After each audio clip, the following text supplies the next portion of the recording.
nothing more than dust. Search but you stay lost.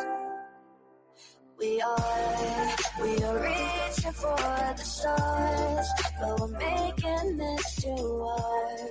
And I wonder where you are. Mysterious, mysterious, mysterious.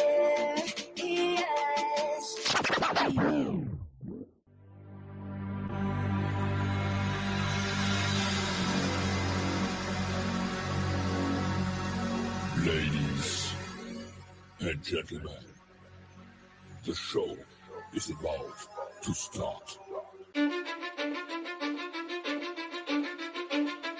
Cause I don't give a fuck what you say.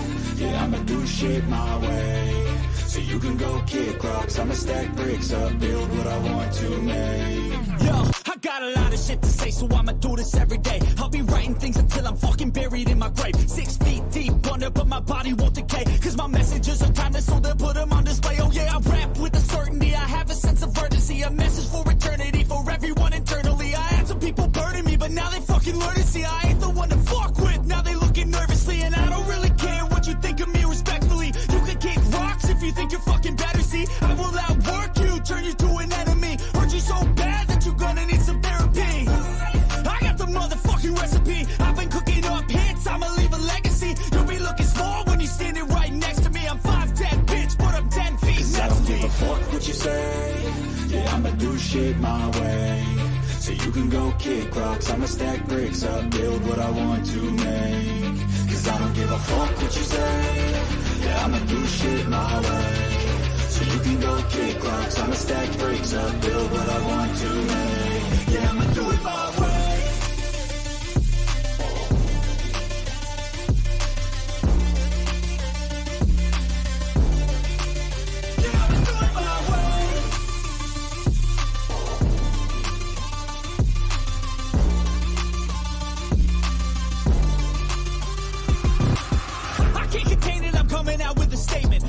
Changed, man, all your music and arrangement. You don't know shit, shut your mouth, you can save it. I'm the same dude that got his come up from the basement. 100 songs, 100 weeks, didn't change it. Experiments, development, intelligence, and patience. I'll do it all again, cause I never feel complacent. Let's keep the good vibes, positivity's contagious. I'm never looking back, cause I made a life that's passionate. A college graduate suppressing all his talents, yeah. He found a way to go and change, become an advocate. For taking control of your life, go out and battle. And you think you have a dream, then act on it, get after it. Get out your head and fucking capture it. You got one life to master it.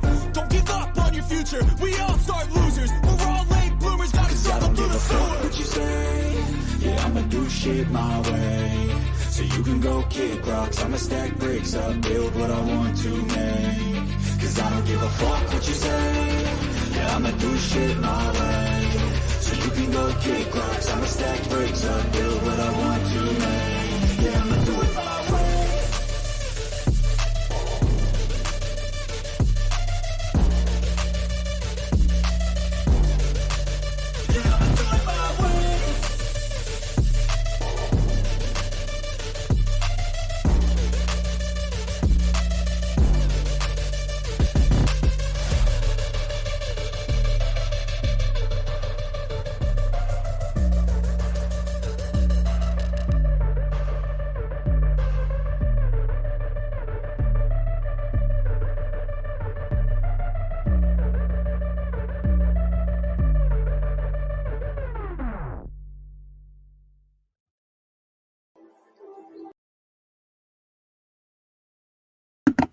Yo, good morning, good morning, good morning.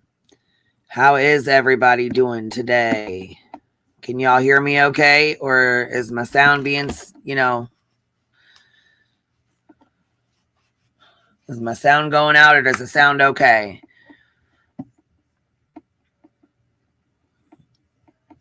Let's see, we got 40 minutes till court starts. So I figured we could get on here and shoot the shit for a little bit and get stuff going. You know what I mean? Yep. Don't forget to buzz on in and click the thumbs up on your way in, baby. How's everybody doing today? Y'all having a good day? Having a good week. I tell you what, mine's been a little bit rough. I'm gonna keep it 100 with y'all. Mine's been a little bit fucking rough. It's been a little rough. Dealing with teenagers, man, that's a whole different ball game, y'all. That's a whole different fucking ball game. Gigi, thank you so much for that Cash App. I appreciate that, love. That was really sweet of you. Thank you very much.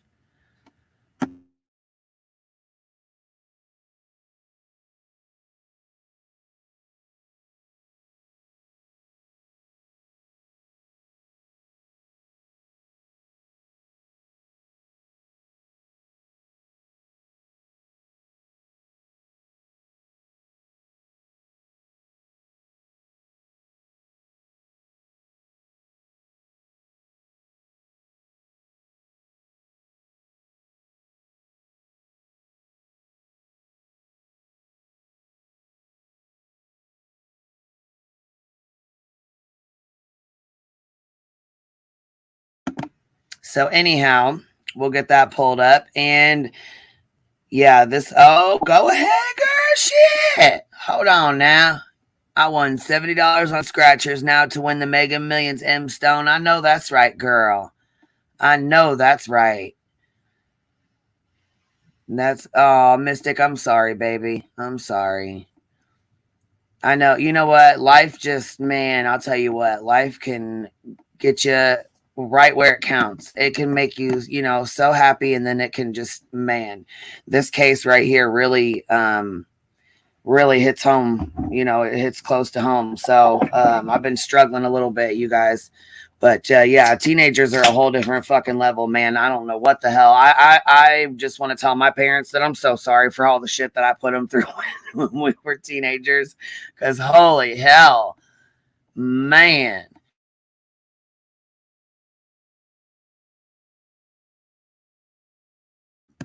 So y'all think court's going to go okay today? What do y'all think they're going to do? Wouldn't it be a shell shocker if he just walked in and said, I'm guilty of it all?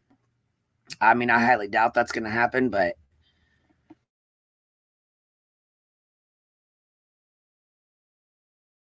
let's go investigate these YouTube. I know Brian Hinton's been tweeting Mountain Vibes. It starts in 40 minutes. And the cameras cannot be they cannot live stream. They can record it and play it afterwards, but they cannot live stream it. I believe the link is pinned, so if anybody wants to pop up, you're more than welcome to. It should be pinned up there. And let's see here. So yeah, it says 38 minutes. So we'll start in 38 minutes, which it's 8:51 here in my time. I know he believes he's not guilty. Did you guys, I know our live deleted from the other night, but do you guys, can you guys believe that he was stalking so fucking close to the house that his Wi-Fi, his phone connected to their Wi-Fi? How scary is that to think about somebody watching your ass outside your house and just sitting there watching you so damn close that your Wi-Fi your Wi-Fi connects to their phone. Now that's some scary shit. I don't know. I mean, you ever get the feeling where you feel like you're being watched? Like, you know what I'm saying? Have you ever got that feeling anywhere when you're out and about or whatever? Even being at home? What I'm really curious about though is why they have his apartment so sealed up and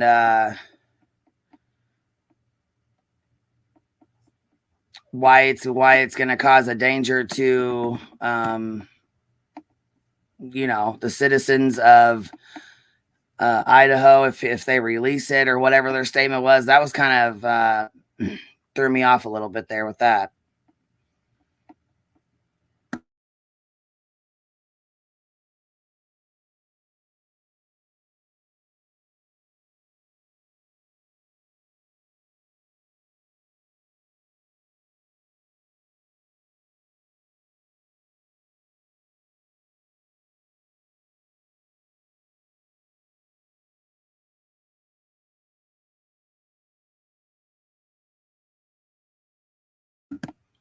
So I have to ask, what do y'all think about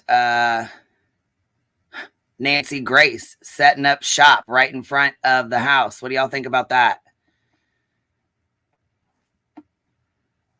And we're going to go over this too. This is neighbor of Brian Koberger says suspect talked about Idaho student murders. We're about to put this on and check this out because, man, I'll tell you what. There's so many people just popping up out the woodwork now.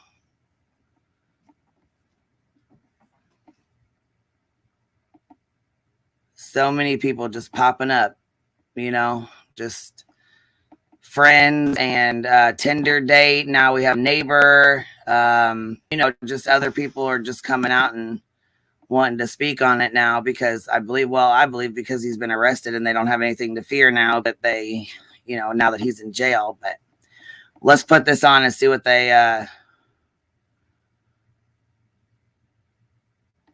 put this on and see what's going on, baby.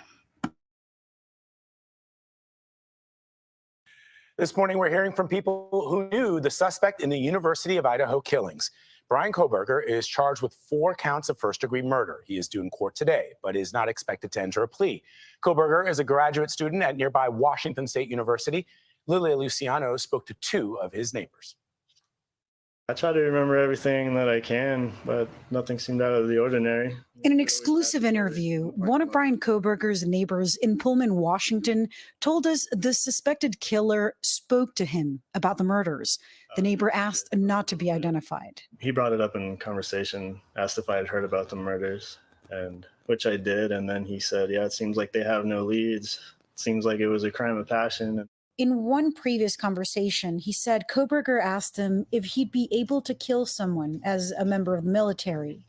Another time, the neighbor told us he'd mentioned watching Netflix's drama series about Jeffrey Dahmer, allegedly prompting Koberger to share how rare serial killers are. He had a very kind and good side to him. We also spoke to another neighbor of Koberger's who said they talked to each other about their grad school research. Koberger was pursuing a PhD in criminology. He mentioned he likes to study about the role of police, and he, I think, told me that he wants to work with them. Investigators have Ellie. not yet released the motive for Koberger or a connection to the victims. But as court proceedings get underway, one piece of evidence that may connect him to the crime is a knife sheath like this one found at the murder scene.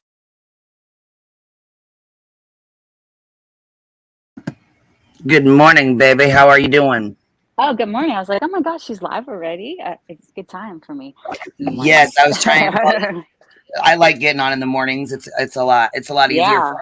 Oh, but yesterday morning there was somebody else live and I didn't want to be rude, you know what I mean? Oh, so, yeah, totally. Yeah. I try to, you know, like if it's somebody that we share the same subs, I try not to, you know what I mean? Go live at the same time, but it is easier for me to go live in the mornings like this. But when I knew he had court for this morning. Stuff. Yeah, of course. Yeah. Really soon. I was watching this lawyer just now that went through the Brian Enton's interview with his defense lawyer, the public defender. I seen that. I was gonna play that. You want to play it? Yeah. There's like 3 parts of it, and it's so interesting because I just listened to his rundown. This lawyer, Peter Tragos. Do you know him? The lawyer, yes, you know? I did. Yeah. Yes. Matter of fact, will you drop it in the private chat and I'll pop it up? I'll put it right now. Yeah. Yes, way. Does Sleuthy have her new timeline out? Yeah, I think I sent that to you too. I sent you some stuff. Because I'm sorry, my dog. Is there any? Well, that's okay, baby. Is there any way you can pop that into the private chat as well? Yeah. It's a lot easier for me to click it back there than it is to go totally myself and then you know what I'm saying, which I can do it the same way, but it just, you know what I'm saying, sometimes it just is a little easier. Yeah. Let me go to it. Yeah, I saw it last night, and then I saw him, just the lawyer, go through it, and he just brought up some really interesting points in general that he was doing these interviews. Do you know what I mean? Yes. Well, and I thought it was him to even, you know what I'm saying, go or discuss some stuff, because you know a lot of people don't know this, you know, the court, they don't know what to expect, they don't know, you know what I'm saying. Yeah. And then there's still people who have questions about the murder and Brian, and I don't know. He did a really good job talking to him, though, like getting information. But Brian always does. I think he always does a really good job. Like I hate to say it, but he was born with the gift of gab. You know what I mean? Like we are. You know, Yeah, he can communication and carry it on with anybody for, you know, talk about whatever. But yeah, there was a series. I watched it too, and well, I watched 2 parts of it. I didn't get to see the third part because I was starting the live, and I didn't want to. You know what I'm saying? Yeah, totally. Yeah, and I only saw I think 1 part, and then he just went through all 3 parts, like that the lawyer guy, this morning. So I woke up and I was like kind of watching it. You know, you do that, and it's really interesting, just in general that he's. Oh, I'm sorry, my dog is a little barky. Just in general that doesn't bother me. It don't. The people that have earbuds, they because I like puppies, but the people with earbuds, it really sharpen their ears when you know like just out, you know what I mean. So it doesn't bother me. That's why I'm always muting because of her, you know. That's okay. What kind of dog is she? Oh, she's a border collie. She's like, gotcha. She has like a lot of energy. She's playing ball a lot. She's hyper. Yeah, she's hyper. Totally. Very hyper. I put them in backchat. That's 1, 2, and I'll put 3 in like while they're playing. But yeah, he thought that it was interesting that he was commenting so much on the case. Do you know what I mean? That he was like going into like the evidence a little, that he like even what he watched the hearing in Idaho, you know. I was really shocked that he went into so much detail. Like yeah. And he even did you hear about the okay, we'll see, but he talked about the statement. Remember like the exonerated part? That said, you know, I'm looking forward to being exonerated when he was extradited. He said that Brian put that part in, wanted to word it that way. And that was like something, but he was the public defender in Pennsylvania is the one that kind of like recommended in a way that they get something out to the press. But as soon as they got back to Idaho, the public defender is the one that's responsible for the gag order. That's what this lawyer was saying this morning. And so it's 2 different like ways that they were kind of approaching it. Like the Pennsylvania defender, you know, he was only there for a very, you know, short thing, but he shouldn't really, they have different views. Like he was kind of saying a little too much, he said, and he's a criminal defense lawyer, this Peter Tragos guy. So I thought that was really interesting. Yeah, that caught me off guard because normally a criminal defense attorney is going to tell their client to shut the fuck up and not say anything. So for him to sit there and say all that caught me off guard, I'm like, wow. The public defender, the one in Pennsylvania was the public defender. Yeah, it seemed like he was just like, and the fact that he, you know, I mean, he probably was interested. He read through the affidavit like 5 times, you know. The you know, the PCA and everything, the affidavit. Yeah. These are really good though. It's interesting, these interviews, you know. All right, I'm gonna put this first one on. Okay, good. Okay, great. Because I think it's like 6 minutes, and then the second one we'll pop that on. We'll listen to these till the court date starts. Okay, sounds good. What was your first impression? When I met Brian Friday night, the night he was arrested, Brian was very cordial. He was calm. He was aware of what was going on. He was shocked by the arrest, but he certainly was easy to talk to, very intelligent, and I really had no issues talking to him. Did you talk about the details of the case? When I walked into the room and I shook Brian's hand, before Brian could even, I think, say hello, I basically cut him off and said, Brian, I'm merely your attorney for your extradition. I don't want to know any of the details about the actual facts or circumstances of the case or the allegations against you. That's for your attorney once you get to Idaho to talk about. I'm simply here to talk about the extradition and the elements surrounding the extradition proceedings. Did you get the sense, because he was getting his PhD in criminology and had his master's, that he had a good understanding of the process more so than like a regular client you may have? Well, you have to understand the clients that I normally have don't even have a high school education, let alone a degree from a college. So it was much easier to talk to him about how things would proceed and how the hearing would go than my usual clients being a public defender. But yeah, it was pretty easy to talk to him. He was aware. He did ask questions about how things would go. He wasn't fully aware of the legalese behind the hearing, and what would be expected. But I certainly know after explaining to him, he understood. Why did you decide to release the information about the Indiana police stops? Because I think we got it from you first that those stops had happened. I think it is accurate. It came from me. It really just came in conversation with Brian and his father.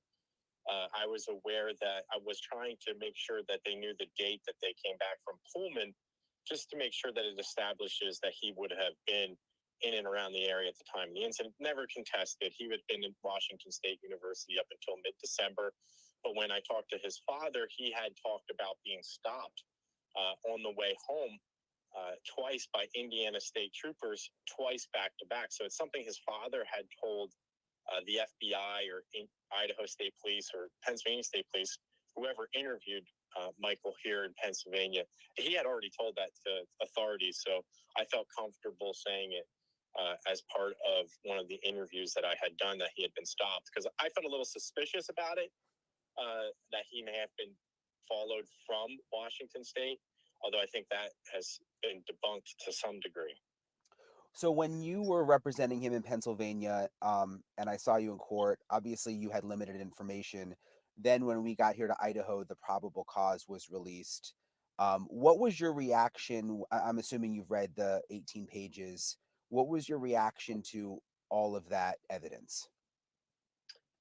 I immediately was given the affidavit of probable cause when it was released, if I recall correctly, by... I'll restate this then, Brian, so it's clear. I'm just trying to remember who actually gave it to me the second it came out. So I immediately read the affidavit of probable cause. I believe a news media outlet that I had been in touch with sent it to me the second it was released. I read over it 4 times, I think, until I soaked it all in. And obviously what I had read, I now had an understanding of the evidence against him, because I had been working in the blind the entire time, because I didn't have access to the affidavit of probable cause or know anything about the facts and evidence that they had against them to verify the arrest. What was your reaction, though? Were you surprised by the amount of evidence? Did you think it was solid?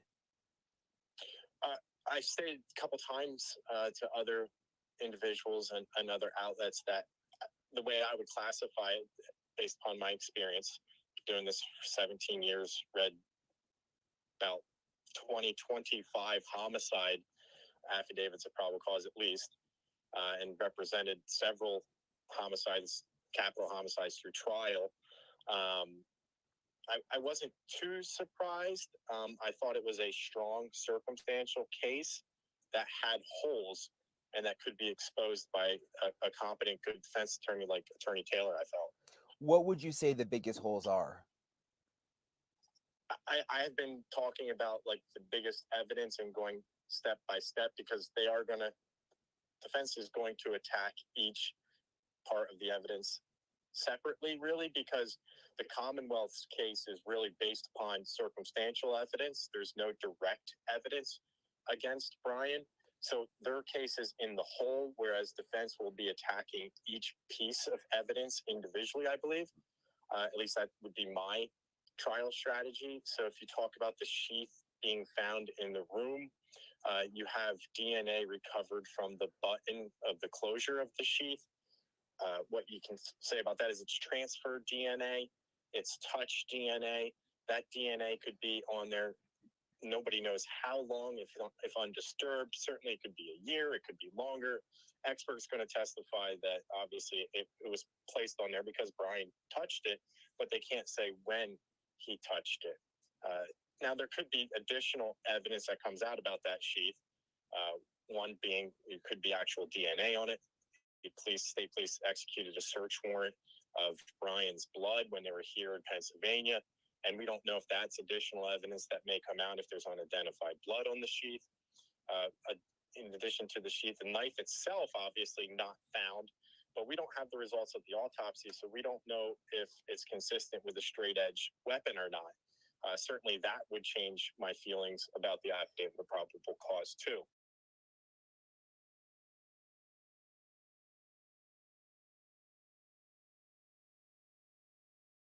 that's what was interesting about that to me in the affidavit of probable cause. Now, again, you have mention of a van's footprint in the affidavit of probable cause. They don't match that with Brian.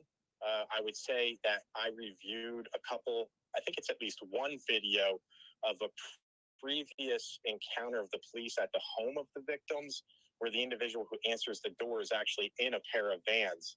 I know I saw that and I pointed that out last time I saw it, because that's what was interesting about that to me in the affidavit of probable cause. Now, again, it could come back that Brian has a pair of vans that could possibly match that. Talk about the vehicle. The vehicle's interesting because, I mean, there is no direct evidence that it's Brian's vehicle. They used the cell phone pings, tower pings, to link the vehicle to its whereabouts the night close to the home. They use that to track it, allegedly. But there's really no evidence that it's still Brian's vehicle. You have the license plate on the back, not on the front. I understand that, but I'm sure it's still not the only white Hyundai Elantra 2011 to 2016 that would match that description in the area. And you have no one that places Brian behind the wheel of the vehicle. So again, another hold in regards to that, because you can't verify that he's the one driving the vehicle. But they don't have to put all of that in the probable cause, though, right? I mean, could they know that and just... No, absolutely not. This is just holes that I got from the affidavit of probable cause that the prosecution could clearly clear up, right? And really, you anticipate it as defense counsel that they're going to have additional evidence to clear this up. The one that's going to be difficult is the cell phone tower pings, though, found to clear up, because Brian's phone was off from approximately, I think it's 2:30 to 4:30 or 4:45. I don't know the exact times. And cell phone tower pings is, we like to call it as defense counsel, junk science, not exact science. The cell phone tower ping is that when you send a signal out, it pings off of a tower. When it hits that tower, it creates a radius as to where you could be placed around that tower. Now, this was approximately, as the crow flies, 8 miles away, I believe. And cell phone tower ping information usually is a 20-mile radius. That's how the expert is going to testify. The only way to get around that is if there's GPS evidence. Now, so when he turned his phone on, or right before he turned it off, you're going to have GPS evidence up until the point, likely, of that in a cell phone dump. And then you're going to have GPS location the second it gets turned back on. That's not in the affidavit of probable cause. It's certainly through the 60,000 plus pages that'll be generated from a forensic review of his cell phone. So certainly it's more evidence that you're going to be looking at. Again, there's a lot of things. It's like I said, it's a little, I know I'm saying it contradictory, that it's a strong circumstantial, but there's holes. I anticipate those holes to grow smaller when the prosecution puts their entire case on it and collects all their evidence, but maybe not. I don't know. But there are certainly holes in the case, and the affidavit of probable cause is just the start. We're in the infancy of the case, and I really do pretty much bank on the Commonwealth. Well, I say Commonwealth because it's Pennsylvania, but the prosecution coming up with more evidence, obviously. The statement that you released from Kohberger, where he, said that he was innocent, essentially, did you write the statement with him? I don't know if you can share how that statement came about. The statement came about Friday night when I talked to him. I to understand, on Friday, from we were closed, we had a half day. So I knew I wanted to plan out sort of the attack of what I wanted to get done. What I know I needed to have get done because of the media exposure I anticipated with the case. I didn't expect it to be like this. I didn't expect it to be more, I've been told by the AOPC, which is court administration, that really more calls than were on Cosby. They were calling about this. So I sort of got a heads up of what to expect. So I sat down in my office at 12 noon on Friday, and I wanted to plan this out as to what I wanted to get done. Two things that I felt most important is making contact with the Idaho Public Defense Commission, obviously talking to Brian as soon as possible, getting a statement out. based upon my conversation with Brian, obviously, talking to the family and getting potentially another statement out. And really from noon to approximately 4:30, I took time to search relevant law, Idaho law, in reference what Brian would expect upon extradition and returning back. So then I went out to the jail at 5 o'clock. I know there was a lot of people, a lot of news media outlet at the jail at that time. But I knew it was dark out, so I could essentially sneak in under the cover of dark and be able to talk to him without anyone knowing that I was actually there. And I spoke to him for about an hour. I let him know about the statement, that I wanted to get a statement out there because with all of the news media, I knew there was going to obviously be issues as far as him receiving potentially a fair trial, people jumping to conclusions.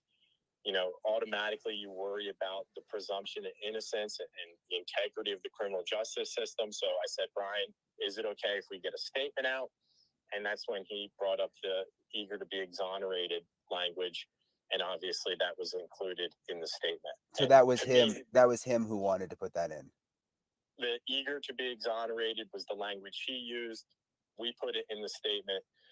But obviously when I talked to him about the eager to be exonerated, to me, when we talked about it, it was more or less he was asserting innocence, but that's the language he used.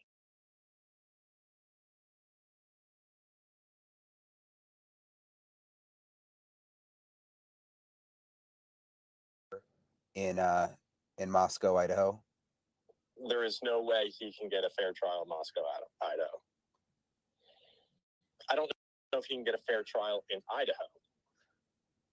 Just because of the attention, you think, or? Yeah, I mean, obviously, due to all the media news outlets, the attention it has gotten.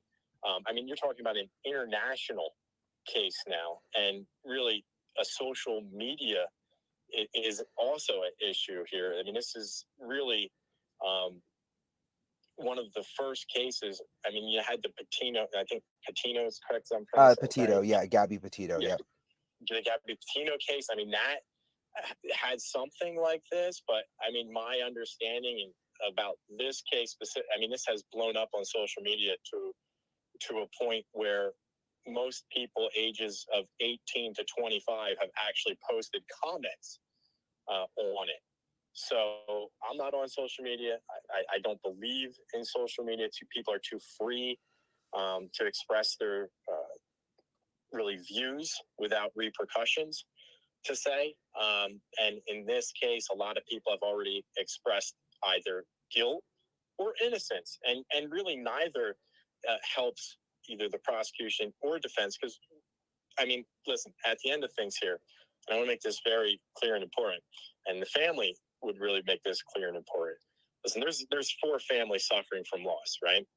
I mean, they will never get their loved ones back, and they want justice, okay? But we want to make sure, everyone wants to make sure that the right guy is the one that they have at trial and the one who ultimately is convicted. Whether that ends up being Brian or not, I can't say. The evidence will ultimately come out at trial. But the important thing is that he's presumed innocent until proven otherwise. And just my last question, there's the hearing tomorrow morning, the status hearing, where they'll talk about the possibility of a preliminary hearing. It's my understanding the defense can waive that. Do you think there should be a preliminary hearing? I mean, if this was your case now, is that in his best interest? Well, I mean, my understanding is it is going to be a status hearing. I had watched the initial arraignment, and I know that his attorney Taylor had requested for a status hearing, but I believe the judge listed it for a preliminary hearing. So I was a little bit confused also, but I think it's been verified that it is just a status hearing tomorrow. And I absolutely anticipate there to be a very long preliminary hearing at some point, whether that happens tomorrow or in the future. I would anticipate a preliminary hearing based upon the affidavit of probable cause. Okay. And if I circle back just a little bit, the one thing that I didn't address was the shaky ID by DM in the affidavit of probable cause. I would, without doubt, say that is at best a shaky ID that any defense counsel is going to have a field day with on cross-examination. What do you mean by shaky ID? Well, first of all, it's not an ID of Brian Kohberger. It's an ID of a person who has an athletic, non-muscular build, approximately 5'10", with bushy eyebrows, right, wearing a mask. It's dark, obviously, likely. I'm assuming it's dark. We won't know until DM actually testifies. But really, when you think about it, that's the only direct evidence, allegedly, putting Brian at the scene, if it's Brian who's ID'd. So certainly, I can't say that it's a direct evidentiary link to Brian. And I certainly think once examination occurs with DM, there's going to be real issues with even using her testimony. Interesting. Well, thank you. That was really helpful.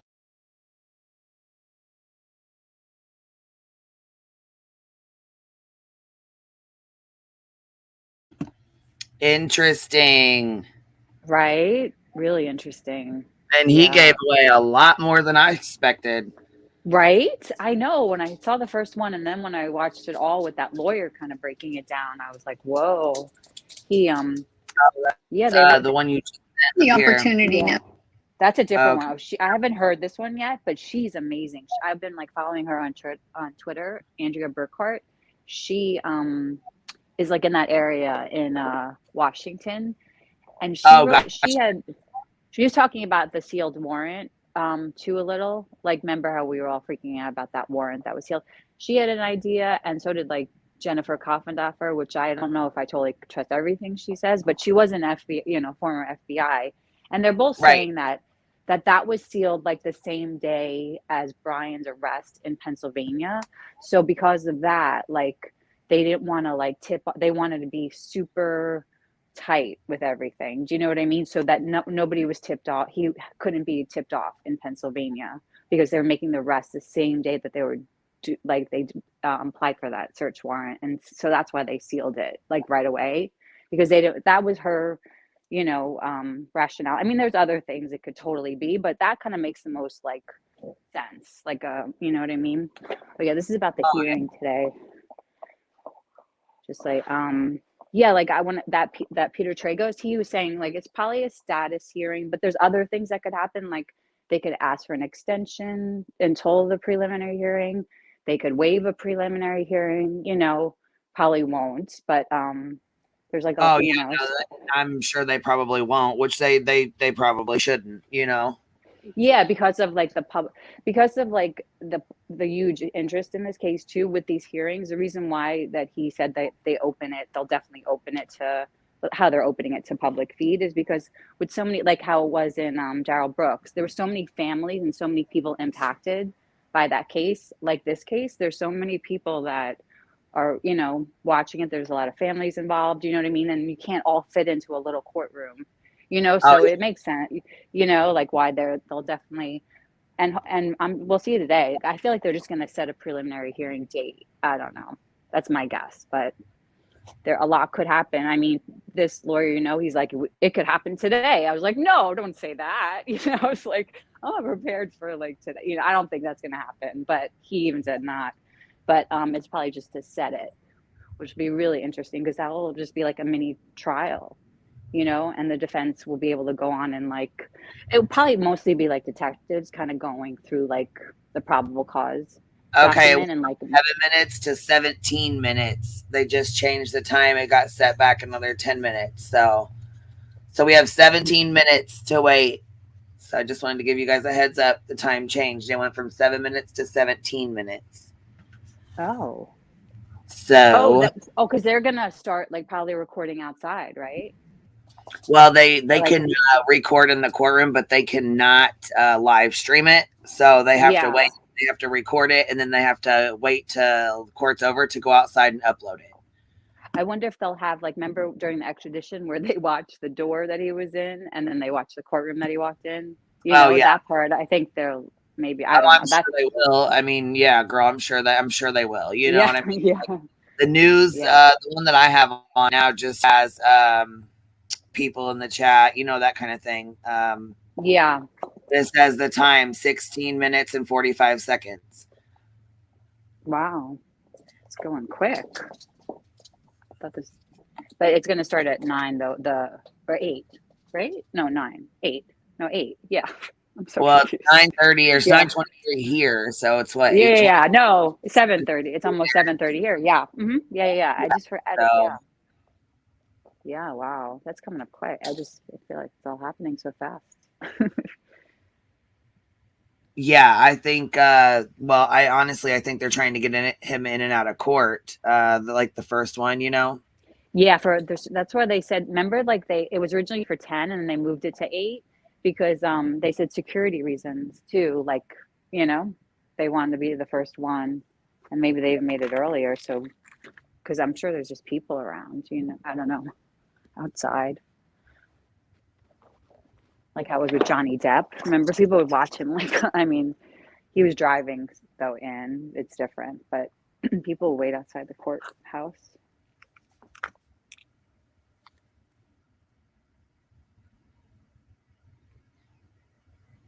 Yeah, see, there's a lot of there's people already out the girl. Yeah, I know. You know, they treat him like he's some fucking celebrity or something. Yeah. You know, so I mean, I don't know, but it's scary, that part of it, that he's gonna probably he probably wouldn't have gotten married, but now he might get, you know, if he does go to jail. I'm saying he's like innocent to proven guilty, blah blah blah. You know, I mean, I think they have a lot. Even the defense attorney, like breaking down what they have on him. I mean, I don't know. I just can't get over the fact that, like, I don't know, the fact that the sheath was there. Do you know what I mean? Like, that's just a hard thing to explain, I think. Who's there? Oh, my buddy. I've been missing you, my guy. What's up, True Texan? Someone jump up in here before you got all off in this shit. How you been, babe? How you feeling? Better today. Better yesterday. You sound better. I've been missing you. Yeah, it's been rough. I'm not gonna lie, but no, I've been listening to y'all off and on. But I also found out a little less YouTube is a good thing. Yep. You know what? Sometimes the break is good. I'm telling you. Everybody needs that. It's like mental health, you know. Yeah. But no, just want to say hello and thank everybody that's asked and stuff. But yeah, a lot better after yesterday. I went to the dentist again yesterday. They did some minor adjustments and stuff, and it's a lot better. God dang, I can't tell you, it's been bad. Oh, the worst. You get a dry socket or something, and it get infected? No. But I got clearance from all that yesterday. So. Oh, good deal. Good deal.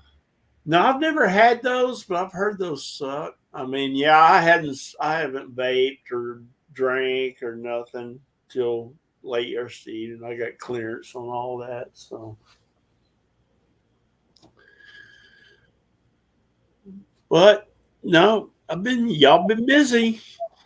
Yeah, we've been going down a rabbit hole with this case, but I'll tell you what, after this court date here, I'm gonna give it a couple of days break there and move on to something different, or you know what I mean. There's a few other cases that are going on, and this one's pretty deep, man. It's emotional, like, you know, just like he said. Instead of break is a break from this case, I think will be a good thing too. You know what I mean? Definitely. It's affecting you like that too. Yeah, and I just feel like we keep going in the same circle with the same shit, talking about this. Oh yeah, we've talked it all through. I mean, I think though today is going to be new information, and then preliminary hearing if there is one. That's like the next step. I feel like, you know, and I just it will be interesting just to see what happens today. You know, if it could be just like a simple status hearing week, but who knows? You know, with this case, I feel like it's hard to tell because it's complicated. And this one has gotten a lot of news coverage. A lot. Yep. A lot. That's another reason, you know, I've been like catching y'all's reruns and stuff, but kind of skipping through some stuff. But it's been on the news here a lot anyway. Oh yeah. Even like you know, people I know, friends and family, you know, everybody kind of knows about it, like a little bit. Just, you know, even the basics on it. You know, I think just catching somebody has been such a, you know. Well, yeah, putting a face to the Yeah. damage that were done, and you know what I mean. The monster that did it. That's Yeah. I mean, just to and now to watch this, to watch the criminal, you know, the court, the legal process unfold. You know, like it's yeah, and the legal process takes a while. You know what I mean, like that. Oh yeah, that's why this could just be a simple like a date for something, the next thing.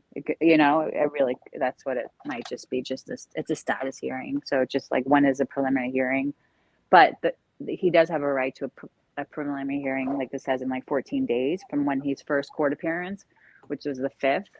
So his time, they have the right to the 19th, but his, I don't know why they would, but they could waive it. They could ask for an extension, you know, like there's some things like those are the options, I think, or they could just set a date, you know. And like that lawyer, you know, he said they could just start it. I'm like, how could they just start it? But you know, they really will only need like a couple. I think most, it won't be like I don't think it would be like a lot of witnesses. It could be, but it probably will just be like a couple of detectives going through what they found. Yeah. Well, I mean, and they're gonna. Okay, so we already did the probable cause finding. They already did that and stuff, right? Yeah.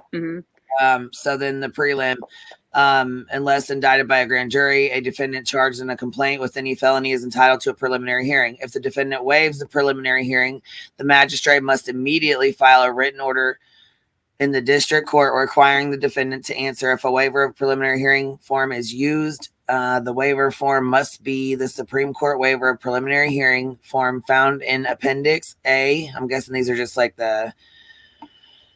Let's see. If the defendant does not waive the prelim hearing, the magistrate must schedule a preliminary hearing within a reasonable time, but in any event, no later than 14 days following the defendant's initial appearance. If the defendant is in custody, no later than 21 days after the initial appearance. Time limits in this subsection may be extended with the consent of the defendant and on showing of good cause, taking into account the public interest and prompt disposition. See, because, well, I don't think his attorney, I mean, I think his attorney's a good one. So she'll be different than the one in Pennsylvania in a way. You know what I mean? Yeah, for sure. Yeah. And they've already started, you know what I mean? Like as soon as she got, well, it's another thing too, is how in the hell did he get a public defender without even going to court in Idaho? Yeah, I mean, they were already at that scene that day. Because you don't get assigned a public defender before you ever even go to court. Well, I guess it's because Idaho was like lead on that. So maybe they, you know what I mean? Like maybe that it happened through Idaho because of the charges, you know, and because of the capital offense, she's the only one that could do like a death penalty case if it turns out to be death, because of the possibility it could be a death penalty case. About that. She might be the they were saying. She is. She's Yep. like the only, or one, I think one of, or the only, like one around. Yep. Because you have to be like really a certain amount of qualifications. I mean, in a way, this is going to be like, I think, a very fair trial for him. He has a really good I mean, she's really, what we read about her, she seems like she knows her shit, you know?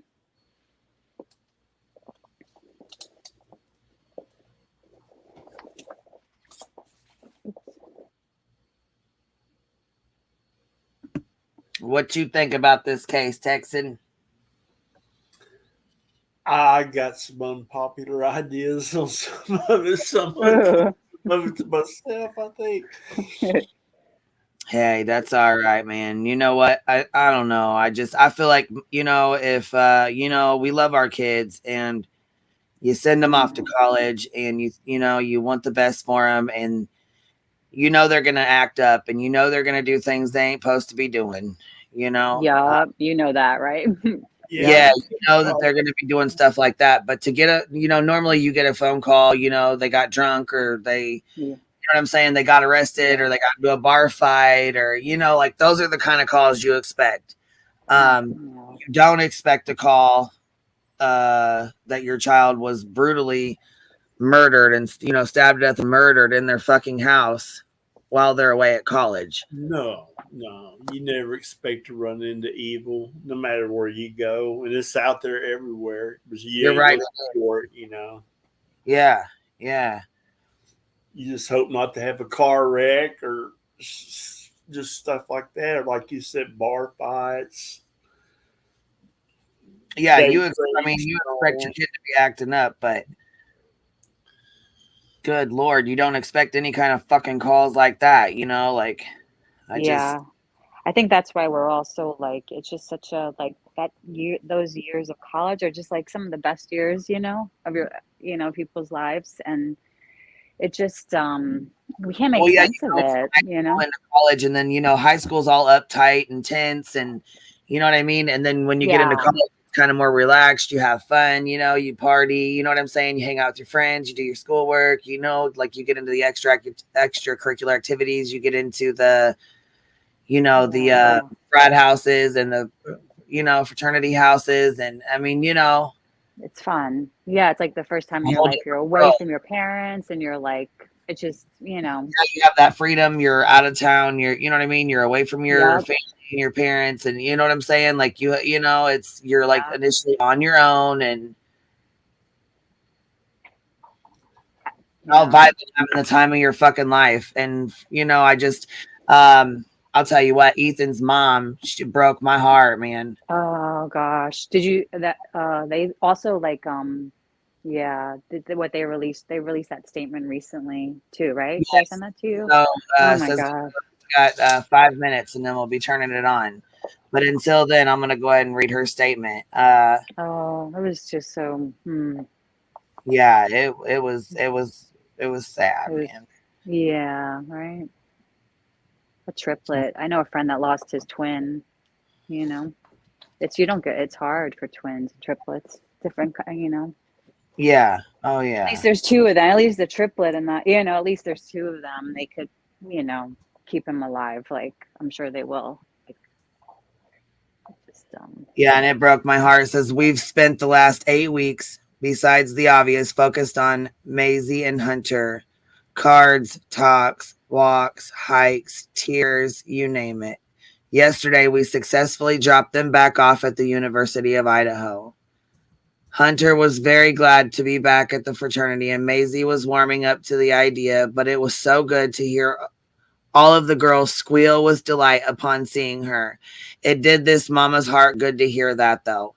The support from the University of Idaho and the MPD ISP has been profound. Maisie and Hunter are rock stars, and we couldn't be more proud of them. Their job now is just to be kids, start where they left off, and keep their goals and aspirations in mind. For an update, anything we/Ethan had is now frozen with the defense. For us, it involves 2 vehicles, E's belongings, and a nice set of golf clubs. We've met with the prosecutors, handled media inquiries, hopefully respectfully, managed, grieved, talked, and continue to try and process our new normal. However, nothing has really changed. We spend no time being angry. That would be energy not well spent, and it still wouldn't change the outcome. We have to look ahead. What we've confirmed, though, is Ethan is who he was because of our family. His foundation was unwavering. He was so loved, he didn't know any different. He was profoundly supported, and our family of 5 was different than any other and so special.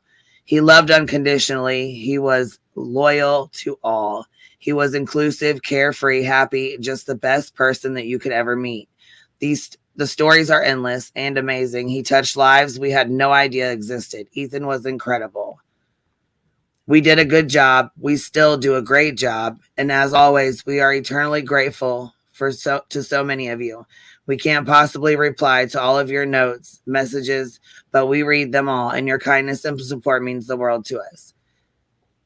And in quotes, it says, and I shall allow the memories to prod me into doing better with all those still living.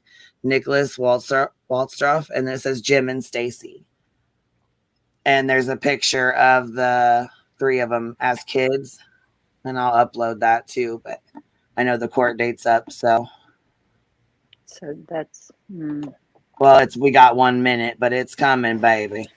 Well, Queen, I'm gonna jump down And that way someone else babe. on this can jump up and speak. I just want to say hello, but my mouth started getting tired. Oh, we'll feel better.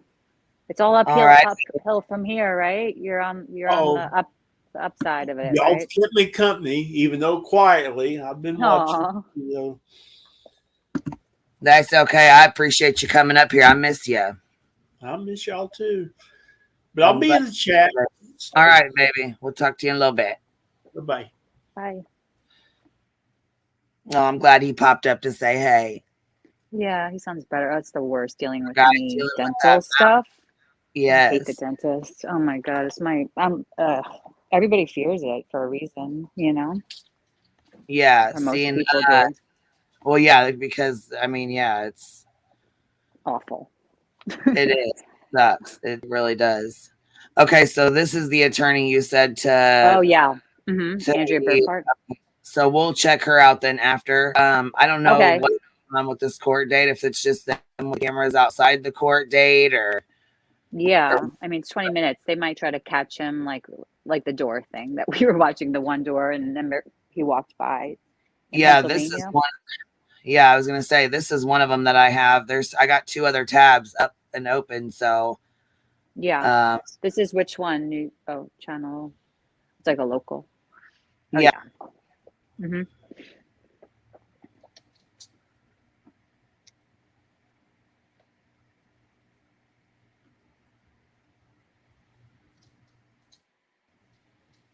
You know the thing about it's all these kids and these families, they seem like just like happy people. Do you know what I mean? And reading through those like forum things that Brian posted back, I mean, you have to be kind of like a depressed person and angry. You know, I think he really like, if anything, if he did kind of stalk any of them, like I feel like that's what it is. Like he hated that they were so happy. Do you know what I mean? Like they're just like and pure. Like didn't Ethan seem like their family seems like such a pure little family, you know? Yeah. Oh yeah. He seemed like he was very jealous. Either jealous, rejected, neglected kind of thing. Yeah. Like he didn't was pushed off to the side, maybe. I don't know. I feel like he had a deep sense of belonging to, like he just wanted to belong to the, and he was well, from what they said, he was like chunky when he was younger and bullied and yeah. Yeah. I mean, it looks like that stuff that we like read through that, some of that visual forum stuff. And start trying to get healthy and lose weight. And you know what I mean? I think that had a major impact how he was treated in high school. And then, he could have went off to college and one of them girls could have treated him the same way he was treated in high school or something, it could have just been like something like that, Yeah, look at that Tinder date. She he was like awkward. You know what I mean? He was like like rubbing her shoulders on a first date. It's like, don't touch. Like that would freak me out, I think. You know what I mean? He did, and then followed her to the bathroom. Like he just didn't seem like he. But wait a minute, isn't Tinder just for like a hooking up? Like you go, you hook up, you leave. Isn't that? I don't know. 2015 though, I don't know. Like not, but obviously she didn't want to hook up with him. She made herself throw up. You know, I don't know. But he just like, I think you just don't go from. I don't know. I don't know how it is. Like obviously didn't want to be with him, and that's fine. But I just thought that's what Tinder was. I guess I don't know. For just hooking up. I think it's dating too. I think people back in 2015 too. I think some people 100% use it for just one other thing. But I don't know. Who knows? I don't know if they were using it just for that. But it was like he was creepy. Oh, tickle! Yes, tickle. That was the weird tickle. I mean, give me a break. Don't try to tickle me. I just met you. That would be weird. I don't know. Maybe it's just me. That just. But she seemed like I would remember like a really weird date like that if somebody tried to tickle me and like rub my shoulders and I just met them. I mean, not that I'm like a prude, but like. If you just don't go in with that, you like start with like trying to hold somebody's hands at least. Do you know what I mean? Right? Or something, not just rubbing somebody's. Oh, here we go. Oh God. JB. Yep, there he goes. JB on the case. Yeah, we'll open this up and we'll let it play through. You know what I mean? Because he's just let's see. Oh, beats worked. You at work? Confirmed. Ellie hates. No, I did. Oh, I'm very ticklish. I'm so ticklish. Totally. I would like if somebody tried to tickle me, that would be freaking weird. I don't know. Especially if you're ticklish, yes. Are you up here, babe? Independent thinker. Hey. What's up, girl? How are you? Am I echoing? I don't think I paused. No, you're okay. I don't hear nothing in the back. Man. Okay. Tickle Is me. this haven't we already seen this? Or is this new? Maybe they're just playing. Yeah, we've already.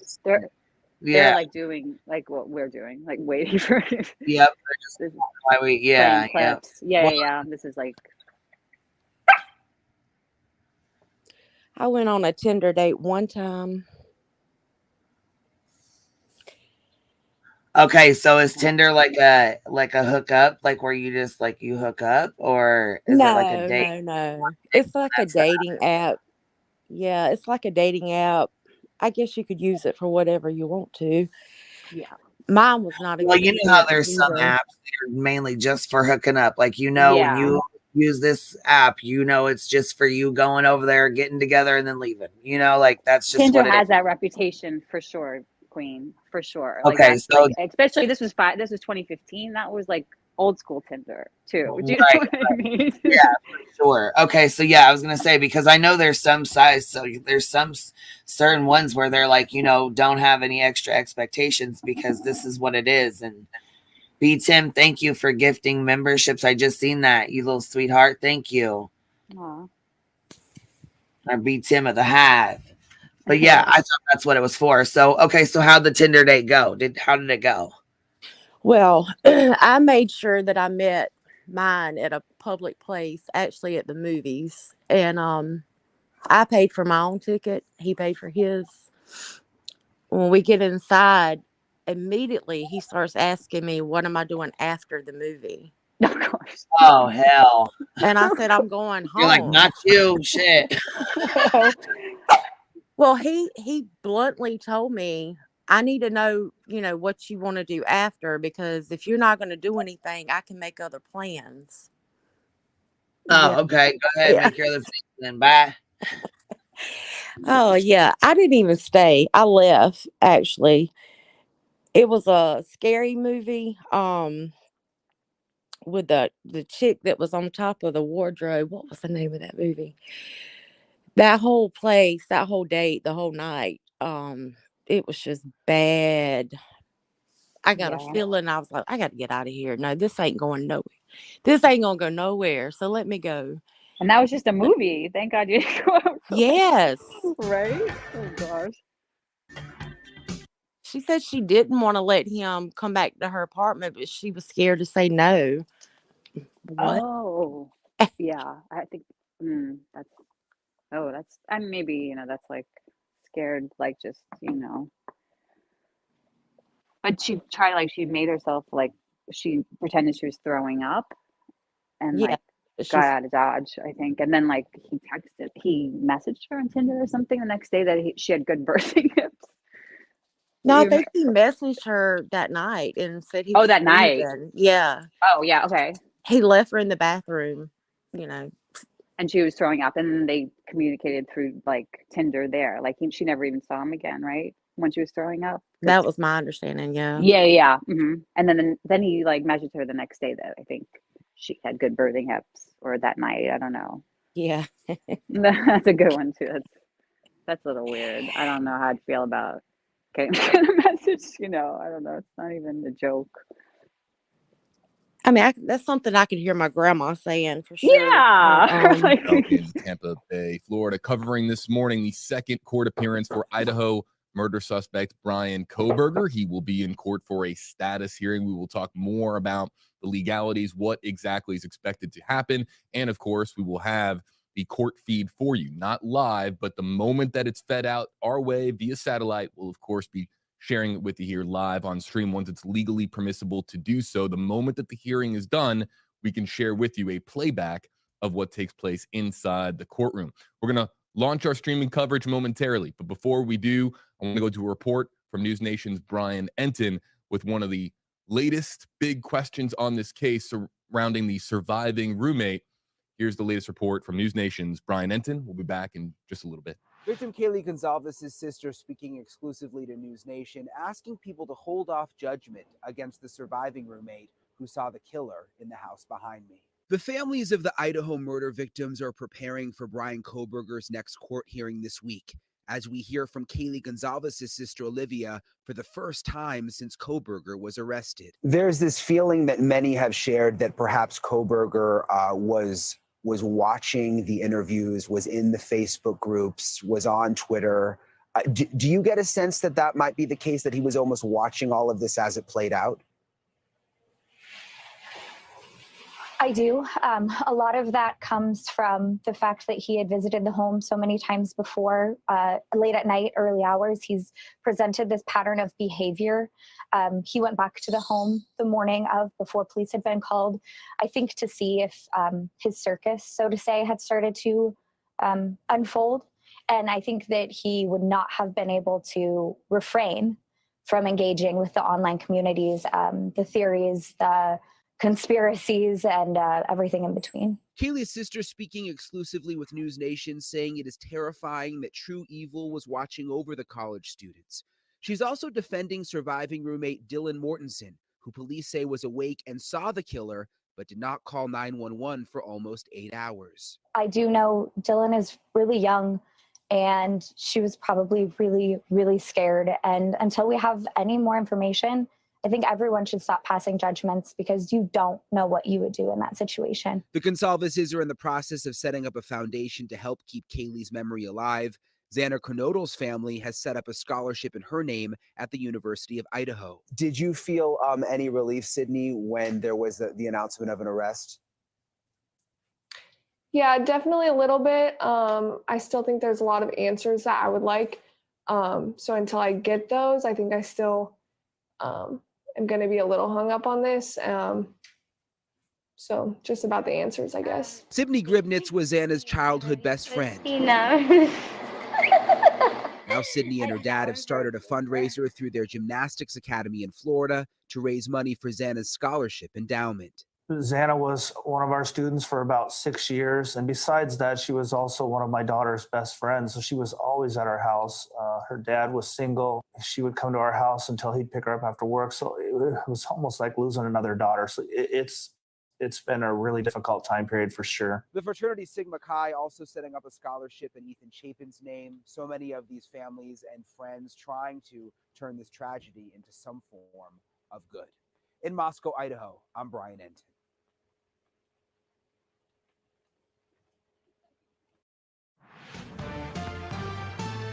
WFLA Now will begin momentarily.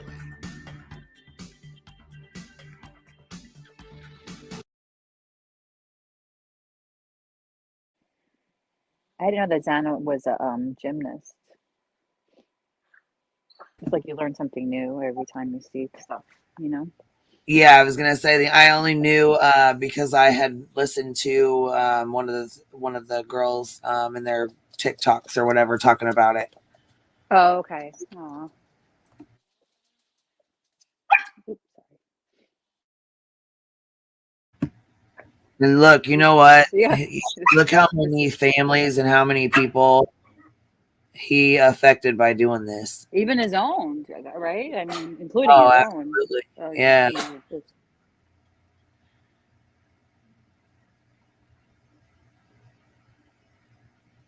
All right, what what is is a it? countdown? Oh my God, look at that countdown.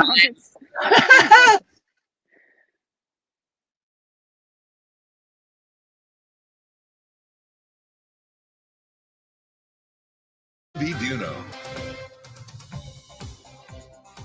This morning in Idaho, murder suspect Brian Kohberger back in court a week after his extradition back to the state where he's accused of brutally murdering 4 college students at the University of Idaho. We're going to take you inside the courtroom for the live feed with streaming coverage here live on WFLA Now. Welcome into the Stream Center, folks. JB here with you live across almost all platforms. We're going to be launching live on Facebook Live momentarily once we do have the feed from Idaho. Now let's explain how this is going to work. Some know this already, some don't. We do not, based on Idaho court rules, we do not have a live feed from inside the courtroom, even though cameras are permitted inside the courtroom. We talk about this all the time on live stream, how different states and different counties and judicial jurisdictions have different court policies. Sometimes that can be specific to particular judges. In this case, with Idaho rules, we cannot live feed out of the courtroom itself for this hearing and hearings in the future. However, what we do have is cameras inside the courtroom where it's legally allowed that the moment that the hearing is concluded, they can feed that out via satellite, via TV feed, and we can get it, of course, here in the Stream Center, and we're going to play it back as what's called an as live. So we'll take you inside the courtroom itself, but we're going to have to wait a little bit of time for when the hearing is done. The hearing itself is expected to be quite short, very short, minutes. This is a status hearing to potentially set up a preliminary hearing. And we're following, of course, all the reporting that's being done in Moscow about exactly how this is going to take shape. So Bryan Kohberger and his defense team, they have a decision to make. This decision has likely already been made, of course, with the actual court appearance scheduled for 8 a.m. Pacific time there in Idaho, 11 a.m. Eastern time, of course, where we are in Tampa. And the defense could waive their preliminary status hearing, which would forego the preliminary hearing itself. Now, if the hearing is not waived, what is going to happen is in the weeks ahead, the two sides, we're going to hear about it today, the scheduling of the preliminary hearing, where in Idaho, per Idaho court rules, we would get potential evidence being put on display inside the courtroom, witnesses coming forward, digital forensics. It could be perhaps very revealing of a date, but this is the court appearance today to potentially set that up. I want to say hi to some of the commenters joining us. Michael Lyon in our comment section saying hello. You can use hashtag HeyJB as our moderator. Michelle Widener is noting here, make sure to use hashtag HeyJB to have your comments featured. We will be going to your comments, but really important is my eyes going in this direction, because right here on this touch screen here in the Stream Center, I'm paying attention to when we're actually going to get the playback of the court feed. So I'll be looking here quite a bit. The screen to my left, comments. Screen to the right is the live feed. And we are tapped into the feed itself, but it doesn't show anything at the moment because we haven't even begun the actual court hearing itself. When it concludes, they will feed it back our way, and you will be able to watch it here live on stream.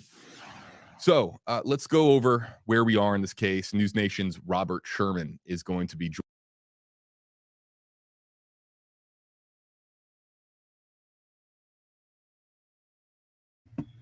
I guess I could have just cut the volume or whatever for a minute. Oh, it's okay. I feel like it's going to be a few, like I said, it's going to be really quick. Really, the court date's going to be super fast. Like they're going to go in, it's going to be quick, come back out, and bam.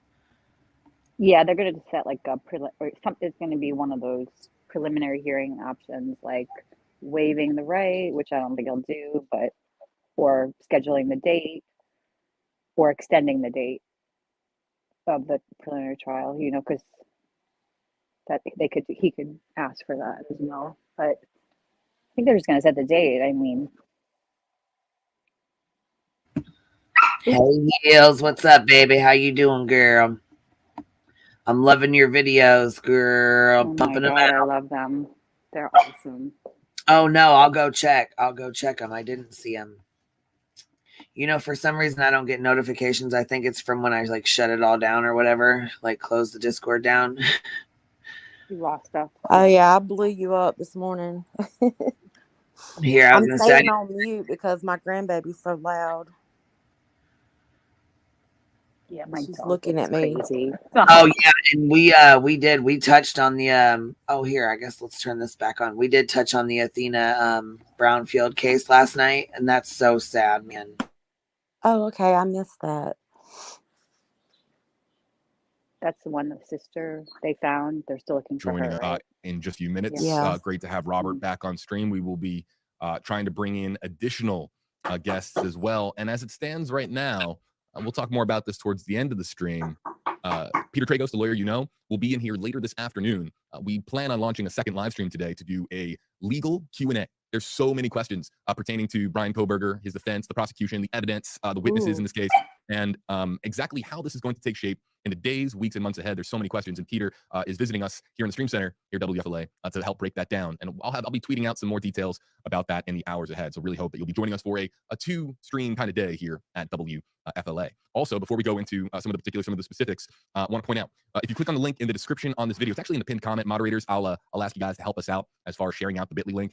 We have our featured report today, an expert on what the Idaho murder suspect Bryan Kohberger wanted to see. If you click on the link, that bit.ly link, it'll take you over to WFLA.com for more on some fascinating observations by an expert that was interviewed for, again, our featured report. So you can click on the link. And again, as a reminder, you can always come back to the live stream. We're still at least 10, 15 minutes away from the actual feed coming in upon the conclusion of the court hearing in Moscow, Idaho. We're going to be bringing in News Nation's Robert Sherman here in just a moment. He just hopped on the Zoom call here, and he's going to be, actually, you know what? Why don't we bring in Robert now? Let's say hi, everybody. News Nation's Robert Sherman joining us there on Zoom. Robert, where are you joining us from? I mean, you're of course still following very closely the Idaho story, the murders of the 4 University of Idaho students, but where are you joining us from? And good morning to you. Good morning to you as well. Yeah, joining you from McAllen, Texas today. Just kind of been jetting around the country over the last couple of days, but still keeping a very close eye on Idaho and probably going back there in the next couple of days, but juggling a few different assignments right now. I'm sure that you've been diving into a lot of this already on the show, so apologies as I'm just getting caught up here, but you know, it's kind of jury's still, you know, no pun intended, jury's still out as to, you know, what exactly we're going to be getting out of this status hearing today in Idaho. I mean, it could be pretty quick. And pretty, you know, just purely logistical, you know, in terms of what laying out what the rest of this case is going to be, the trial process, if he'll waive his right to a speedy trial, and this could be dragged out.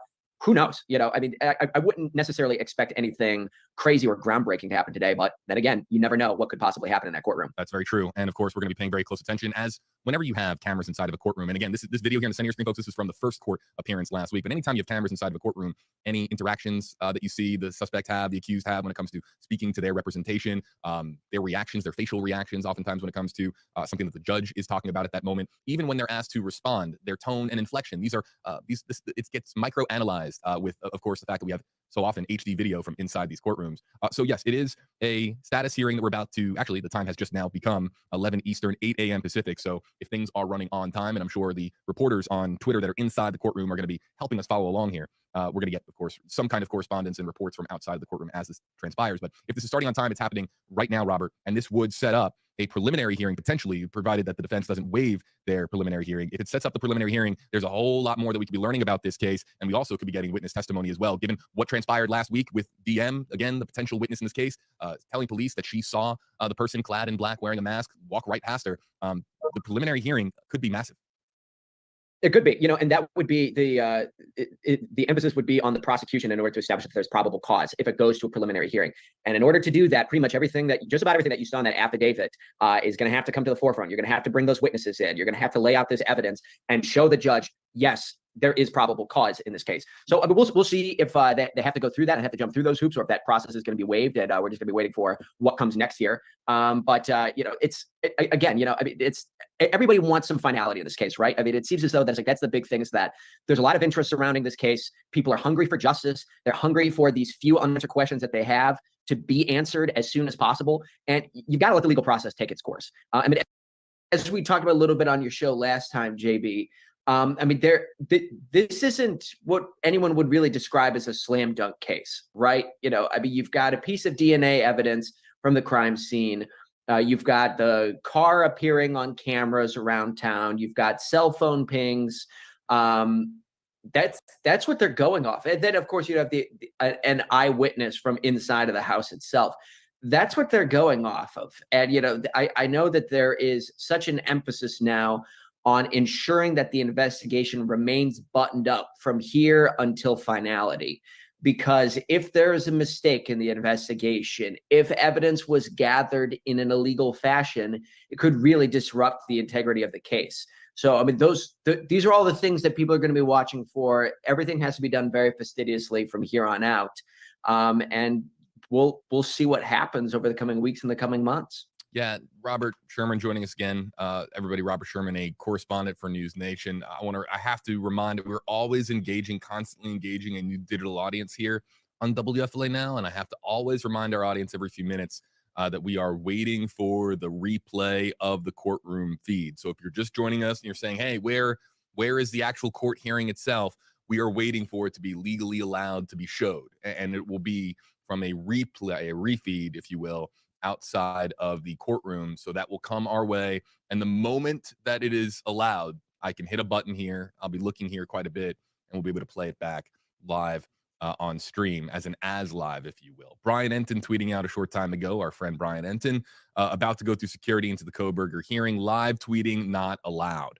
But I will update when it's over and be live on News Nation. Now, they say that live tweeting isn't allowed, and that is so often the case with so many court jurisdictions across the country. But every now and again, it's still very commonplace for what's happening inside of a courtroom to find its way out, whether it's somebody leaving the courtroom and passing along information. This isn't that big of a hearing for that really to happen because of how short this is going to be. Brian might be, depending on if they're on schedule, Brian Enton might be on the way out of the courtroom, as would other reporters be within the next several minutes, Robert. It could be that brief. And then, of course, we will have the replay of the feed itself. Right. And I know that there are some people out there who get frustrated by the fact that we can't get a live stream from inside the courtroom or can't get live tweeting there. And I think the thing to keep in mind here is that, I mean, especially with a lot of these cases, I mean, let's remember that a gag order was put in place here in this case. I mean, with any one of these cases, you really have to take a few different things into account. One is ensuring that the defendant gets a fair trial and the prosecution is able to go through their processes without public information swirling, interfering with the legal process. You also have to take into account that at some point the public does have a right to know what happened. And then you also have to take into account the First Amendment and journalism and the freedom of press. So you have to weigh all of those different factors at play here in order to determine, what is the best way to navigate here. And this is what the conclusion has come to is that, yeah, I mean, we're all going to be able to see what happened inside that courtroom, what is said by Brian Kohberger, his counsel, what witnesses say, but it's not going to be done live. It's going to be coming in after the fact from a pool feed. So, and as you said, JB, I mean, we're living in the past here in terms of, what's happening inside of that courtroom. We're going to learn after the fact, but that could be coming down any minute, could be another 10 minutes. It's just hard to know. It's hard to be certain as to what's going to come out of this today. The moment that it pops up, folks, we'll be playing it back. We will be, of course, muting our audio and just listening in to the raw courtroom feed. So if that's what you're here for, you haven't missed anything, stand by. As soon as it's legal for us to do so, we will be playing it back for you here live on stream. In the meantime, let's get to some of the hashtag HJB questions and comments coming in the Facebook Live, YouTube Live comment section. Nancy, hashtag HJB, can anything prevent this preliminary hearing from happening? And the answer is yes. The answer is that they can waive the rights of the preliminary hearing. And if they do that, I don't know what the odds are. And Robert, you can chime in here. The likelihood that they waive the preliminary hearing, I don't know if that's something that is all that likely. I guess it depends on the strategy here. But as I understand it, really anything is possible. Right, exactly. And I think it's worth remembering that the status hearing that we have today was asked for by Brian Kohberger's counsel. And I mean, then there's going to be a discussion today as to what the rest of this is going to look like. I mean, you said it right, JB, is just that, I mean, a lot of this is legal strategy here. And, legal counsel is going to do what's best for their client. And that's what they're going to advocate for. So, I mean, this could be a, nope, we're good, open and shut, kind of situation here. We'll see you in court. Or this could be a bit more drawn out and there could be more discussions taking place here. We kind of have to be ready for anything. Amber, hashtag HJB, maybe a question for the next stream. And we are planning on doing another stream that is really focused on the legalities of this case later on today with Peter Tragos, the lawyer, but would there be any way to tell how long we'd be waiting to see a trial take place if they decide to go to trial? There's two things that come into play here. One, of course, your right to a speedy trial and whether or not you're going to waive your right to a speedy trial, but also just how backlogged things are in Idaho. I don't know what the court docket looks like as far as Idaho right now and how when exactly a trial would get scheduled. Robert, have you heard anything on that as far as how soon a trial could actually get underway in this case? Well, I mean, you hit the nail on the head with your first point there, JB, is that you are entitled to a speedy trial. And that's part of what this today is the status hearing is that, I mean, Brian Koberger could waive his right to a speedy trial. And then all of a sudden, you're looking at post 6 months from now before anything takes place. It's just hard to say. A lot of these questions are going to be answered probably within the next hour, potentially within the next couple of minutes. But I mean, that's a large part of what's going on today is looking at those logistics of do exactly, when is this all going to be taking place? I'm really glad to see this comment from Scioli 700 #KJB. Brian is innocent until proven guilty. We talk so often. Important. Yeah, so important. We talk all the time about how the court of public opinion issues their convictions the moment that they have a mugshot. I mean, a mugshot comes out, guilty, guilty, guilty is usually what you'll see online, but we have a legal process in this country. He is innocent until proven guilty. And, we talked to Peter Tragos last time about how strong, and you've noted it as well, how strong really is this evidence. We'll get into the evidence here in just a moment as we, again, wait for the courtroom feed to come, really at our fingertips. But how strong really is that evidence? I mean, there's different components. We've got forensics, digital forensics. We've got a possible suspect who possible witness who saw the suspect. There's the vehicle component, but really just how strong and how many holes can you poke in this arrest affidavit? There's been legal analysis left and right on various networks, Robert, but this is a big question ahead of trial. Right.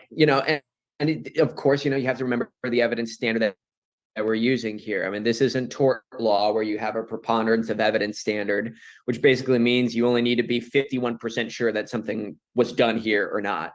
You've got to prove this beyond reasonable doubt. And the burden of proof is on the prosecution. So, I mean, as we were saying, JB, and, of course, I'm not an attorney. I don't have a JD, this would be more best for one of your expert guests.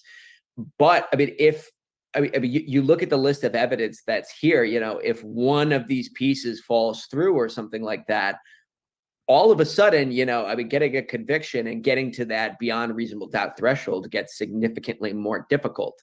So there's still a long way to go here. And law enforcement has made very clear that their goal is to get a conviction. But I mean, as we all know, you've got to convict the right person. And every defendant is entitled to their day in court, and they're entitled to fair defense and the opportunity to have their voice heard.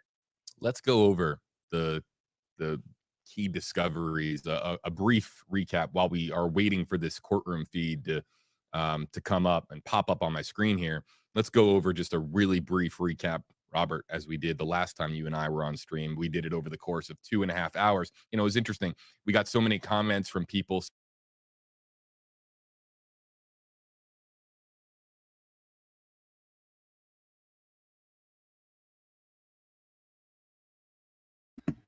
Jeez. Okay, so I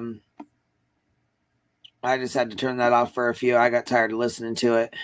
Yeah. I mean, it's like defense lawyers say one thing, prosecutors say another thing. You know what I mean? That's how it goes with lawyers. You know what I mean? It's just, but both sides it's interesting. He still has to go through the legal process, right? But I think he's guilty personally. That's just my opinion. But of course, innocent until proven guilty. But I don't know. You can poke holes in anything, right? Well, yeah. Do you think, okay, so what do you think the defense is going to come up with? Well, I mean, we'll see, but they could go after DM, they could go after the cell phone pinging, because that's really, everybody says it's shoddy science a little because there's such a big radius where those pings could be, those 12 ones before, even the one after. But unless there's GPS, there's a lot of holes, a lot, the white car, but not enough, in my opinion, holes that mean anything. But that's what they do, defense lawyers. You know what I mean? They just go after anything, and they're they don't care, they just go by the law, Doesn't matter what their opinion is, per se, I love this prosecutor. He looks like Santa or something. He looks like he's a good prosecutor. I just really trust also Moscow. police department. Like you can see like all the cases are covered. Like every police department kind of handles things differently. And for some reason, I don't know, I have like a lot of respect for this police department with how they even started like a YouTube page and started uploading their press conferences there. You know, they kind of really kept people, you know, alerted on certain things, but not on others. My dog again. I'm sorry. I can't wait to see if they actually have him on video getting out of that car and back into that car. Yeah, there's so much more that we don't know, right? There could be so many, like even the Uber driver, like maybe he saw something. Who knows? Because they redacted his name. He could be some kind of I don't know. Because he was there around the same time, you know? Oh, yeah, the DoorDash. DoorDash, yeah. Yeah, that's what I mean, DoorDash guy.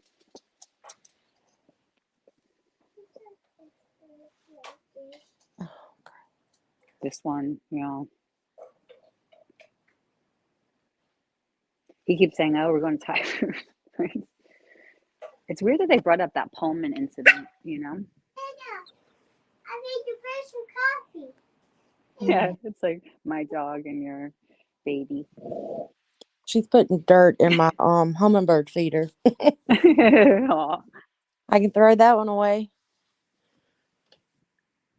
She's calling it coffee. She's made me coffee. What is this? Is this happening live? No. We gotta point out. Yeah, because that one defense attorney that Queen was playing earlier made the statement that they couldn't actually see him driving in the car. I don't know if that's Andrea Burkhart or no? No. What was that? Is it Andrea Burkhart, the one earlier, or did you watch that? I didn't watch her video. She's like a defense lawyer, kind of in that The area. One Brian Enton was interviewing when he was. Oh, that one. Oh, okay. Yeah. Yeah. Yeah, he just brought up, you know, the fact, or I don't know if it was a fact or speculation or theory, you know, was he seen in the car? Yeah. Kind of thing. But if I'm he curious, was, if yeah. he was caught on camera, his car parking at a certain time, then I just hope they have, you know, footage of him getting out of the car at that time, getting in the car. Yeah. You would think. You That's never know, what I feel if they have him on that video footage, I would think. Yeah, right. I'm curious to see what they have from his apartment, you know, as well, you know, in his like office. I'm sure there's like a lot, you know, things they could find from there.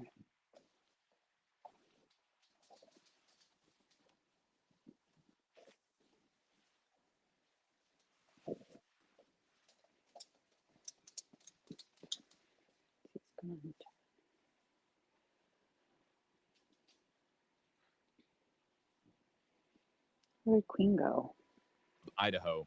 And as we cover this story, and heard there in our package from news Brian Enton, and Brian Enton will be joining from now for kind of the latest as where things stand here today, this Wednesday. You heard him say that investigators are hoping that witnesses come forward with information, that witnesses provide something that will be the break in the case. But what if witnesses don't ever provide that break in the case? What if witnesses don't have the information that police are desperately seeking, investigators desperately seeking to provide justice to these four families and to the University of Idaho community? What if evidence is really going to be the key to this case? Well, great that we have experts from the University of South Florida joining us here live on stream. Professors Peter Massey and Thomas Heislip joining us, taking time out of their day to join us. And Peter and Thomas have very specific focuses and different focuses, and that's why it's great to have them both here on the live stream. Good afternoon to you both, gentlemen. Peter, why don't we begin with you? Explain to our audience here your background and what your special focus is when it comes to the very, very vast field of forensic sciences. Sure. Thank you for having us. My background is I was law enforcement for 20 years. 10 of that was processing crime scenes. My QueenBee, are you there? is in forensic science, so I kind of mix both the science. QueenBee? Yeah, baby, what's up? Did you hear the latest? He waived his right to a speedy trial. June 26th is the next. People are like getting it from Twitter. Okay, so they're just waiting. Okay, so that's the update. They're just waiting to play it.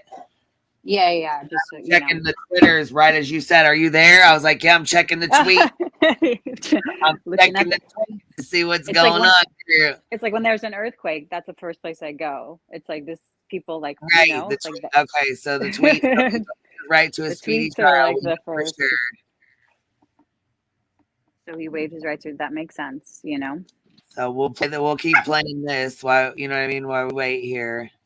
June 26th. Oh my God, that's a long time, but that's cool. You know, that means he's even. I don't know. I'm not gonna.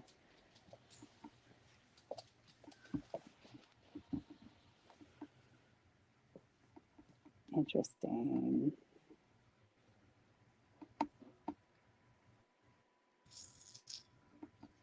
Oh shoot, I got.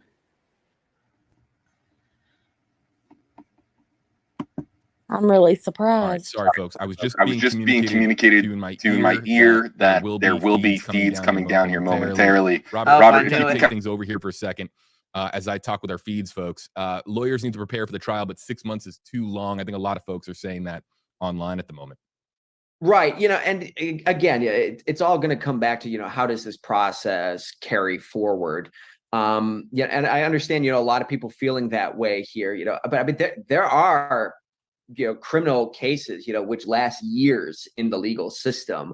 I mean, it's not totally uncommon for something like this to happen. And again, you know, it's the, you know, which factor is the most important here? Because there's several that you do have to weigh here. I mean, there are a lot of people who want justice swiftly. I mean, that's something that has to be considered. The public has a right to know and to be informed at some point. That's something to be considered. But it's also due process for a defendant.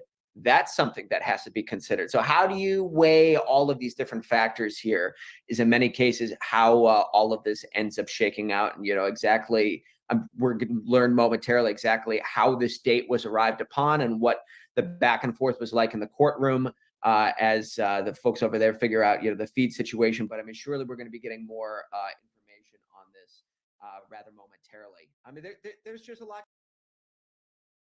of these processes. Well, while we wait for that to start or to play or whatever, we will.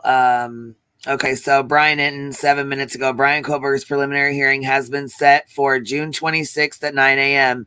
He was in court today in an orange t-shirt and told the court he waived his right to a speedy preliminary hearing, no bail. This says 32 minutes about to go through security and enter the Koberger hearing. Live tweeting not allowed, but I will update as soon as it's over and will be updated on News Nation. So that's his right, you know. It's like it is, like you said, it's due process. It's his right to waive that right to a speedy trial, you know, especially in a case like this. I mean, I don't know. Doesn't mean he's guilty or not. I mean, would you want to stay in jail that long if you were not guilty, you know? Well, I mean, he's going to be in there for a while anyhow, you know? I mean, no, he's going to be in there for, in my opinion, like forever. He's not ever going to, I don't know. I think they have him pretty good, but a lot of people waive their right, you know?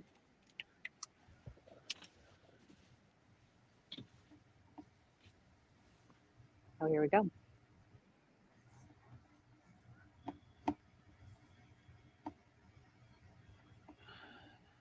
So, okay, we're back on here. Let's see, where's he at?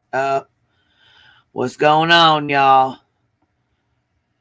Yeah, he waived his right to a speedy trial. So didn't operate correctly. So you're looking here at the screen that they're using to feed that back. Oh my God. Yeah, they just met. Technical issues.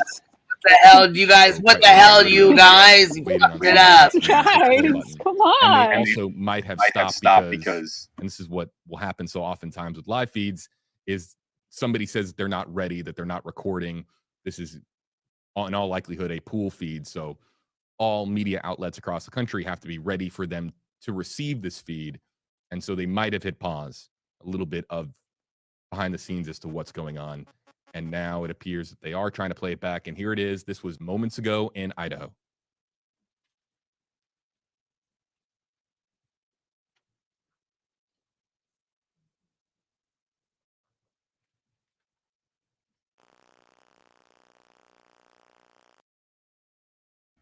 Okay, see, now we're not going to play with y'all now. And again, appears some difficulties with the feed. This is going out to all stations right now. So all outlets. So don't blame just him. So if you're watching on a different live stream, you'll be seeing the same exact screen.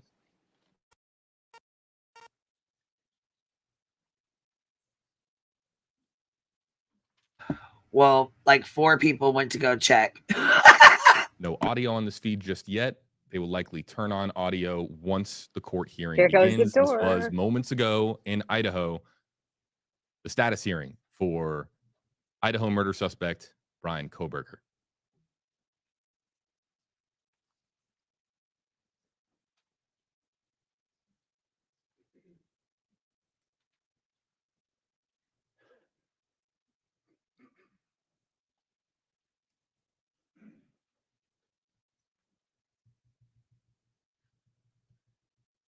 Where's B10 when we need him? Here he comes.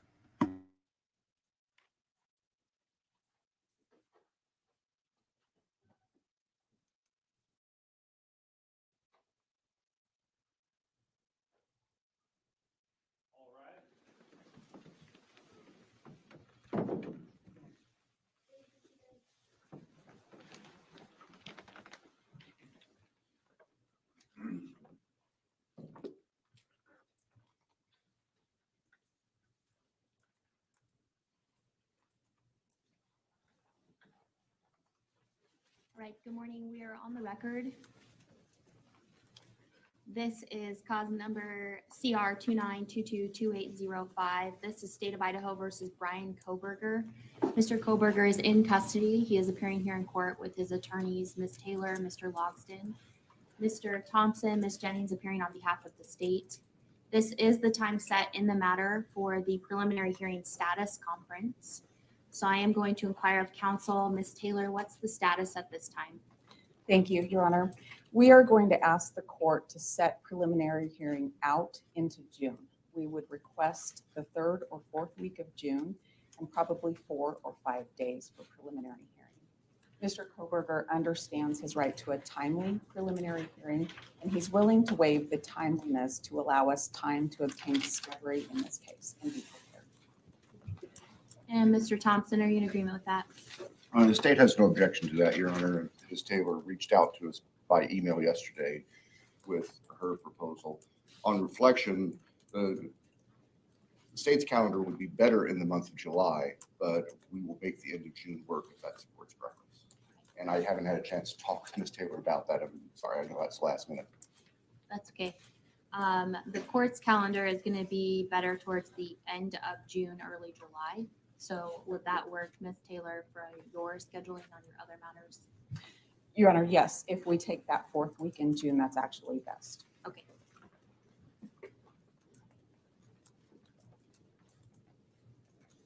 So, Mr. Kohberger, I need to speak to you for a moment then. Sir, you do understand, and Ms. Taylor has represented here, that she's advised you of your right to have or fully discussed with you the right that you have, which is to have your preliminary hearing within 14 days of the date that you initially appeared before this court. As you recall, when I advised you of your rights, that hearing is a probable cause hearing where the state has to establish that more likely than not, these felony offenses were committed and you were the one that committed the felony offenses. If you waive your right to a speedy preliminary hearing, it does not mean that you're giving up your right to have a preliminary hearing. It simply means that you would not be able to come back and challenge that the state did not present probable cause within 14 days. Do you understand? Yes. Have you had enough time to speak with Ms. Taylor about your decision to waive your right to a speedy preliminary hearing? Yes. Do you need any additional time to do so? No. Then I will ask at this time, as to the 5 counts, felony counts that were charged in the criminal complaint that was filed on December 29th of 2022, are you waiving your right to a speedy preliminary hearing and agreeing that that hearing can be held outside the 14-day period? Yes. And Ms. Taylor, do you concur with his waiver? I do, Your Honor. Thank you. I will find your waiver of speedy preliminary hearing is knowing, intelligently, voluntarily entered here in open court with the assistance of counsel. We will go ahead and set the matter for preliminary hearing.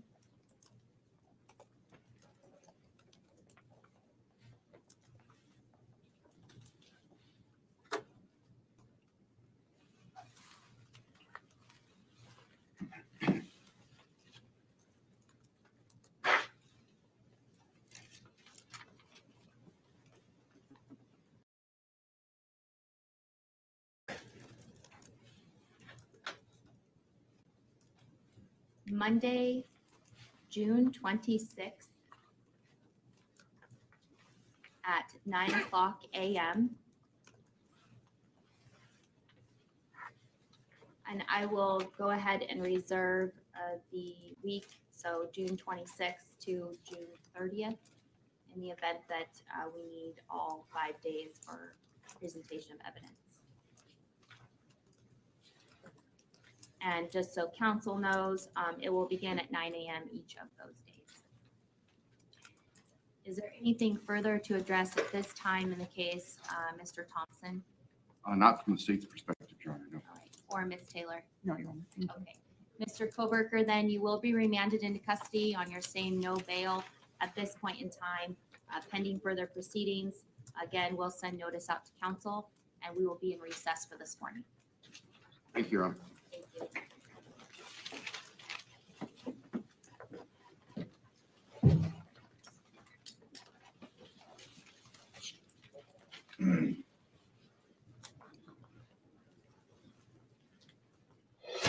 Breaking news on WFLA Now.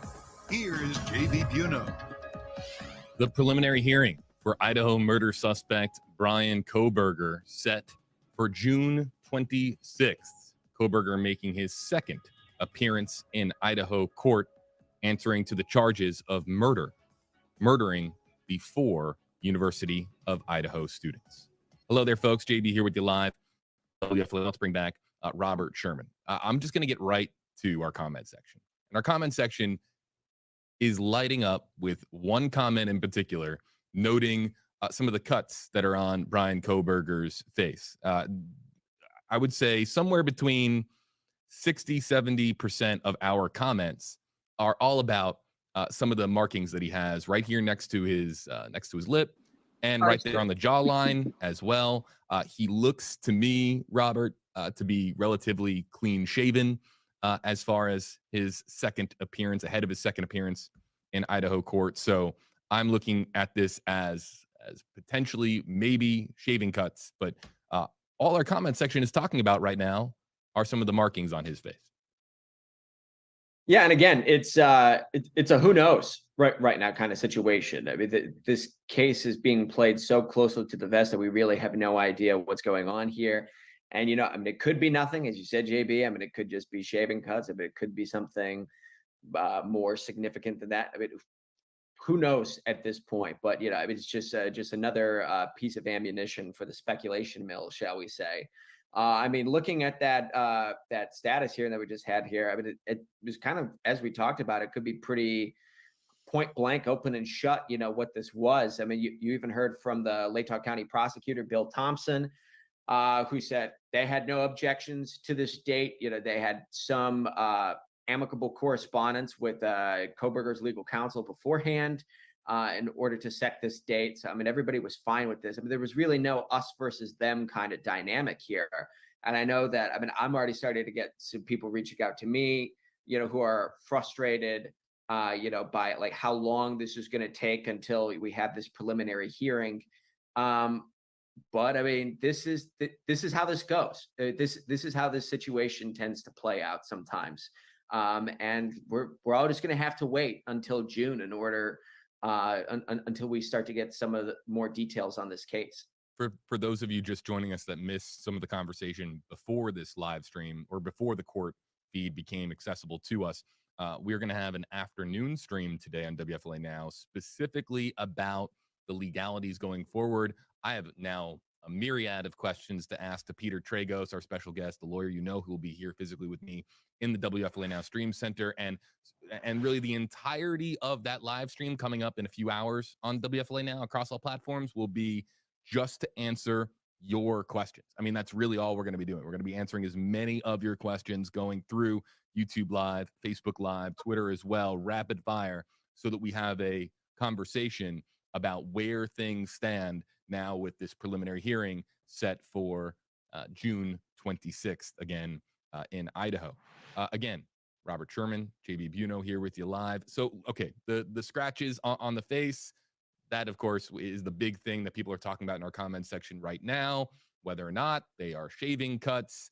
Look, if there was anything that had happened while Bryan Kohberger was in custody, something outside of the shaving cut scenario, we likely would have been told about it from Idaho police, Idaho authorities in general, and we have not heard of anything happening behind the scenes as far as his time in custody, again, after his extradition back to Idaho from Pennsylvania. So let's keep things focused here on the actual, the headline itself, that his preliminary hearing is set for June 26th in Idaho. Let's talk about the meaning behind that. Robert, there's now a ton of time, 6 months, for more evidence to be discovered, for there to be forensics that comes back, examinations on the Hyundai Elantra, examinations of some of the evidence that was quite literally taken out of the college residents, the Kings Road residents, just really in the last couple of weeks. All of this time now for both sides to prepare. It's not just Kohberger and his defense to prepare their defense now that they have the probable cause affidavit. It also gives time for more tips to come in. There's a lot of time now for both sides to really set the stage for what will be, I mean, to say the least, with all the time that's going to elapse, a highly anticipated preliminary hearing on June 26th. Right. And it's, as you mentioned, it's more time for the prosecution in order to find, the facts that they're looking for and the evidence that they're looking for in order to get a conviction. But it also gives the defense opportunity to put together their defense in a way and to potentially find new facts to this case that aids the defense of Bryan Kohberger as well. I mean, everything is strategy here. Effectively what you've looked at is Bryan Kohberger has waived his right to a speedy trial. You even heard the judge say there is that the prosecution had 14 days to show that they had probable cause in this case. He's waived that right there. So an exception has been granted, that strays. Cappy, you up here? Bit, shall we say. There's a reason for that. Yep, I'm here. There's surely a reason that the defense has All right, asked baby. for an exception. There's surely a reason that the defense has asked for all this to take place. Again, I don't mean to overstate my credentials here. I do not have a JD. I am not an attorney. I've sat in on a number of these cases before, and all I can tell you is that everything is done for a reason, and everything is done meticulously. And I'm surely we're going to be getting more information about that. But you're looking at a June timeline until you start to get some of these questions answered here in this case.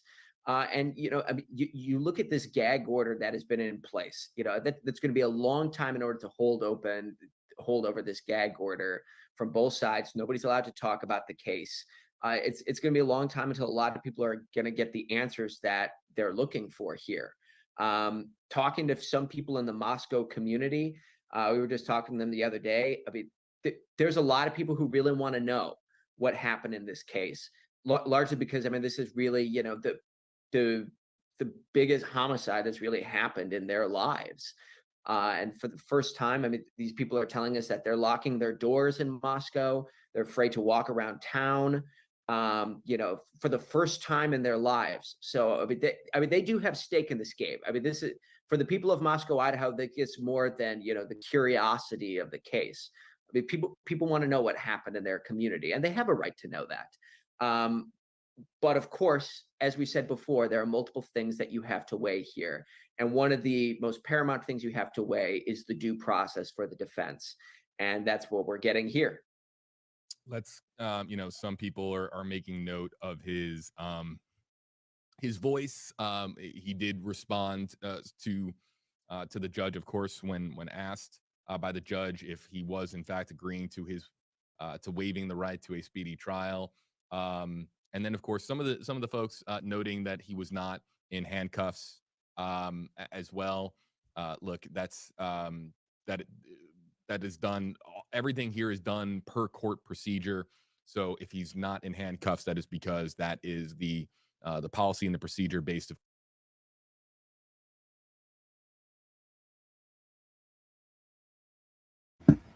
Is the court date still going on, or is it already over with? Is this him sitting in court? Is this just like paused, or is it still going on? I guess it is still going on.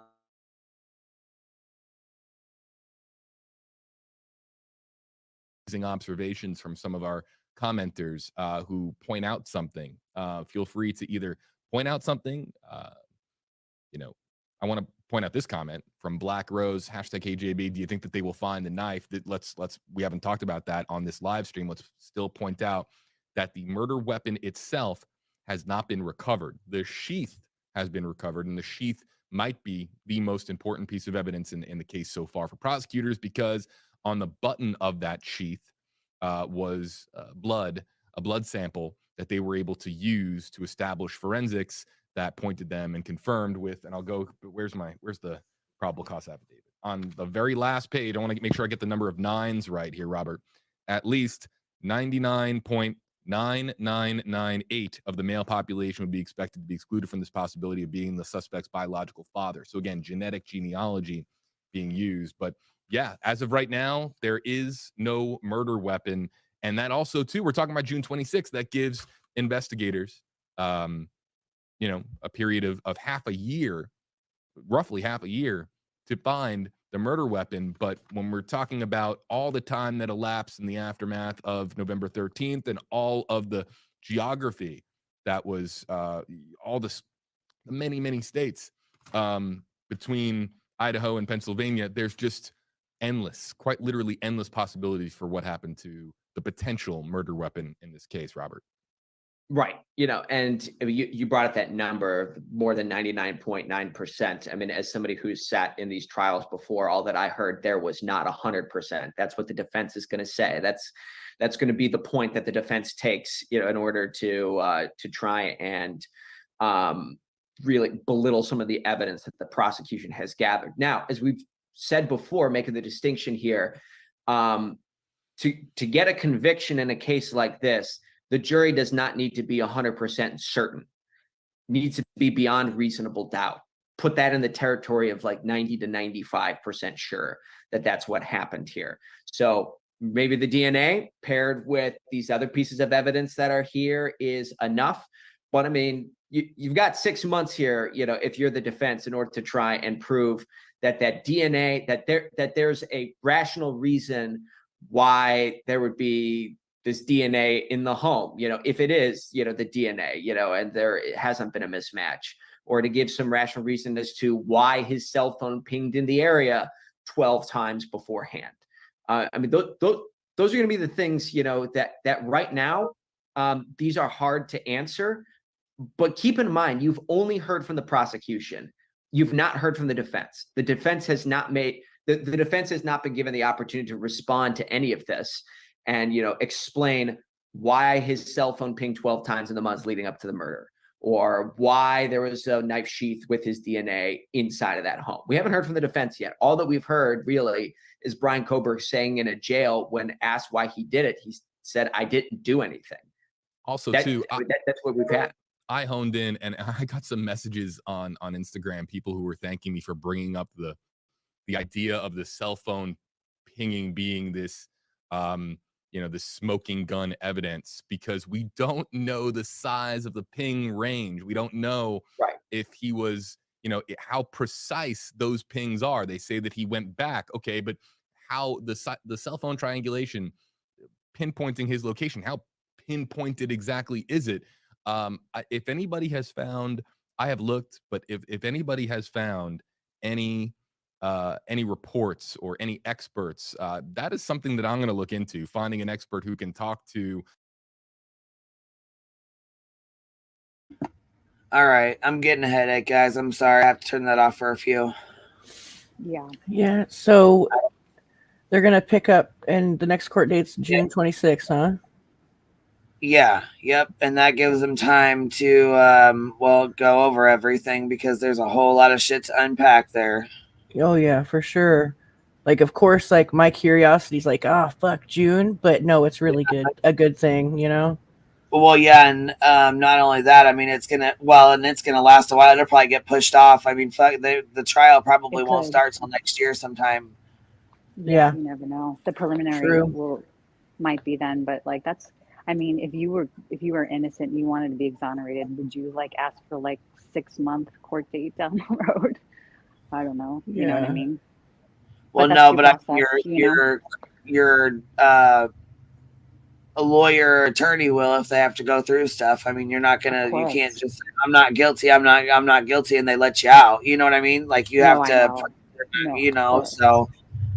And with that takes a lot of time, so they gotta, I mean, they're gonna try to prove him not guilty, but it ain't gonna work, I mean, it's just, there might be justice so slow, Well, and I know that they're gonna throw out that Dylan and the whole 5.5 hours or 6 hours, waiting 6 hours, and Bethany not calling, because it wasn't just Dylan. Bethany was there too, and she didn't call either. She was supposedly asleep though, right? Or we don't know really, because there was a text sent that was mentioned in the affidavit. Remember? Yeah, so I mean that's what I'm saying. I mean, she was there too. I don't know why everybody keeps just blaming her. Like there was another girl there too that didn't fucking call either. Because like the noise stopped, you know what I mean? And they did whatever they did, you know what I mean? Well, and if he was in there and out as quickly as they said, I mean, shit. The noise stopped. Yeah. Right. And they went back to sleep. They're like, okay, I was overreacting. It was this or that, We went through all that.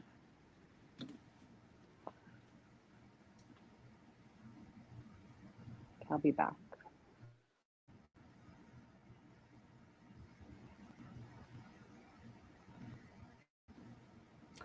So I went over to TikTok and looked at Tinder Girl, and she still has no receipts. Right. I guess that people have been hitting her up, right? Like, hey, do you think you could log into your Tinder? Hey, do you think you could, show us some evidence? And bitch was like, oh. Sorry, baby, go ahead. I'm sorry. Right? Oh, I'm sorry. I think it was from 2015, the whole, right? When that happened, that maybe that she doesn't have. She doesn't have, like, she tried to log in and she can't. She doesn't have access to her old phone or something like that. But I don't know. You never know. Because like in all, I'm like super jaded because in all these cases, there's always somebody that wants to be looked at. Like and like a lot of times, people already having a social media presence kind of red flags me. Because oh shit, like maybe this will help my TikTok get off the ground. Like, oh my god, definitely people do that all the time. For becoming a member of the Hive, but there's a lot of people that use this account, like this kind of shit too. I mean, there's somebody I was looking at yesterday who's got 200 lives from 200 lives on the Idaho case. Oh jeez. 2 months, 200 lives. I mean, JLR's got a shit ton too. Don't get me wrong. JLR makes like 4 videos a day.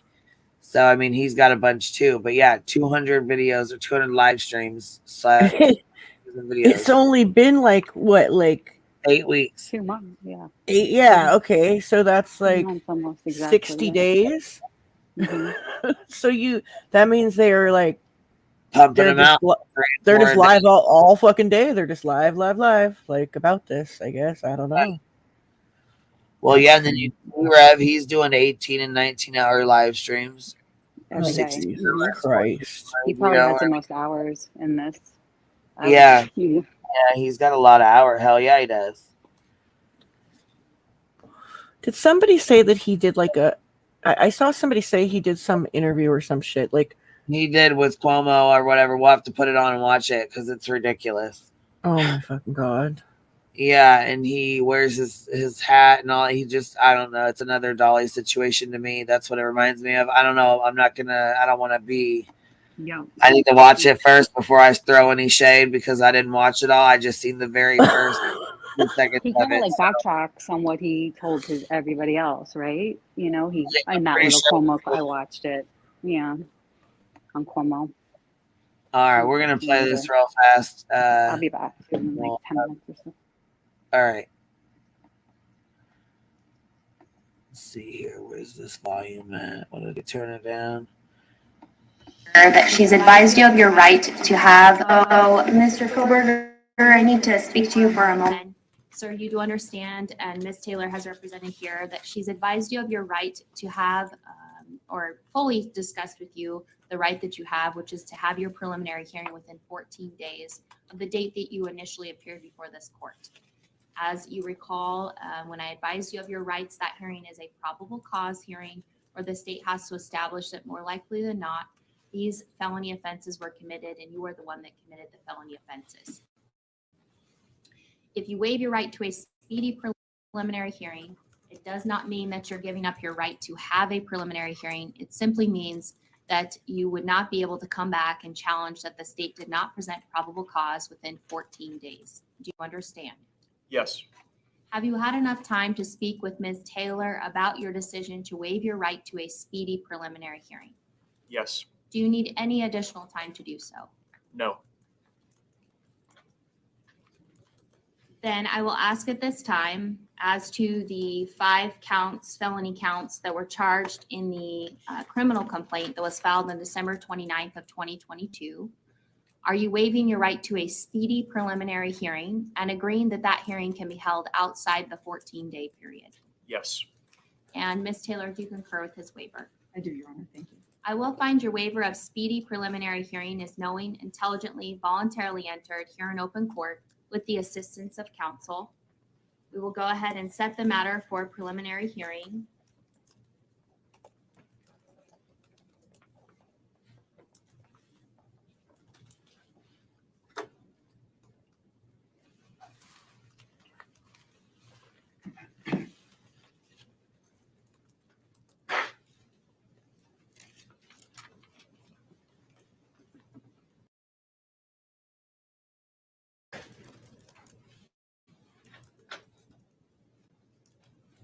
Monday, June 26th at 9:00 a.m. And I will go ahead and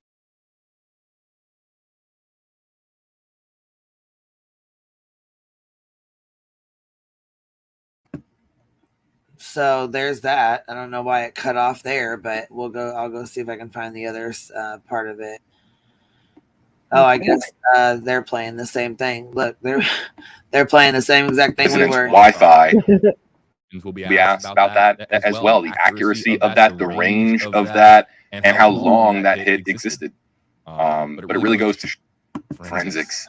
Right there, side by side with forensic sciences, with body forensics, with DNA forensics, is what I'm trying to say.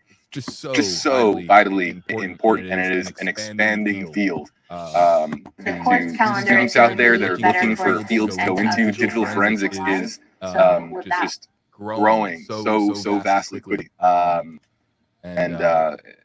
Digital forensics. A constant reminder. A constant reminder.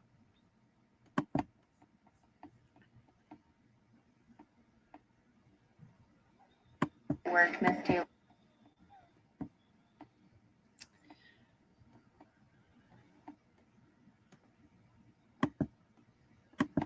Sorry, I know that's last minute. That's okay. The court's calendar is going to be better towards the end of June, early July. So would that work, Ms. Taylor, for your scheduling on your other matters? Your Honor, yes. If we take that fourth week in June, that's actually best. Okay.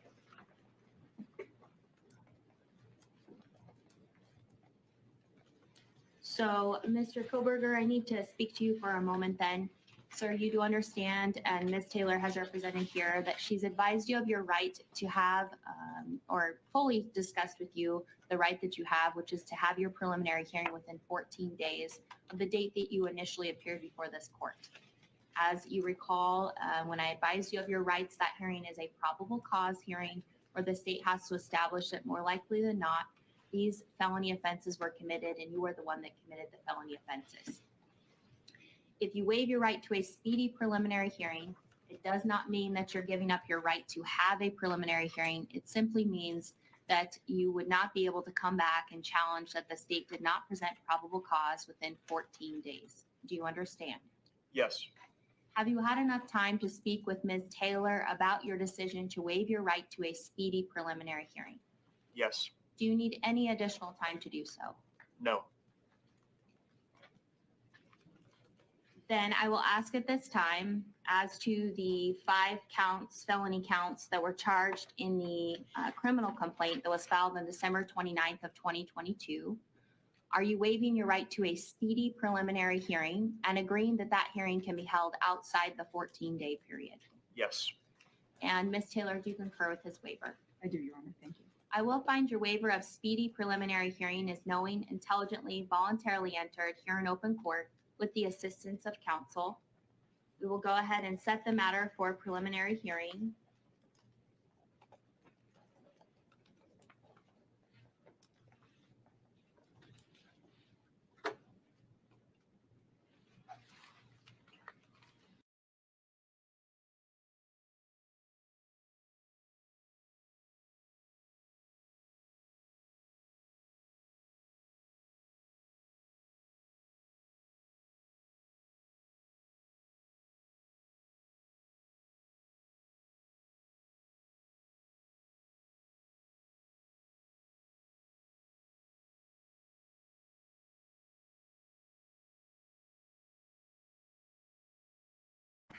All right, y'all. You gonna shut it down? Well, yeah, I'm gonna shut this off. I mean, the court date, as far as I know, is over, right? I mean, is there something else going on? Is there more to it that I missed, or what? Nope, not that I could see. So basically, his ass will be back in court in June. So there's quite a lot to. I mean, his attorneys and the DA have a lot to unpack, you know. And they gotta have you know, it makes me wonder if they're not going to go in and try to do like a reenactment or see if there's any way that, you know, to time it and shit like that. I know that the investigators were already over there, but I wonder if the DA's office will go in there and do something like that too, you know? Right. It just kind of makes me wonder. Let me have somebody wanting to come up.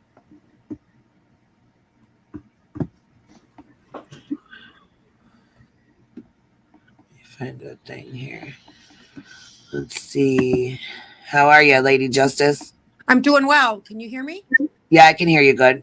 Hey, I just wanted to come up. I'm in the middle of hearings myself, and I've been listening and kind of keeping up with this case. I'm a licensed attorney in a northern state. I've been practicing for 33 years, and wonderful. You can give us some good advice. Yeah, and I'm actually a member, and you're one of my favorite channels. I don't know. I got involved in a case of I was working with Jennifer Koffendorfer. Oh, okay. The FBI that does a lot of stuff on News Nation with some missing, you know. I see. I follow her on Twitter, but I'm not she's a big awesome. I don't know how to work with her on some missing children cases and some unfortunate cases on some at a university in my state, and she's amazing. As is, I don't know if your viewers know, our listeners know this, but same thing with Ashley Banfield. She gets bashed a lot. I don't know. A lot of times it's women. You know what? I really actually do like her. I like her. But she's a lawyer. like her too. People don't know. She's, a Canadian. She has dual citizenship, but she has a law degree. She got her law degree in California. And she's a legal lawyer journalist. She's very, very, very, very intelligent. Sometimes you don't see it because her job is to ask the questions. But what I want to say is there's a lot of confusion going on. Besides that, your channel is my favorite. Is that there's a lot of confusion going around about this time period and what's going to happen and where things are. So what I want to say is I don't practice in that state, and I will say that it's archaic in a lot of ways, including the fact that they have the death penalty and not a lot of states do, but those are red states. But the proceeding today was nothing. It was I would bet a lot of money on the fact that it was all worked out beforehand, that they already had conferences, both the public defender and the prosecution with the judge, and had worked out, this is what we're going to do. And we're not going to run the preliminary exam, which is just showing that they have enough probable cause to have made the charges. Okay. It's a very low standard. But what they had to do. Yeah, and I'm sorry, I don't mean to interrupt. I thought most of the time they just waive that. Sometimes, it depends on the charge. On a charge like this, it's very strategic, and I can't even tell you. And I've listened to some very bright lawyers, like Mark Garagos is very, very knowledgeable. And I've listened to some of these criminal guys that I know, and it's really a strategic thing. And if you're not involved in the case, it'd be really hard to even say if you would advise to waive the prelim or not. I know I was at a prelim yesterday that was it was a break-in, kidnap, rape case of a former girlfriend, and they ran the prelim because they wanted to hear what the witnesses said, and they also want to size up the witnesses and see if they're going to be able to shake them or not. So some cases would run it, but I think that this case is going to be mostly scientific, in my opinion. Scientific meaning the cell tower pings, the DNA, the crime scene investigation, all of those. But going back to it, so today, all that was going to happen is to have a preliminary exam. You need to have it. And I don't know any state that it's not within 14 days of being charged and arraigned. Okay. Being arraigned in court within 14 days. So it's the same in that, Quentin Simon case I watched you on, and some of these other cases where people are like, they're not doing anything. They're not doing anything. They're not doing anything. Well, they are. But the problem is once you do the charge and they are arraigned, you only have 14 days to present everything that you have to get past that burden. Okay. Right. So they want to present the strongest case. You can prosecute cases without recovery of a body and those types of things, but they're harder. Okay. So the hearing today was for the preliminary exam. And we knew last week, or when he, was extradited and made his first court appearance, that it was pretty much telegraphed, at least, if you're a lawyer like I am and you're listening, that that's not going to be enough time. And they were going to have a scheduling conference, which was exactly what happened today. But you have to have, because he had just been extradited, just had attorneys. I don't know how their attorneys are working there with the public defender and assignment of the attorney. So the fact is that happened so quick. To get him to waive on the record that day probably wouldn't have been, a good practice for the attorneys. So they met with him. They, got to look at some of the stuff, and the prosecutor, I'm sure, knew that they were going to, waive the 14-day prelim period. It just, it makes sense. The question would have been, are you going to run a prelim? So the right to a speedy trial, a lot of people are calling it. The right to a speedy trial is not the same as the 14-day preliminary exam probable cause hearing. They're two different things. And we don't call it a speedy trial. I heard the judge when you were playing it say, a speedy prelim. I've never, ever heard that. We call it waive the 14-day rule. And when you waive the 14-day rule, there's so much law on this. It's basic elementary law to like a first year, even criminal lawyer or judge even, is the defendant, 99% of the time, you want the defendant to waive that on the record, not the attorney, the defendant. I have even had cases where I want to, like during COVID and, when we didn't have in person, you want the defendant to sign the waiver. And depending on who the defendant is, we would be able to sign a waiver, but they still wanted the defendant on the record waiving, so that they're, you're getting rid of an appellate review type issue. So today, having him there would have been, and you saw the judge say it, he makes him say on the record on a case like this, if I'm the judge, I'm having, the defendant do any of the things that's constitutional rights on the record, not allowing the attorney to do so. Because the other thing is in the appellate world, you'll have defendants, and they are often criminal minds, okay, say they didn't know. Oh, I didn't know, or my attorney didn't explain it. So even for me, for best practices, I say, Your Honor, this is blah, blah, blah, blah, blah. I've discussed it with my client, and my client, wants to waive. And is that right? And I'll look to my client, and then the judge, no, we'll go through the hoops. So that today is no big deal, was a nothing burger is what I would say. But I will say this. I don't really have a conclusive opinion on the 6 months to do just a preliminary hearing. That signals to me, there's a lot of scientific evidence.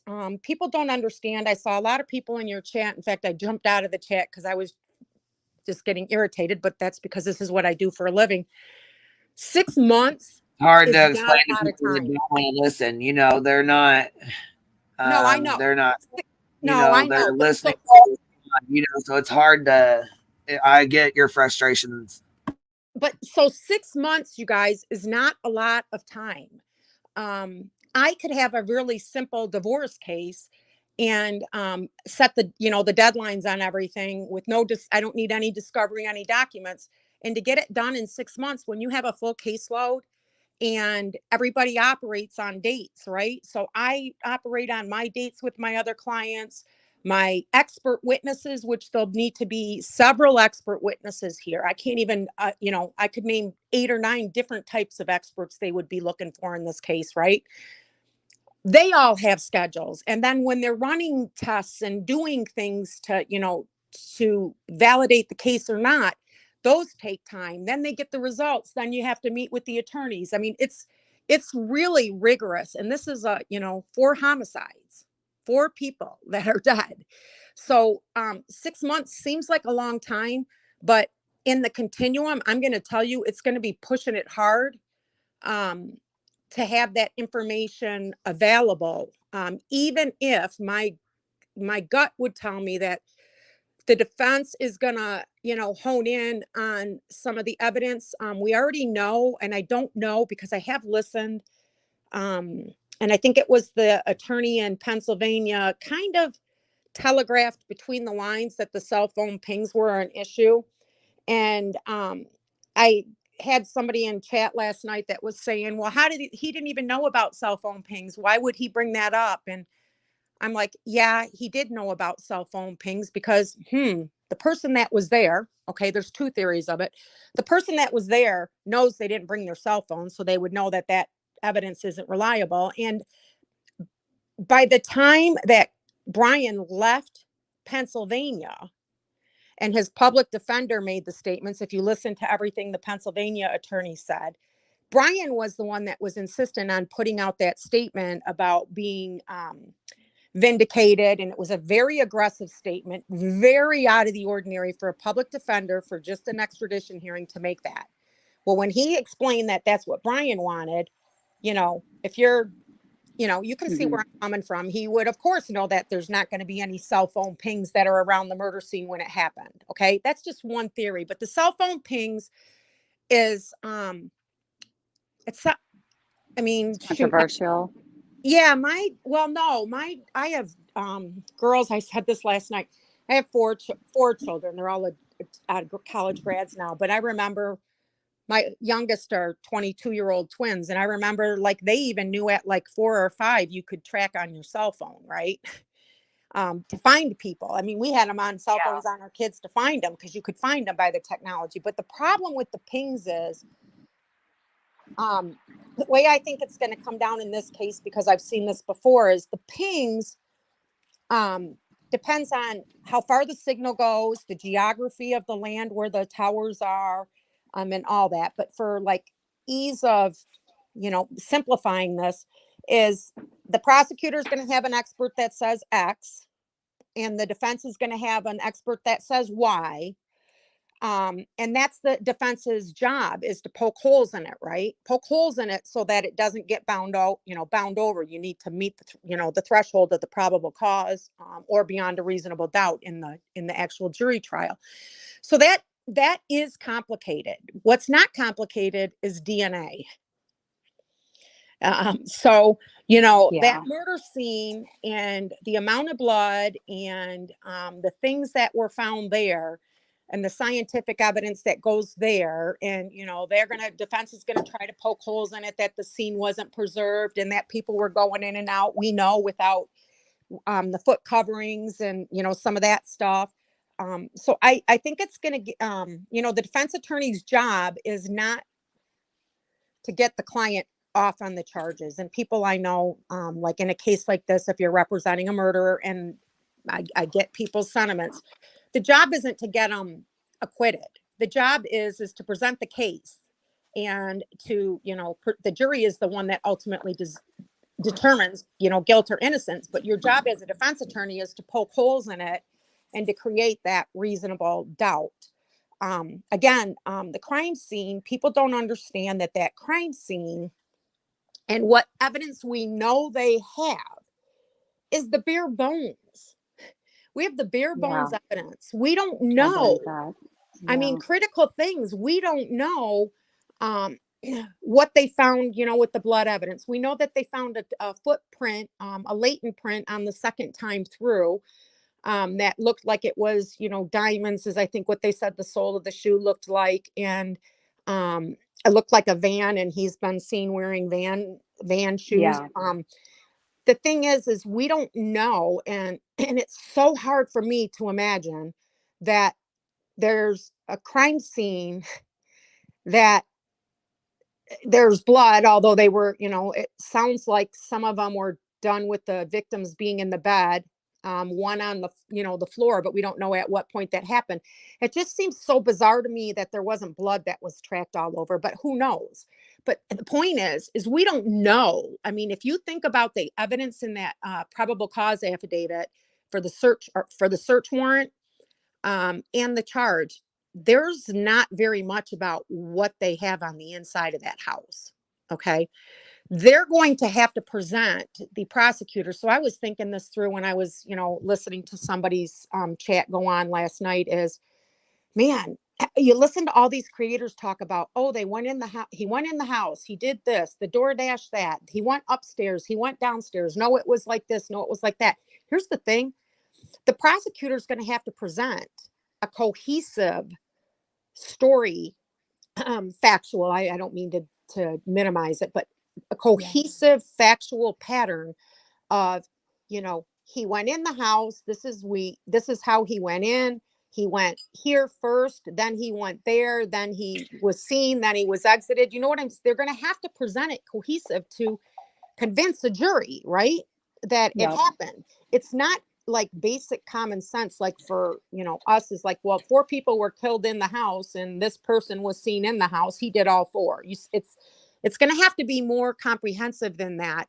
And that's where like forensics, Jennifer, I bring up Jennifer because she's an FBI agent, right? FBI agents are incredible. And she is amazingly brilliant in profiling and figuring out how they usually work and those types of things. So we don't know any of that.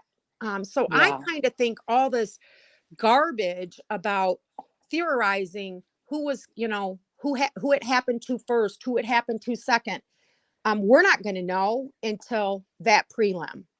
If that's what they choose, if that's what the defense chooses to poke holes in. But by the defense having this preliminary exam is forcing the prosecution to be prepared with its best case at that probable cause hearing. So that probable cause hearing, setting a week for it sounds like a long time, but it really isn't, given the magnitude of the charges and the volume of evidence, and scientific and expert witnesses take a long time. And, it's going to be a very troubling case. What I heard one of Enton's people say, that's not an attorney, earlier in your live was, well, they have to prove, well, why was, like Brian's going to have to say, I wish I had another name to call him, but the defendant's going to have to, say, well,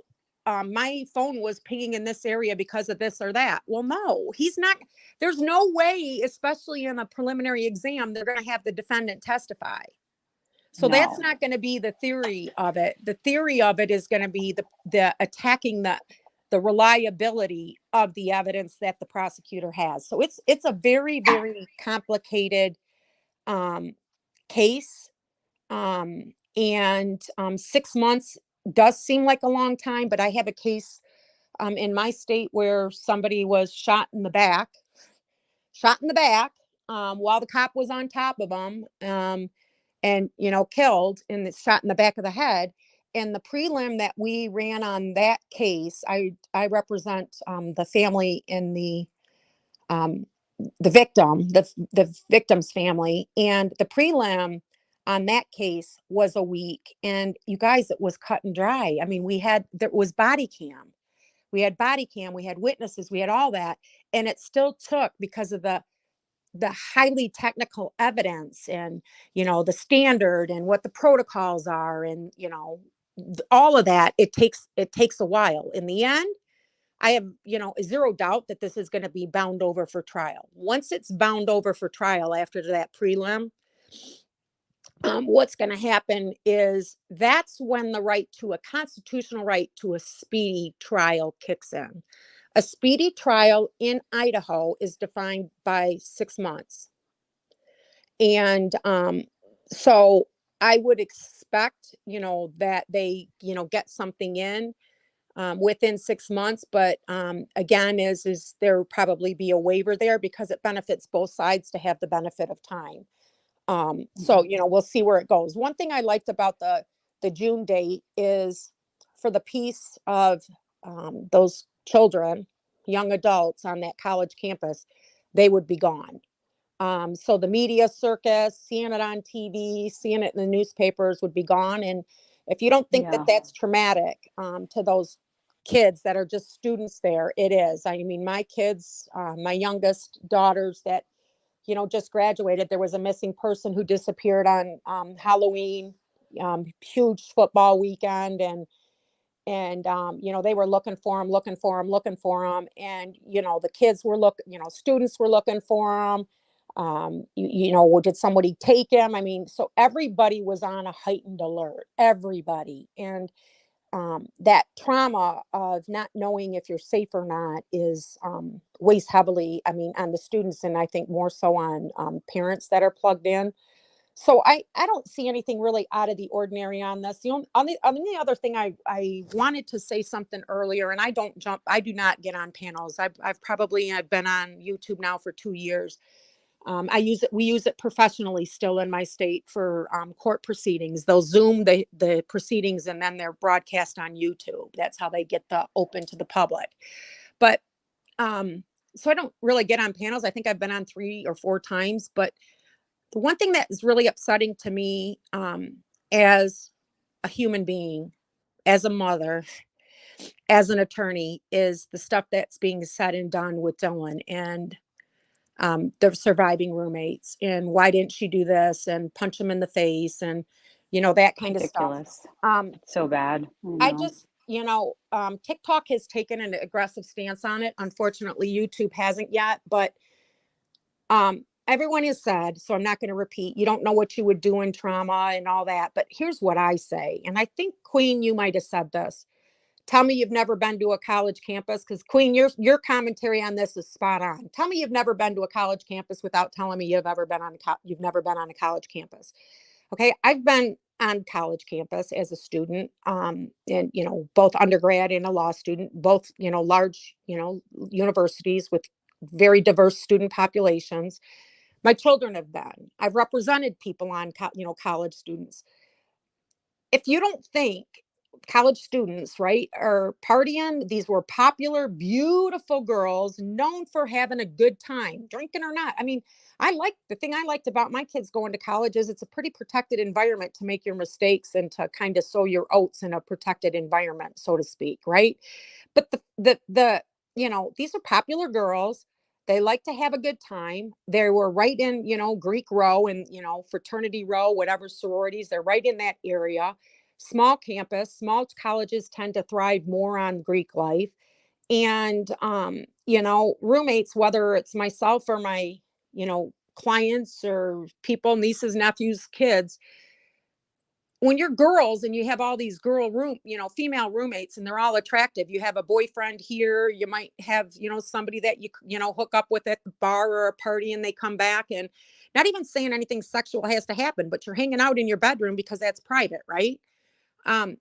If there's noises and whatever, I even had a long time ago, so say 40 years ago, is, your roommate brings somebody home and you kind of hear some pounding in the kitchen or whatever. You might, if you heard something drop, open the door just to make sure it was all right and go back to bed. But you're not involving yourself. Even seeing a male, he's a male, and she could describe him. And he had, to me, it's a COVID mask, a bandana kind of thing around his nose and mouth. It wasn't like he had a ski mask on. So, I don't put up, her not calling 911 is all, bullshit. It really is. And especially Yeah. if you pay attention to the facts, Mhm. the coroner said, right? The coroner said, I don't know, I can't quote her specifically, but basically calling 911 wouldn't have done anything. They bled out and they were dead, because Minutes of where or the wounds less. were.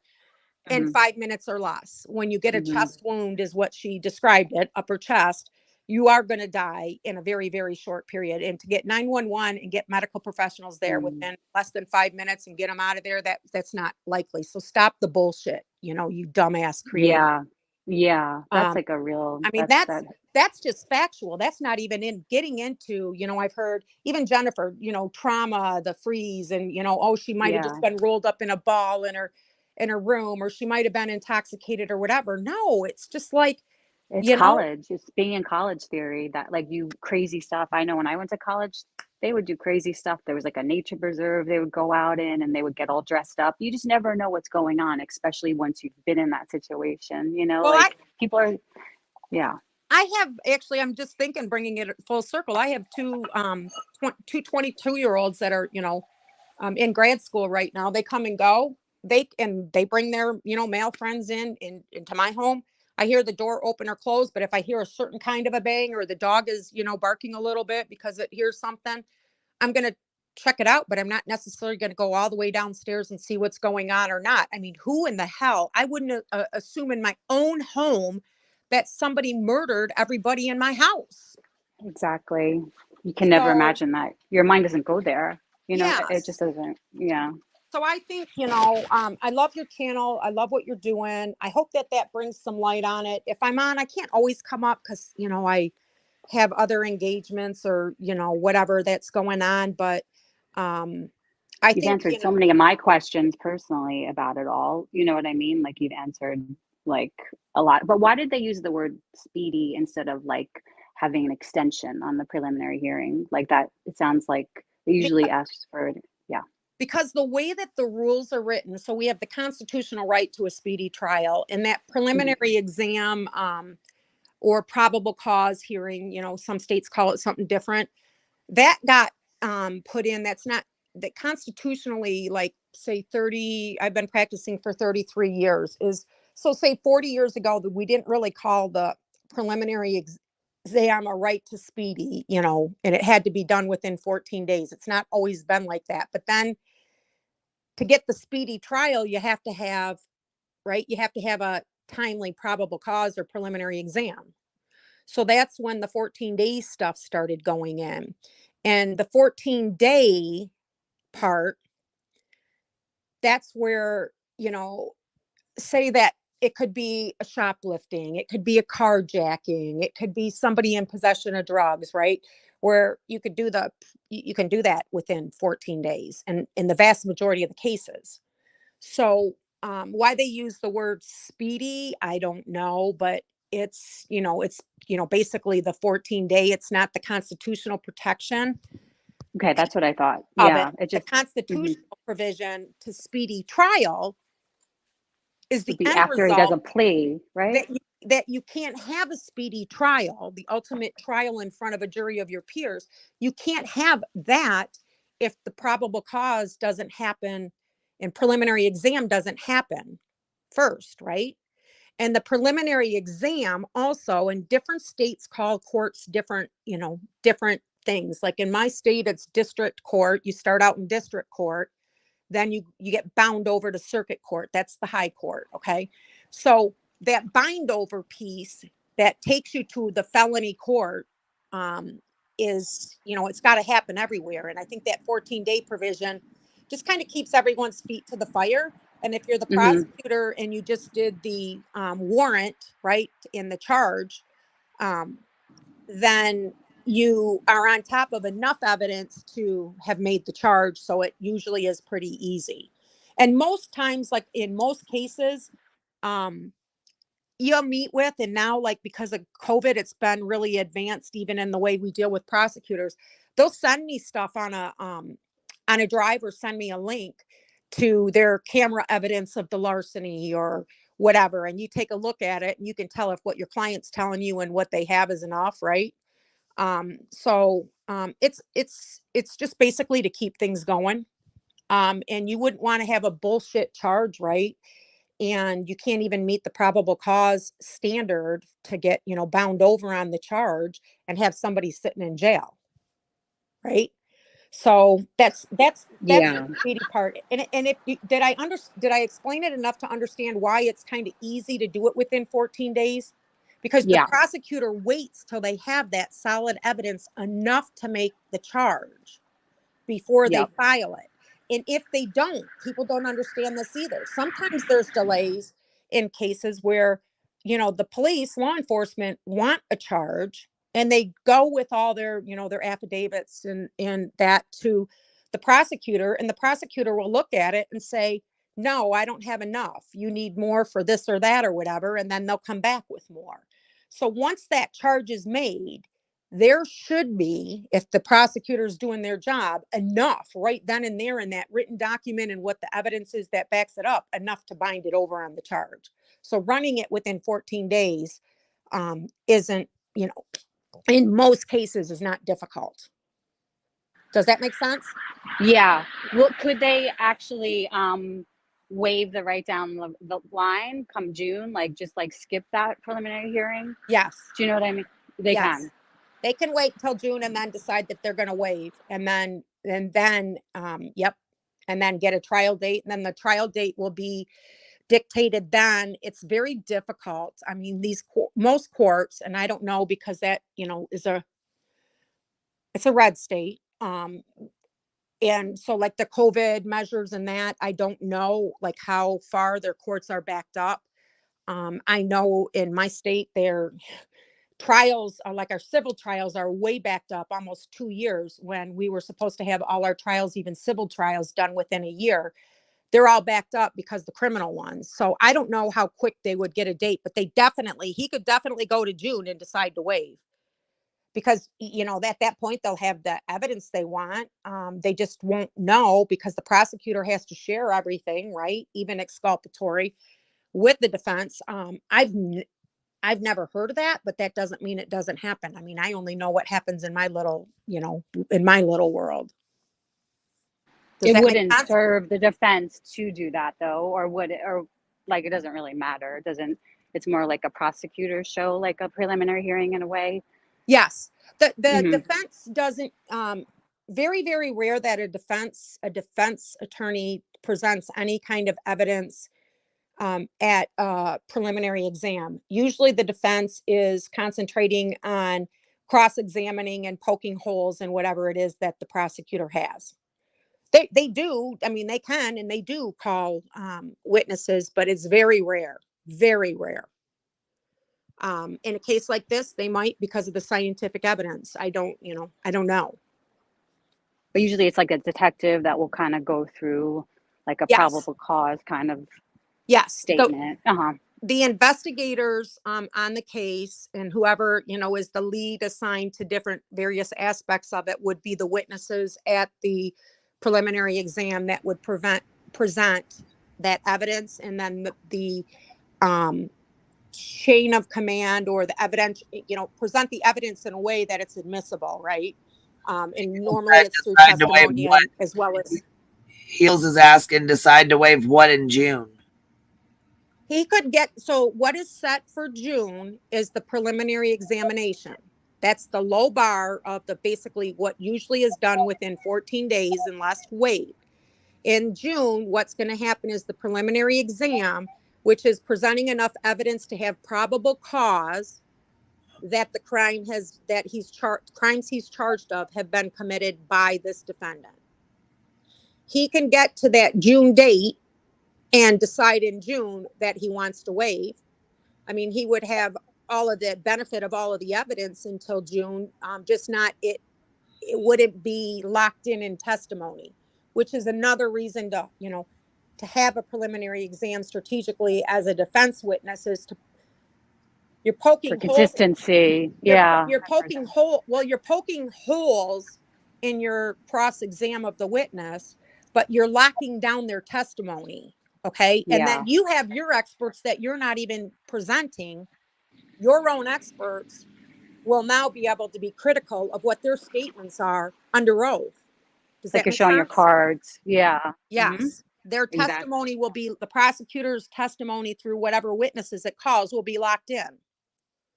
So even, the survivors is if they chose, and I don't think they will, but if the prosecutor decided to, put a survivor on the stand and that would lock that survivor's testimony in. And even if it was 100% solid and accurate, you get them on at the time of trial and with anxiety and trauma and all that, because you've seen the witness on the stand, if you can shake them or not. So does that make sense?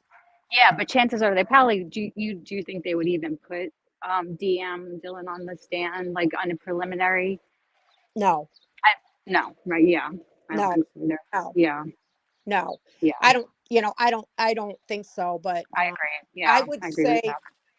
if the strategy is to get the prosecution to lay out, its case and the testimony, right, it would seem to me they would run that prelim in June because they would want to at least, if you're going to do all that work up to it, is to lock them into the testimony. For strategic purposes, that makes so much sense. Yeah. Does that make sense, Heels? Yeah, it makes sense for me. Yeah, it makes sense to me for sure. Does anyone, any other questions? I had a question about like the sealed search warrant. I saw Jennifer Coffin-Tucker. She spoke about it. Like the reason why it was sealed was that to like prevent like the arrest that was happening like concurrently in Pennsylvania. Or do you know anything about that? The sealed warrant of his apartment in Pullman. Yeah, I got the benefit of listening to Jennifer's little snippet, I think that she sent to somebody. I don't know if it was broadcast or not, but I agree with her, and she has way more knowledge of why they would do that. So the FBI, when you're dealing with the FBI, they're just so specialized and highly trained, and their investigative training and tools that they have are so sophisticated that my gut is on, first of all, why that was sealed is, let me like back up for just a second because there's confusion on this and I hear creators all over. Savage in the back, listen up, girl, because you're on my team or I'm on your team.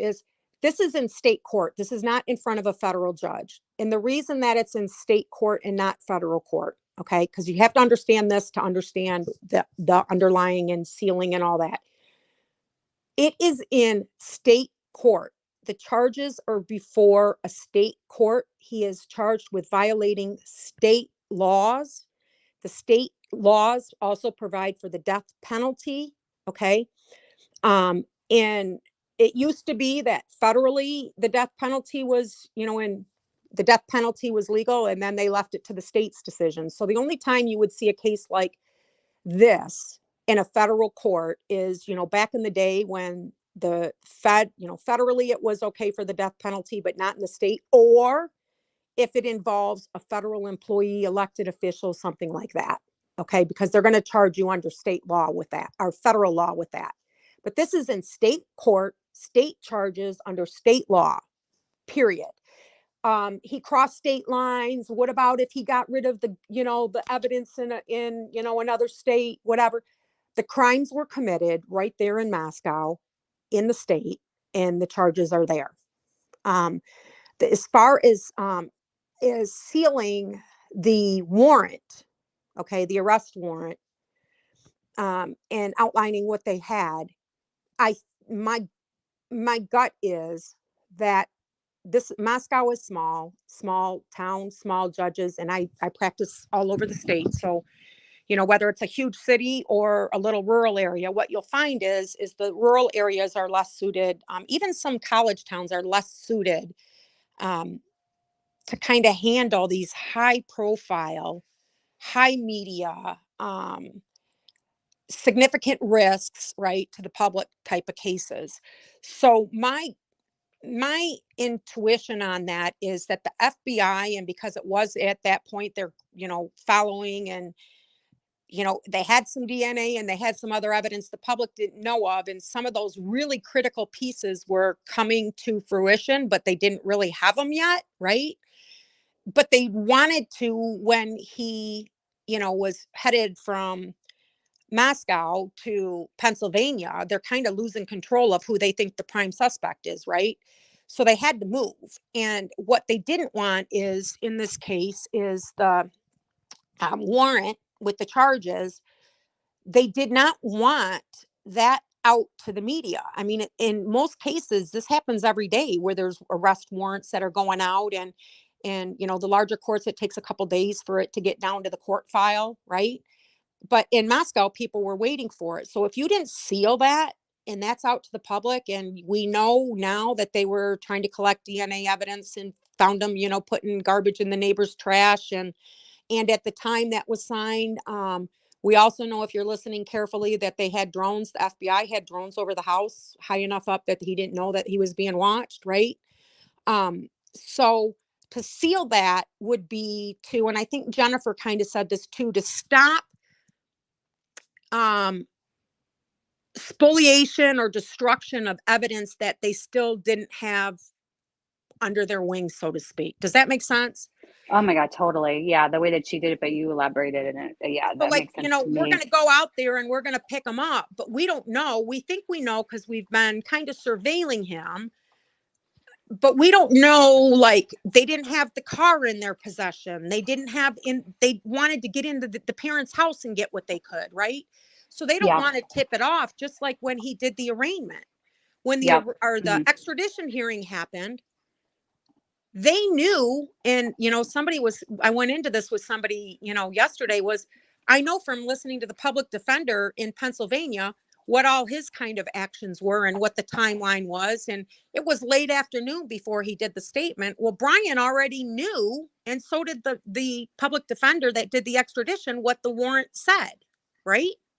Yep. So that was already out there, and moving fast enough, and there's so many missing, are moving parts, that to have control. And if you're the FBI, they're kind of used to everybody kind of stays out of their lane, right? So that's the way they do it. And the danger to the public and to the this and that, whatever, they're like, why did they put that language in? Well, the danger to the public could have been in apprehending him, right? The danger to the public could be when you deal with federal cases and federal court, even, I mean, I don't like going to federal court. Federal court is prim and proper and right down to the shoes you wear, and you got to wear hose. Okay. Nobody who wears pantyhose today, nobody. Right. But federal court is, they're dealing with the investigative agencies or the FBI. The FBI has standard language. I mean, they don't just come up with the language, and that broad, inclusive, public safety, danger to the public, that language is probably just, boilerplate language that was in part of that, probable cause, search warrant, pick them up. All of those are, templates that you put in the additional information. Does that make sense? Yeah, that makes the most sense to me when I heard her say it. And yep, somebody was asking like about, they thought that the preliminary trial that they had to decide if there was enough evidence to go to court, but it's like a certain amount of evidence. Somebody was asking that in chat just now. It's the probable for a preliminary exam is do you have probable cause? Is there enough evidence for one to conclude that these crimes were committed by this defendant? It's a pretty low standard. Yeah. But not so low enough that you're going to falsely accuse somebody. Yeah, but not enough to convict. Yeah, exactly. Correct. And like, what if they, in this investigation, like this is a question we were talking about, they find that maybe he committed other murders in other states? Would then become a federal trial or a federal case?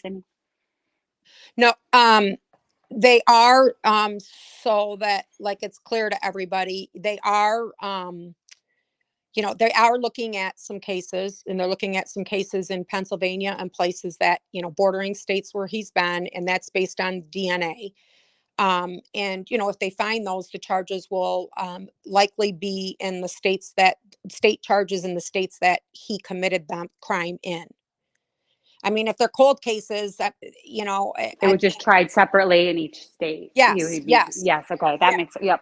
Okay. Because the person that has the right to make the charges is the state. You know how we have states all have our independent and have their own powers and rights, and that's how that would go. With, in terms of looking at if there were possible other victims. Another thing to clear up, and Queen may remember, I was in her chat this day.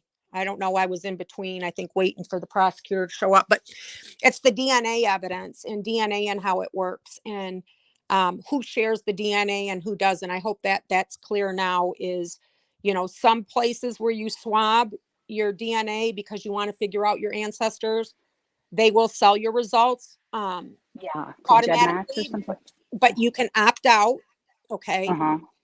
And nobody, I mean, even it blew my mind that law student voluntarily gave his DNA. As lawyers, we fight. The only time in my state is as soon as you are charged, you don't even have to be convicted, which constitutionally is a little weird. There's some issues with it, but as soon as you're charged with a felony in my state, you're swabbed for DNA. You don't even have to be convicted. Okay. Wow. It seems like it should be the conviction standard, but giving away your DNA, I said, is like giving away your social security number. But it's even worse, because if someone gets your social security number, you can shut down. It's really super hard, and get, a new one. It's super, super hard. But DNA is, I can't say that there's funny business or not or whatever, but why would you give the government? I mean, they already can hear you through your cell phones and see, your data, even when you say don't download on apps and whatever, right? You have the digital footprint, but why would you give them your biological, your biological information? And some people are like, well, if something can happen or it can exclude or whatever, what do I care? I haven't committed any crimes. Well, we now know that it can be traced through family lines and whatever, and it's just not a good practice. But DNA, when you have send in your DNA for testing, you should always opt out of it being shared. And there is nobody, I mean, there was huge litigation about this, is with the companies that are doing the DNA, testing for ancestry, is FBI, nobody can get a warrant for their records and that data. And that's, you know, that's settled law now. So just protect that like you would your, you know, social security number or whatever. You just don't know what anybody would do with your DNA in that. And, you know, you should protect that. Does that help everybody? Yeah. I had a question too from the other day. We were talking about the DNA that was collected from the trash of the father. Is there any like way that they could dispute that in any way? Like, because that a defense lawyer was kind of poking, like, say that's where we poke holes. But like, it seems like trash is thrown out, right? That's like if you throw out your trash, that's the oldest secret in the book. That's what we thought. But this one lawyer once you take your trash off your property and everybody's property, about, you know, you can say my driveway goes out to the street, and where my driveway ends in the street, you know, that's not on my private property. So they're not doing an illegal search and seizure in my residence. Okay. The fact of the matter is, almost every piece of real estate in this country, you have what's called an easement, a public easement. And it's about anywhere from, you know, 15, 20 feet to the road. In residential neighborhoods, obviously it's less. I mean, you maintain the sidewalk, or the grass. He was in a gated community too. And we were talking about like, if it's an HOA, could they have given, like, you know, we were just kind of talking about that too. Yeah. A homeowners association only is an association that governs the private property. The public property, still even in a homeowners gated community, the roads are public. Who paid for those roads? Who pays for the sewers? Who pays for the lighting? Those are all public. So when you take your garbage out and put it on the road, public. Right? Got it. And that idiot was smart enough, right? Oh, I'm so to smart. Put it next door in the middle of the night and puts it in the neighbors. Like, what are you thinking, you dumbass? You're not putting it in yours because they're not going to be checking with everyone. In fact, they could have had. Not in this case, we don't know. And I don't think that there was enough, the timeline did it, but they could have had FBI agents staying in your neighbor's house, you dumbass. Right? Maybe. Yeah. Because they were working with the gated community, they said, FBI, those 4 days that they were tracking them, they had. So, yeah, everybody should know that. Any garbage that you know, anything you put. That's what we were saying. Yeah. Public property. It's like it's done. You throw it out. It's done. But it's Well, interesting that he just didn't know that. That's like seems like that would be something he would learn in like criminology 101. Well, let's just say in high asset divorces or other cases when you hire private investigators, the garbage is one of the first things that they're looking for. That's the easiest, to get the garbage on the street in the middle of the night on garbage night. I mean, that's done all the time. All the time. Yep. Interesting. Any other questions, or do you see anything in the chat? Let me look.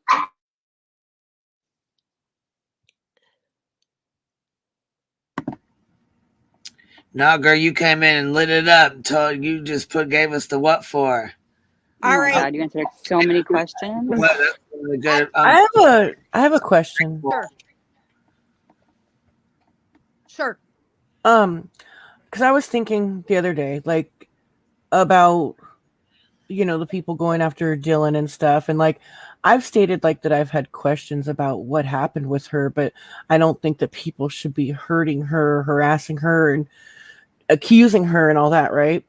But I was thinking about like when it comes time when like documents are available for public access, like God forbid people access the victims' like autopsy reports and find out that, like, say one of them was laying there alive for a little bit, they're really going to come fucking hard at her. And in the state of Idaho, is there any way that adults autopsies can be sealed? Because I know I'm in California, and I know you can do it if you have a minor, but adults, I don't think you can. I'm not really positive though. Well, there's a couple of ways. I'm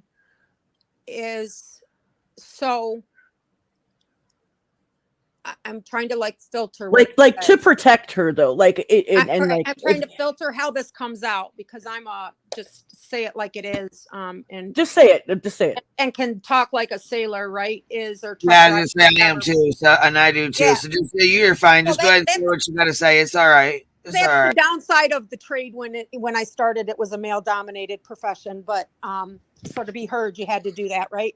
But the fact is there are, I don't know what the family's means are, and I'm doing a crazy period, busy time in my practice where I don't even know enough about her, the surviving victim. I know that one of the victims' dad, it looked like, was a single parent, but I don't know enough about her parents or their means. But I would be, I think that every state has victims' rights laws.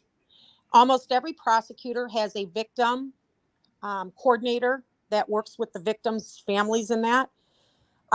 This young survivor is a victim, and that office should be working aggressively to protect her, and even perhaps engaging someone to be filing a protective order on information that relates to her. Right. And to take some action and maybe enter an order prohibiting some of this stuff that's happening to her. And it really depends on how strong your witness protection. But I mean, how much can they really do if she's not going back to school? I mean, the school can only do so much, right? It's not the school. A court. Oh, order. you're talking about I would be going for restraining orders. I would be going for protective orders and restraining orders. The protective orders. No, I thought you were talking about the school. Like when she went back to the school, I thought you were referring to the school doing, making it safe there. But Heels did have a question. She said, why would a search warrant be sealed for public safety?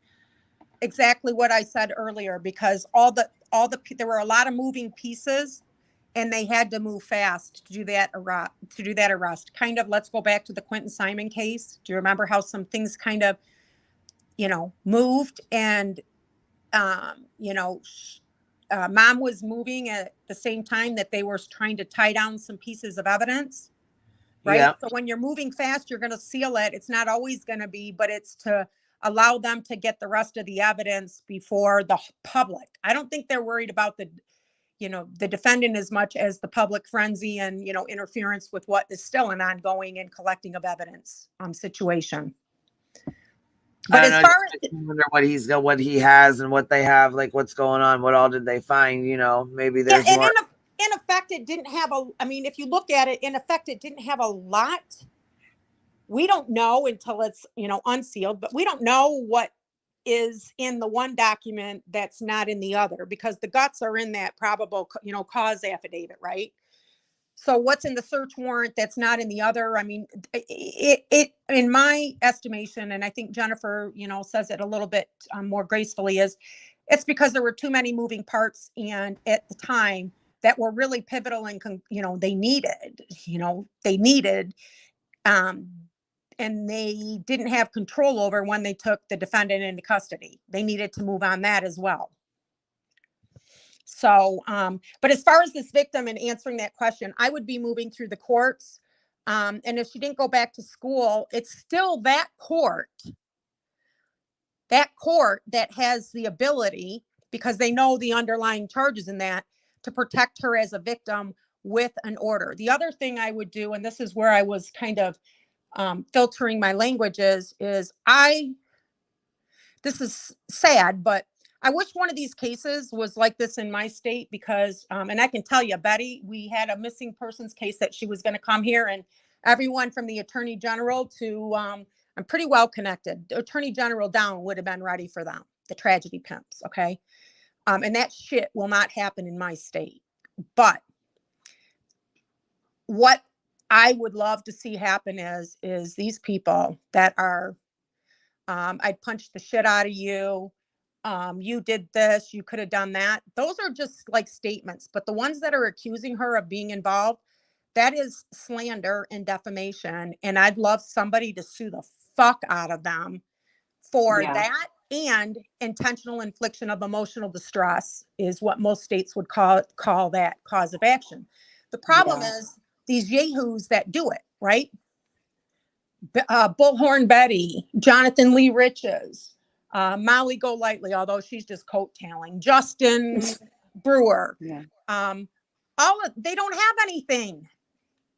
They don't have anything. So if you sue them, what are you going to get? Yeah. Right.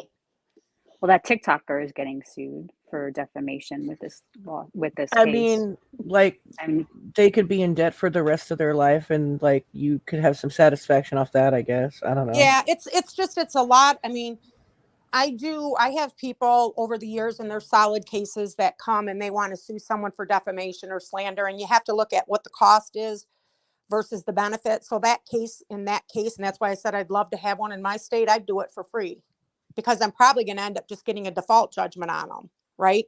But I don't know. I just, that's why people want to, lawyers and people like in the legal world want to be able to sue YouTube for not taking more, action against this kind of behavior on their own sites. Like they won't even take the videos down. Yeah. Right.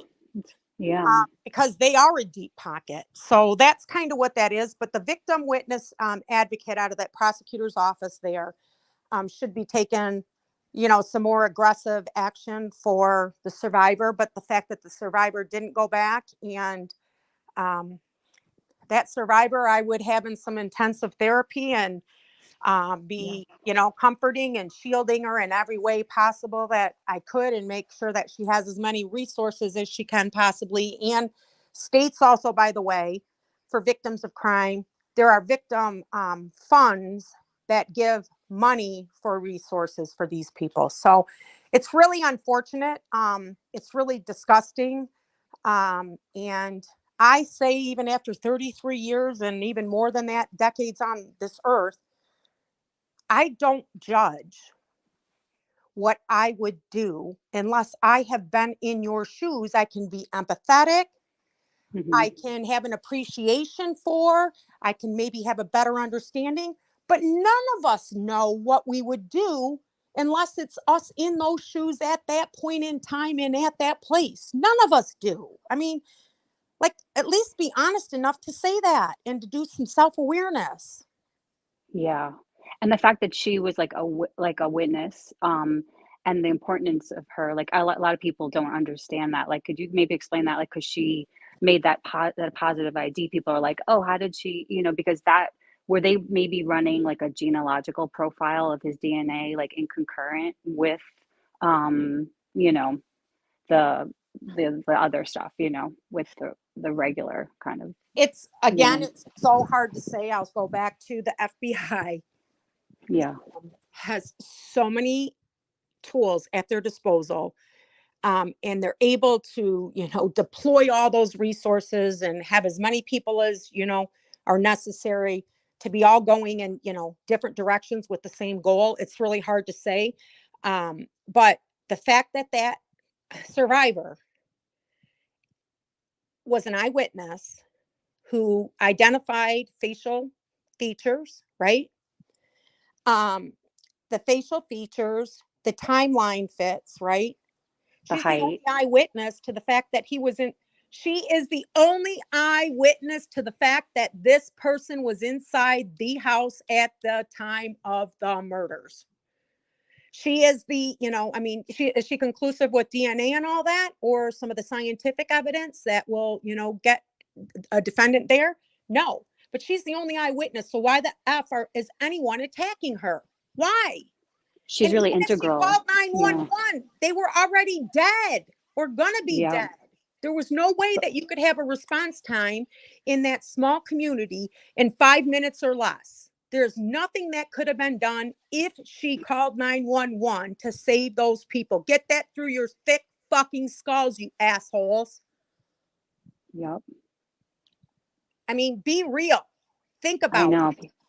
People don't want to go. I don't know if they just have like cognitive dissonance, or they just don't want to, like, I don't know, or they just want to like cause controversy so people like watch their channel. But it just seems people don't I think get people it. get too emotionally caught up and they don't think about what they're saying.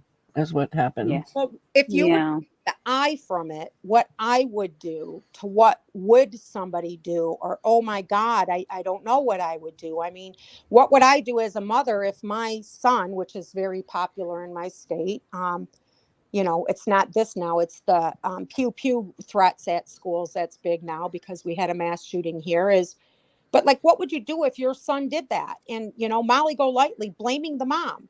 Who raises a sociopath? Yeah. Marissa, I hope your son never, ever makes a mistake. My kids did phenomenal. I did everything I could to give them the best, you know, raise them the best that I could to be the best human beings possible. But the fact of the matter is, when they're 28 years old, they're making their own damn decisions. It has nothing to do with how they were raised. Yeah. You know, so you got to take the I out of it. And, you know, even the best parents, seriously, the best parents, whether the wealthiest, the most successful, the, you know, highest leaders in our nation, our states, whatever, their children are just, they're human beings. Plus, They're I don't capable of believe making for a poor second. choices. I don't believe for a second that Molly would throw her son under the bus like that, because look at how she protects Nick Carter, and she doesn't even know what happened in that essay, in the essay allegations against him. Like, because she, you know, likes him and wants to clout chase off him or whatever, they're friends or whatever, right? She totally defends him. So what, of course she's going to defend her son. I would hope so. I mean, like, I don't know. Like, I just don't buy it for a second that, yeah, you know, I would just be like, here's my kid. Yeah. No, you wouldn't. Just knock it off.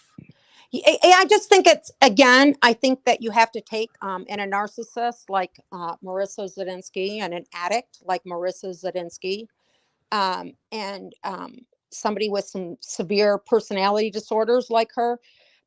She's never going to be able to take the I or me out of the equation. Okay. So, like, she's not capable of doing that. And I've had cases where I've had narcissists that I've represented, or on the other side of the case, they're very, very, very, very difficult until you figure out what's really going on is the opposite of what they're saying. You hear that 50 times magnified. Okay.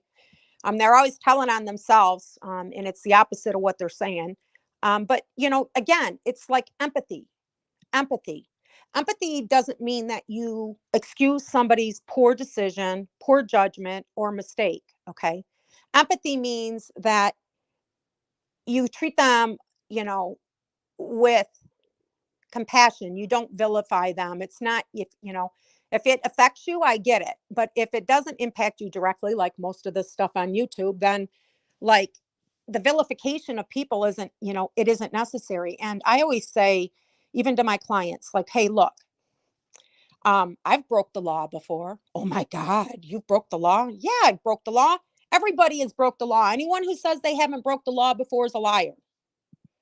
Because we've all, like, gone above the speed limit, or rolled the stop sign, or, you know, or, right? Everybody has. I've never lied. Everybody has lied. What's the gravity of it, right? So we all, every single person on this earth makes a mistake. A mistake isn't when you do it, you know, 2, 3, 4 times, has poor judgment, makes decisions that maybe they shouldn't have, or with the benefit of more information. Everybody has that. That's, you know, that's what makes us human. You know, understanding that. Now, in this Brian deal, I don't know if you guys are aware of the postings that he had on websites or blogs, that when he was, like, in high school. Yeah, we went over a lot. Okay, so we went over a lot of that. But hold on, I have Kim back here. Kim, are you back here? I'm here. Okay, I just wanted to double check. I'm going to say this, and then I'm going to jump off because I have a 1 o'clock. Oh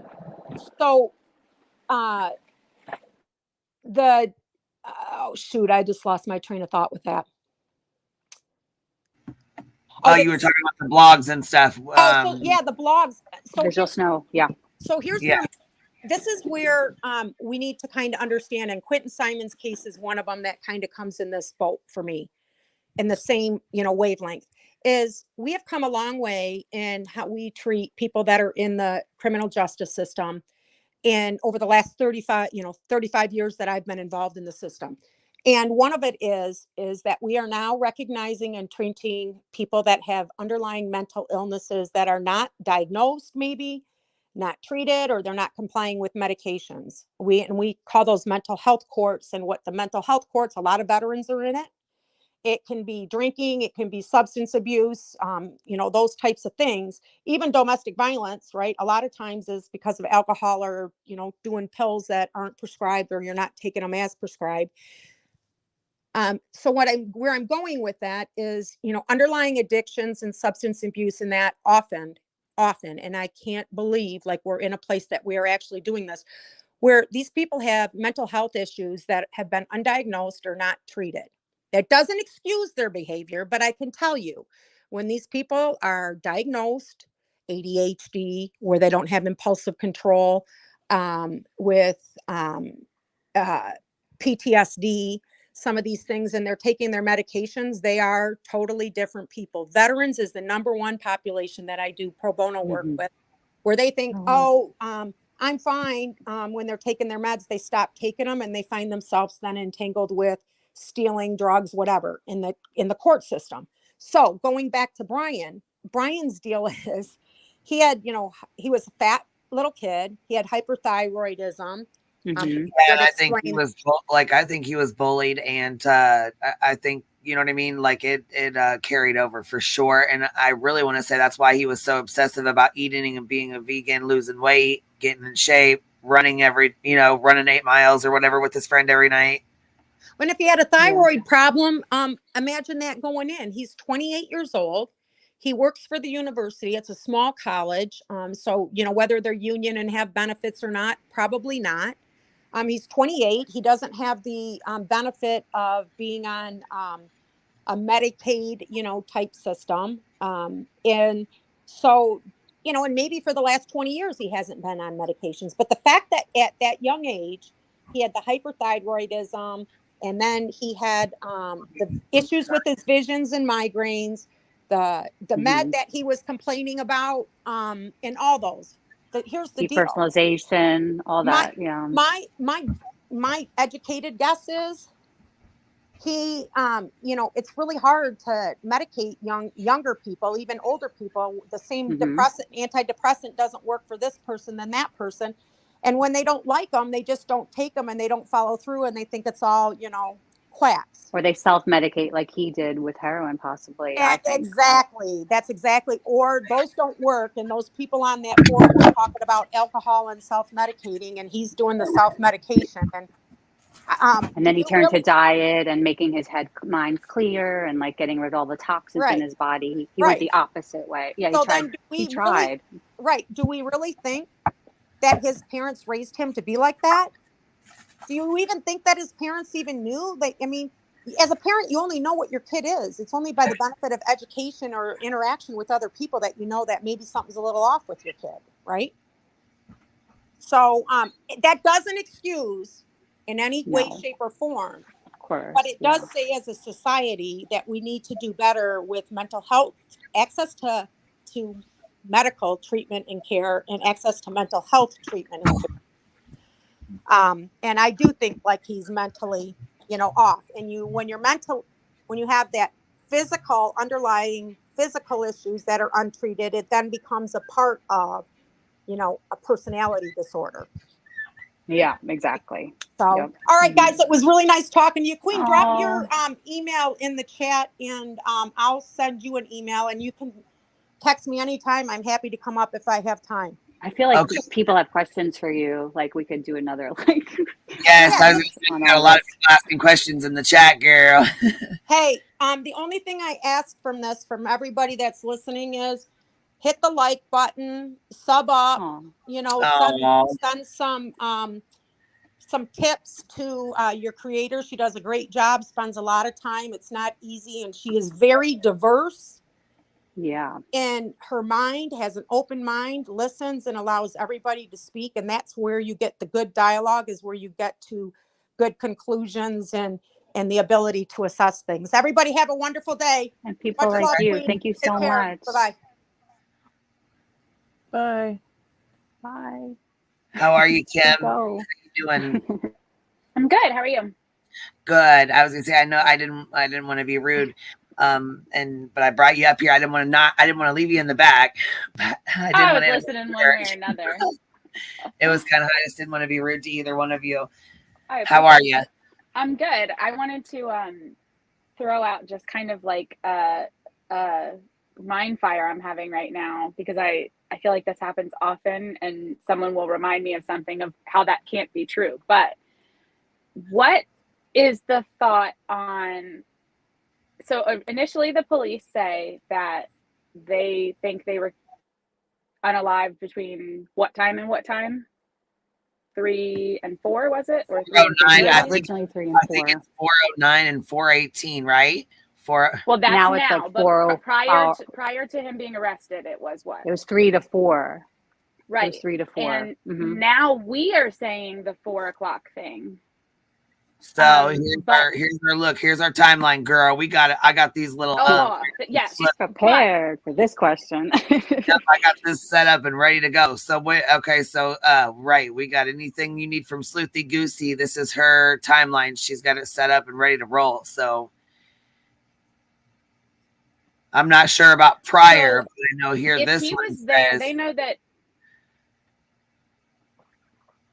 Go ahead, baby. I'm sorry, I didn't mean to cut you off. Go ahead.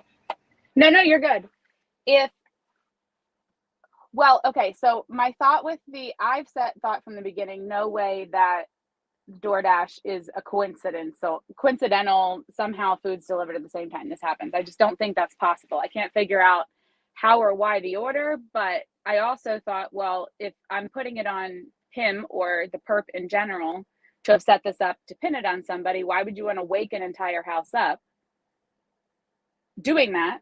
Potentially to do that. So what if that comes after the fact, or you're tracking that DoorDash order, or that's why you're circling, because he was there, they say, between 2:30 and 3 o'clock. So did it happen somewhere between that 3-4 o'clock hour, and the DoorDash is the afterthought thing of one more thing to put up on the counter? That is a completely separate thought and question that I would just love to hear other people say, no, this is how that can or can't be true. Also, to this thought of, I can't get out of my head the thought of him saying, it's okay, I'm going to help you, being right about the same time is supposedly the last peek out, and then locking in a room. I'm like, did he say he was going to help her? Was the clad in all black and a mask some kind of police garb? We talked about how that she's not, they're not calling the Yeah, police well, today? there was I a missed couple that. of, Tell me, fill me in, because that's killing yeah, me. well, I just thought, like, what if he was talking to Xana? I thought, what if he was talking to Xana? Or you know what I mean? Like, what if he said, oh, it's okay, I'll help you, like tricking her, or, instead of hearing, what was we saying, Ellie? There was somebody else that came up here as well, saying they thought I can't remember what they said, dang it. It was interesting, though. But anyhow, I thought some people were like, maybe Ethan said it, but yeah. We thought it was creepy that he said it. But the fact that they put that in also in the PCA in general, the fact that it was even there, that someone said that they'll help you, or she thought she heard someone say that, is that go in, lock yourself in, I'm going to take care of this? I don't know. And I think the other question you asked about like the times and stuff, I don't think they could lie in this probable cause document. You know what I mean? The affidavit. I don't think it's like in court documents. It has to be like truthful at this point. Do you know what I mean about the times? Is you have to consider she was writing this after the fact of, like, after she woke up and knew what was going on and found out everything and had talked to the police. You know what I mean? Like, so she's trying to remember and go back into what she thought and what happened. In your memory, your mind can play tricks on you too. She's also experienced PTSD and anxiety really bad. They said something happened to her very traumatic when she was younger. So she, I guess, has PTSD really bad. And apparently she'd only lived there for 2 months. So she was one of the new girls. Like, she had just moved in there. So another reason why I think she got really like, I don't think she jumped to call the police right away, because of course she's only been there 2 months. And, you know, I mean, they walked out, the one kid walked out and he had, what are those, like zip ties on his wrist. Right. And Weird shit went down all the time there. Right. So, I mean, you can't just call the cops on a brand new house of girls you just moved in with. You know, there was a guy Plus that the walked noise complaints, you know. and and There's people keep noise blaming her. complaints, It's like, she gave her statement after. Hindsight's 2020. If she knew that was what had happened, she would have called the police right away. You know, but she had no idea that that's what was going on. So I don't know. I feel like, and look how dark this is right here to these doorways, but look how close it is, honestly. Yeah. See, do we know if is there any confirmation? It's a dark hallway, and it is super close. Like really close though, like right. You know what I mean? You see how close this is? This is her room right here to the left, and then bam, there's this to the right here. You know. There's hers, there's theirs. Do we know for sure if he did or did not get the internship at the police department? Because they said he applied for it, but they never say the internship he didn't get or the internship he did get. I don't think they said. I don't think that anybody. Because I mean, I'm still hung on like why that PCA says, or that his apartment search, that it's an imminent danger to the police and the public. Like, what could be an imminent danger to the officers and the public if it's let out? She was saying that's like FBI lingo, and they use like sometimes like extra, you know, I don't know, just because they don't want extra for the judge cautious. To give them their order. Yeah, I mean, and that was like when everything was going on, and there was, like she said, a lot of moving parts. And you don't want to like anything to leak out. Like if that got released somehow and people started talking about it before they arrested him, then it could have been an imminent. I think this is after, unless I'm mistaking the two. I'm talking about the apartment seal. The apartment seal, yeah. It happened, I think, at the same time as he was being arrested. But then they said that it's an ongoing investigation and it has to be kept secret. And if it's not, it could actually prematurely end such investigation, which is also wild and takes me back to suspect one car. That still bothers me a lot. The suspect one. The suspect one. They said that's how they put. I don't know. That's how they put it. Like, I don't know, but I know that we. Like, I mean, it seems to be too. The lingo. Yeah. There's a lot of weird things, but there's so much that we don't know. I think too. I think so too. But for them to say that we think that we need 2 months, I'm like, I don't know. This is just my head going crazy because you could literally fire in any direction. Who knows who's right? But like, is something tapped? Is something vulnerable within the police department that he got a hold of that makes the public vulnerable if it were to get out? If these details were to get out, there's imminent danger to the public or the police. We need about 2 months. And it's like a very interesting to say, it's not, oh my God, you're waiting for I got somebody so caught to come up forward. on it too. I understand. You know, yeah. No, I know. You don't know a tip's coming in within 2 months. You just would think I'm going to be done doing what I'm doing in 2 months. Yeah. Yeah, it's weird. We were thinking like, oh, does this have to do with something like evidence they found relating to like other possible, you know, murders or something that he committed, or that those witnesses need to be protected, or like we were thinking like maybe there's an informant. I don't know. You know, there's like that's why I was just like, is he within the department somehow? Did he get that internship, and did he have access to something? I mean, it was digital cloud data something or other. Does he no longer have a part of it, but he can still tap in some way, and they're building some infrastructure to shut that down before they go letting the details out? Because I don't know. I'm trying to think of something as crazy as like, this is stupid, and it's not. It's something that he was monitoring. I mean, like, say, I don't know, if you have an ATM machine, all Bank of America, the ATM machines are broken and they're spitting out $500 if you roll up and touch a button. You don't announce that on the news until you fix it, right? Because we were thinking like manifesto. Yeah. Oh. Okay. I don't know. Well, there's like so many things detail. You could think. Yeah, that kind of thing. And I'm like, who else is in danger if they're willing to put Dylan's name in an affidavit that way and kind of, I feel like, throw her under the bus is what it feels like. But then be like, well, we can't let these details out because of public safety. I don't really think they're talking about, like, you know, keeping a witness safe. At least it doesn't seem like it, if that's what you're, not with how Dylan was put in there. Do you know what I mean? So it's like, oh my God, it's got me spinning so hard. And now we have 6 months to wait before we know anything else. Yeah. But Crazy. that's how it works. I know. It's like, we want to know, but it's like due process, right? We have to wait. Yep. I think we are like overanalyzing a little. Like I Probably. did too, for like a whole day with all of that sealed warrant stuff. I went down a rabbit hole too, and people were saying a lot of different things. But then the way that Jennifer Koffendecker did, and the lawyer, she just explained it very easily. Like that, you know, how sometimes the simplest You're talking about is the warrant for like to search his apartment being sealed, right?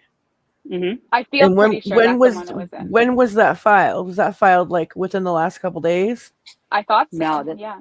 No, it was the same day that they were arresting him in Was it? Pennsylvania.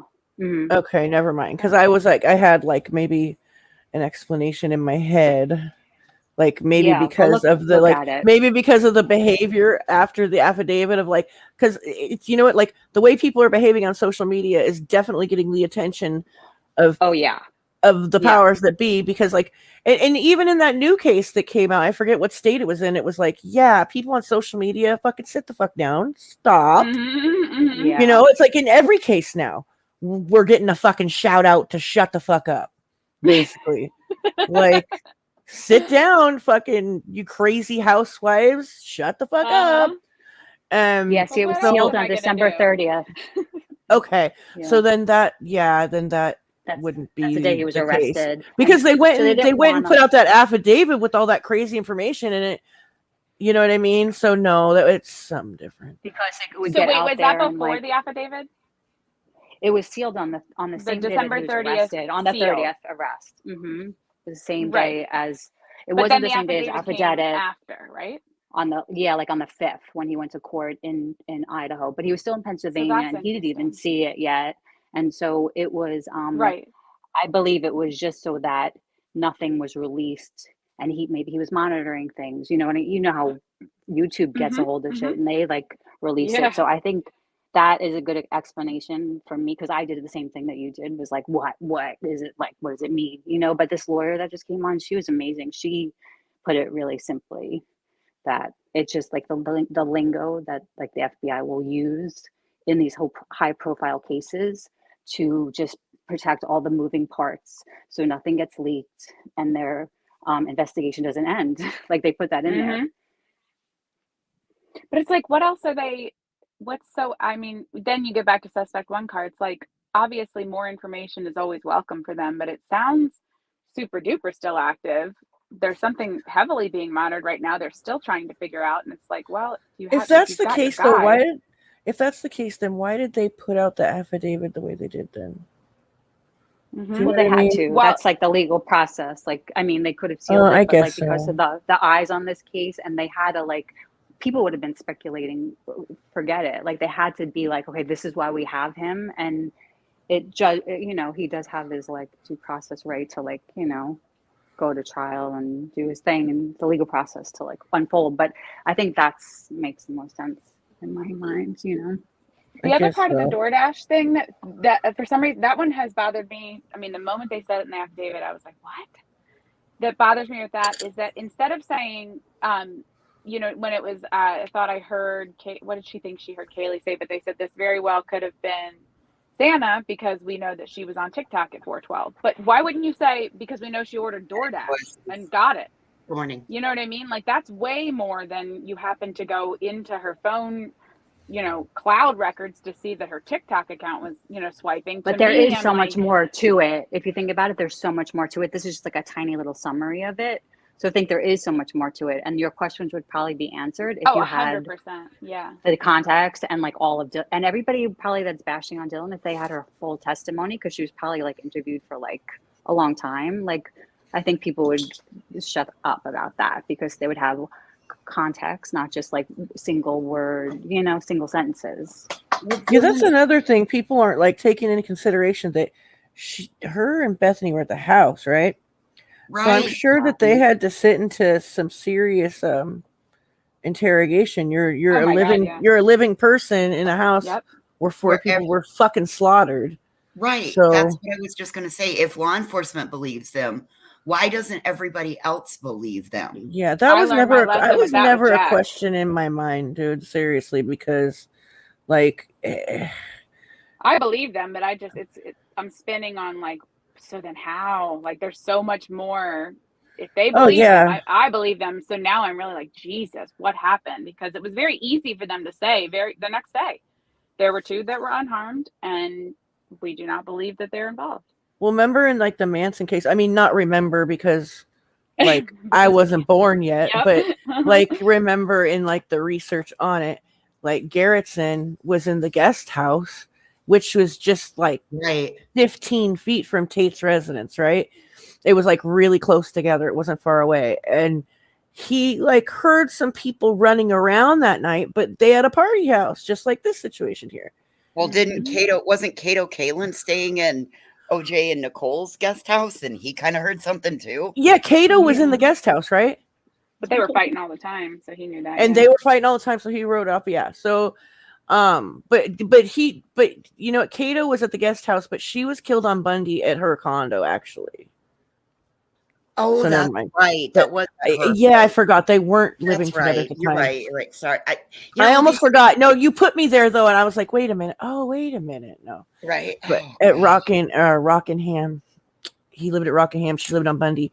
But yes, girl, and that condo's still there too. And they purposely like overgrew all the foliage. Gabby, are you gonna go take us on a field trip one day? I need to. I should, huh? I should take you on like a dearly departed tour. And if you look to your right out the bus window, No, there's like you'll a see tour. that. And you go to Hollywood, and there used to be a tour called the Dearly Departed tour. Yeah. And I was always so pissed because I like invented that in my head before it existed. And then they show you where everybody used to live. Yeah, they closed it down during COVID though. But he has a YouTube channel though. But anyways, so yeah, no, I was thinking the same thing though regarding the Tate residence and the Manson murders. Like Garrettson was in the guest house, and that's in the canyons out in Benedict Canyon, right? So you could either hear nothing or hear everything. Just depends on how the wind is going through the canyon and whatever. And they're in a hilly area too. So, but like she was in the same house. Like, I don't know. It's just, I don't know, man. I like, yeah, you wouldn't know unless you were in a house where, 4 or 5 people got stabbed like that, like that. I wouldn't even begin to know how that goes down and how loud that would be. And I know that those are like morbid, horrible thoughts, but I'm really trying to put myself there and like think about how the fuck that was, like, because it is crazy. Like, why did these people not hear this, or why did these people do what they did? And it's very interesting to me to think about. But with this, it almost sounds like their wounds. You might not have heard anything with the first 2. Right. It might have been the second 2 because of what we've learned in the autopsy. It seemed like a liver and lungs were eviscerated. So I mean, that would have been a very quick death. Which one? In the Manson one? Wait, their autopsy reports already came out in this one? Well, the original preliminary came out where they said that it was stabbed, and then we've heard families speak of like the liver, the slashing. I mean, when you put that together with a little bit of a medical background, it sounds like he went for like a liver stab and then maybe the lungs. But it would be only like Xana that would have been hurt at all. The other ones, possibly, probably nothing. Right, the ones that had the defensive wounds, those may have been the ones that suffered worse. And I know that sounds. I'm not trying to be. Right. I'm not trying to be flippant or cold or anything like that. I just was trying to. No, it's just a matter of fact. I mean, you don't come across as cold or anything. I mean, we talk about tragedy every single day. Right. So it's expected for us to have a normal tone of voice when speaking about these things, I think. Right. You know, Right. because And it's it's like like what Tammy Lou we just can't said. cry every fucking day when we talk about They've these things. been clear since day one that with the injuries that it was quick with no way of surviving. You know, Right. And they said that even if Dylan were to have called 911, it probably wouldn't have done anything. I still like hope that maybe like the families can get their autopsy reports sealed, because like I hope so too. God forbid like one of them live for a little bit, it's just going to be so much worse for her. Well, then the family's always going to, I mean, poor Dylan. I mean, think about it. Dylan and Bethany, they're going to be tied to this forever and a day. When they become grandmothers years down the line, they're going to be, you know, I mean, their grandkids could type their grandmother's name in and see that they were related to the Idaho 4 stabbings. How awful is that? Well, I mean, not only that, I mean, like, honestly, like, they're probably still not even able to get over the visions in their head of what they saw. The least of their worries is probably what people think about them right now. Yep. And they may never get over that. Oh, I'm sure they won't. Like, I don't know, man. That's fucked up. It's so fucked up.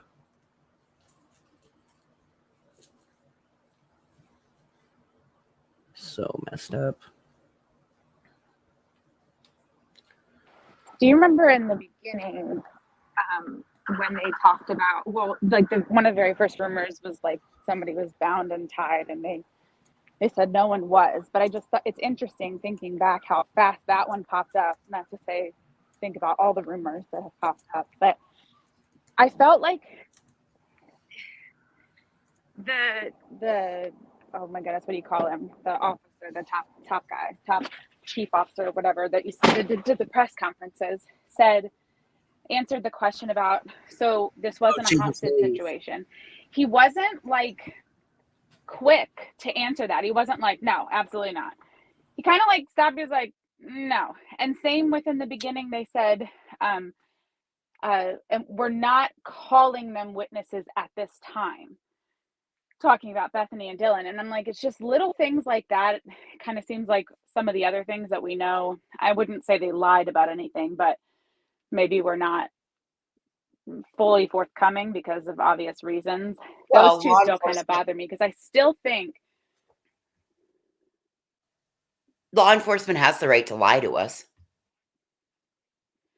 100% they do, which is why it's like then you go there. Now it's like, you know, you could really go crazy trying to think. You can't then even go off of press conferences. But between those two things, I'm like, did he stay? Did this happen early? I don't know. I have a very, not that shock wouldn't be enough of a reason, because I believe that it would be. I really think it's so much more than that. I think it's going to be, we're going to find out that you're going to be hanging on to this somehow, some minute, aren't you? Uh-huh. Oh, you so are. Much. You are. I mean, even when they say now in the invested. affidavit, they said that he locked she locked her door herself, and then I think it even said in her room. Because the other part that bothers me is that she originally went to bed in X room. I am aware that is probably the best example of over-examining the words, but why say it? Why not say she went to bed in her room at X time? She originally went to bed at X time.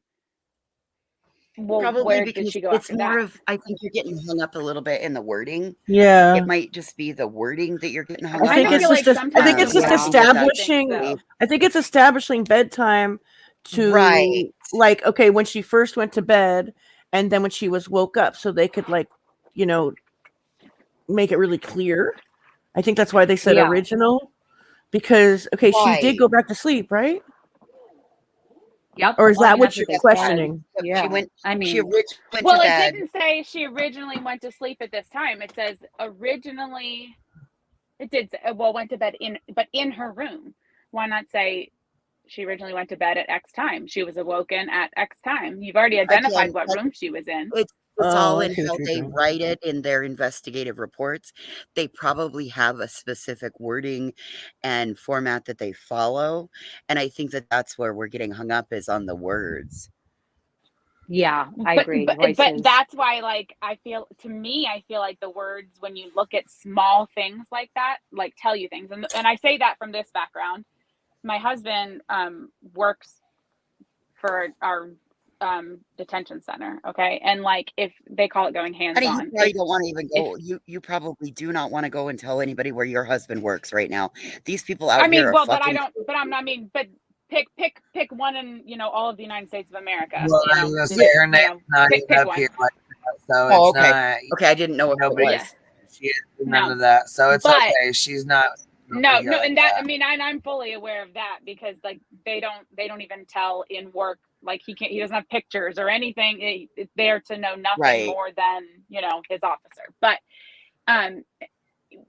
they used to call that going hands-on. And if there were ever a night, he used to work night shifts, he would get off at 7 a.m, but there were days where he didn't get home till noon. And it's because the ridiculousness of how many times a report has to go from, you write the report, you send it to your superior, he sends it back. Nope, you got to say, and it's the exact same sentence with say, and then lowered to, instead of, and then went to the floor. I mean, it's wild how specific they get. And that's a lot of that. I think only other way I can describe it is political. Like, everything has to be said just right, because of the world, how it is. And to come down to FBI is involved and they're going to lock down these reports, I just feel like that every word they wrote in there, which is why it's kind of written so weird, was very intently put, and it was probably rewritten 100,000 times and sent through 10 chains of command before they said, okay, that's good, you can release that one that the public can read. Which is why I look at every single word. You're probably right. I didn't even think about it that way. Because why say it? If that only has to have just enough for a judge to say, yes, you're allowed to go break open his parents' windows across the country and tear him out of his bed while he's sleeping. It takes a lot to get a no-knock warrant for arrest, not to mention just a regular first-degree murder charge, It takes a lot to get that. And to put in the most random details here and there of who was scrolling TikTok at 4:12, Well, but it's a summary of what they have. So, I mean, those were major points. I'm looking at that what was released, that 19-page. I'm looking at that as like an outline to the bigger things. Like, those would have been the big, bold bullet points, in my opinion. No, right. They definitely are cliff notes, but some things were odd choices, but I don't think it was by accident. I think it was very, like you're saying, that points to something, but you're sitting here thinking, well, what does that point to? But we don't have the context of what it points to, I think. Right. Mm-hmm. That's all it is. So we try to fill the holes, like in the story. Mm-hmm. Yeah, I think we all do. That's what we've been doing this whole time, because it just doesn't make sense to us, this whole thing, But I think we would know so much more. Yeah. I wanted to say it was amazing listening to you guys earlier this morning when I very first woke up. I didn't realize we had some other stuff here at the house going on, but I come in about halfway through the attorney on the panel talking, and that was amazing to listen to you guys. The banter back and forth, the open dialogue. She was talking. She was amazing. She had so much knowledge. I feel like she answered so many of the questions that we all have been asking. Yes. I know. So Queen, I really appreciate you for the open panels that you hold, because of the information that got out there to us today by your guest. So thank you. I agree. That is like my favorite thing too. Yeah. Everybody's different opinions, and even everything even that's brought up. That's why I popped up, was listening to you. I mean, the things that you were saying, I was like, I like this person. She's very smart. I agree with some of her points. Other points, we can all have open discussion. So again, I appreciated it this morning. I needed adult conversation. Thank you. It always piques your mind into a new thing. I feel like I'll be listening, and a lot of it's just replay of things that you probably have already been thinking about, and then one person has one thought off, and you're just I spiral is what happens. You go down a whole nother rabbit hole, but it's wild. You get to hear so many different brains think about the same thing, and that's why this is my favorite channel to watch. Where did the coroner say that heels on the ground? I was meaning to ask that. When did the coroner talk? In the beginning? Very beginning, she was one of the first people to talk. Yeah. They did an interview with her, and she said a little bit more than she should have been saying, in my opinion. Yeah. Oh, I kind of remember that now. I kind of remember us tripping on that. She's like a nurse, and she's also like a lawyer, right? Well, she was a former prosecutor. Yeah. I'm pulling a Miss P right now, and I'm doing color pages while I talk to you guys. Oh, nice. No more color pages for you guys. Anyway. Hate not being I can't, bitch. All right, I gotta jump down, Queen. I love you. Good talking to you, ladies. Bye, Cappy. Hi, Cappy. Bye. Baby. I hate when Cappy has to jump down. Yeah, this case, I don't know, man. This case is, I think it's going to go on for a long time. Yeah. I feel like he's going to try to wiggle his way out of it and somehow, some way try to get out of it, or, plead not guilty, clear up until the very last end, What was the outcome of his court thing this morning? I was still sleeping. Oh, girl, they pushed it off until, what was it, June 26th or something? Yeah. Yeah. June 26th. 26th. Oh, is this my? Oh, yeah. Oh my goodness, not till June. Oh, so we've got time to start other cases then. Yes. But then you guys won't be here for me to listen to everyone obsess over the details and words of this one for 6 months. Don't switch cases. No, I'm kidding. Oh man, I don't know. This one, well, I feel like we've just chased our tails back and forth in this one now. That's true. Has there been any update in Athena Brownlee, the little 5-year-old girl? Not that I'm aware of. I haven't really had a chance to check on that yet, though.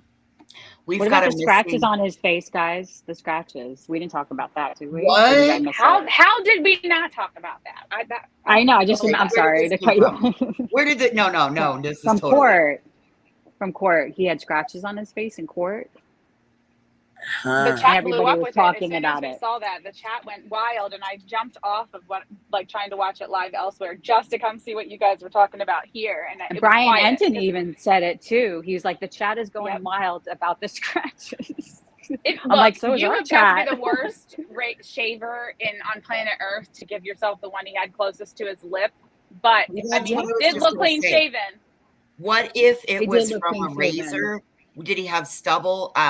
Because if he's used to shaving like with an electric razor or like a 5-foot razor, That's what chat was saying earlier. They were like, it's probably one of those cheap ass. And they gave him one of those one-blade razors to shave with. The jaw, like that on we his wouldn't want to jaw, use that on makes sense. Yeah, but his lip, like across his chin, that sucker looked about 2 inches wide. Like I don't know how you do it that bad, but it's possible.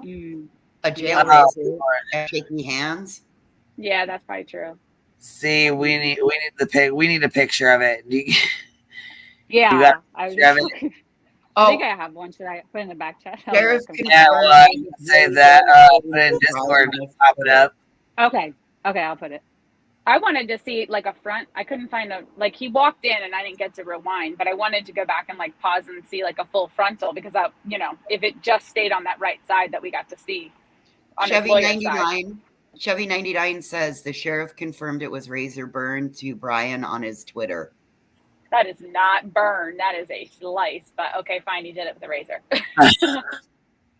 Well, maybe he was. Never mind. I'm just going to shut up now.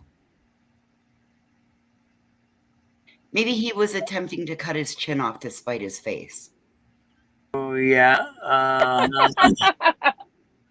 Okay, I sent it. It's funny that it does look like it could totally I think it's razor too, but it's funny that that's like the first thing everybody was talking about it in Queen's chat, and then Brian was like, everybody's freaking out about the scratches. JB was like, if yeah, they went hard about if he got hit or hurt in jail, we would know about it. That's what he said. He got roughed up in jail. He's like, we'd know. Would about we? That. Would we? I don't Because know. you know about that, don't you? Like, oh yes, we would know. They don't. Yeah, they don't want to have, because if it's an incident of unless first, if it was officer, it would be an incident report, and if it was inmate, which he has no contact, I'm certain. But if he's probably in isolation, right? Yeah, well, think about it. If something happens to him while he's in Idaho's custody, it's their problem. Oh my God, do you know them?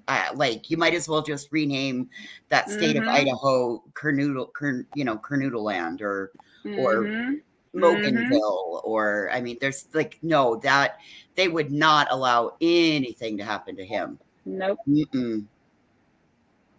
Which is why I'm surprised they would even let him do the razor blade, unless maybe they forced him to go to medical and somebody did it for him and they cut him. Because really? I imagine. Why would he get a razor? Yeah, they wouldn't. The guards can supervise him. He has the right. Yeah, I know these supposed cuts up close. Did you send a picture? Because I can't with this. I did. I sent them. I sent them to you. Ellie sent them. Okay, all right. I sent them. Putting them up. Yeah, we need to. I can't. Yeah, we need a visual. We got it. We got to dissect. We're a bunch of women that shave our legs and pits, right. And we got to check this out. New razors are not good. We all know that. No, they're not. And if you slid you'd have to be shaving sideways right there. But I don't know. Yeah. Maybe they don't have good soap or razor cream. I don't know. Right. He has the right to groom. Thank you, Chevy. That was the phrase I was looking for. Oh, of course. He has his human rights. He's still a suspect. Guards would observe that. Yeah. Mm-hmm. That's his human rights. You can't take those away because it's not like Guantanamo, right?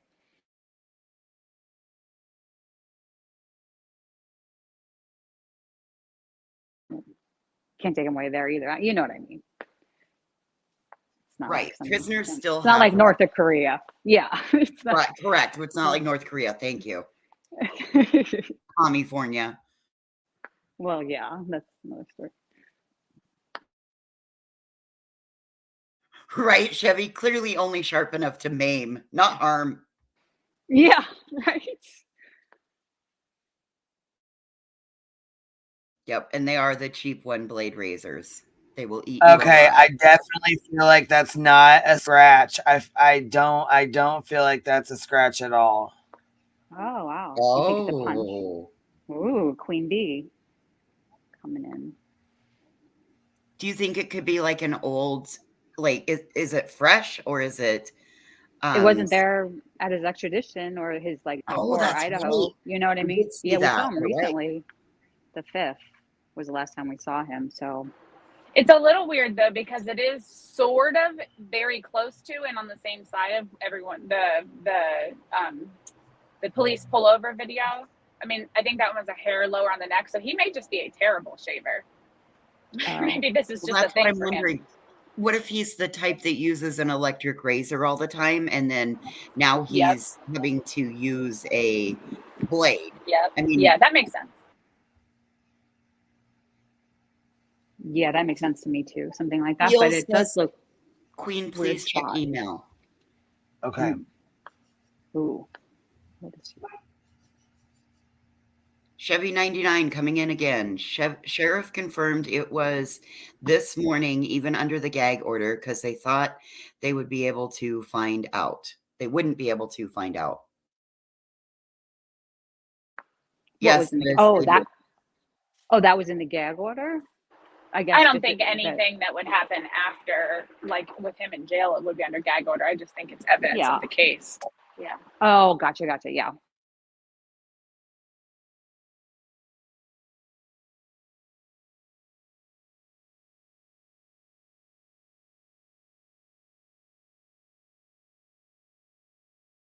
I think she's working on getting it up, guys. Yeah, the photos. Yeah. Thank you for clarifying that, because I just realized what I said. Oh, I just realized what you said. Yes, I was gonna say I had to plug my phone in, but hold on, I'm popping them up now. I even did ones that are regular and ones with a little circle around it, but I think he's a picker. Maybe I don't think this is no slice. This looks more like a dot, like a pick, or some like somebody picked a scab or something. It's already scabbed up too. I mean, and that could be the case. I mean, if he has OCD, picking and OCD do go hand in hand. Well, also could be a long-term habit from his drug days. Like, I mean, and that's heroin addicts' faces exactly. look just like that. Well, and he could just have adult acne. I mean, I am still somebody who suffers with that. And if you look at my face at any given time, you will see something on my face that I've probably picked at. So It's the vegan diet he's not getting, he's probably eating shit food too for the first time. And that's another good point, Ellie. Thank you. Right? I mean, that could be a breakout from eating like crappy food, possibly, if he's like so concerned about everything. Because that is like where you kind of get pimples, right? They look pimply too. I don't know. Oh, you know what that looks like? That looks like he could have taken toilet paper and put it on that cut. Like if it was a cut and then he put toilet paper on it that does look like that. Yeah, my dad used to do that, I feel like. His face. Yeah, but it's one is so close to his lip, right? Yeah, because that one's kind of long. It goes a little further than what you can see right there. When his head turns, it's a little bigger than what you can see in that picture. The one on the jawline, I agree, definitely could just be a nick mark. Yeah, right. But the one on his lip, that one's a long one. I'll see if I could find like a front shot. I bet there's one circulating. Or do we only see side? And I see what you're talking about with the one under the lip looking long. I see that. Yeah, like it wraps around a little. Let me see if I can see any more pictures. I'm gonna stick with my first answer of cheap jail shape. Yeah, I got a or sister-in-law that was number in jail, in prison, and he used to tell me how bad up. What do you guys think? Razor, pimples, punch. Yeah, right. 1, 2, and 3. That looks like maybe he could have gone from a long underneath, swooping up towards the ear, in my opinion. You mean the razor? Yeah. Mm-hmm. Yep. Like going, going vertical, having the razor in the vertical position, swooping underneath the lip and up towards the ear. That's what that looks like in my opinion. Only my opinion, though. And you're totally allowed to disagree with me because I might be wrong, probably.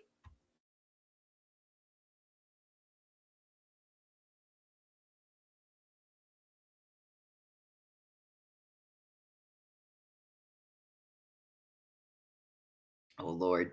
He broke out because his face is broken out because his vegan food is cooked in the meat pot. Oh, my God. He's going to be like, see, I told you I couldn't eat out of those pots. Amber Riot, not turd. Oh.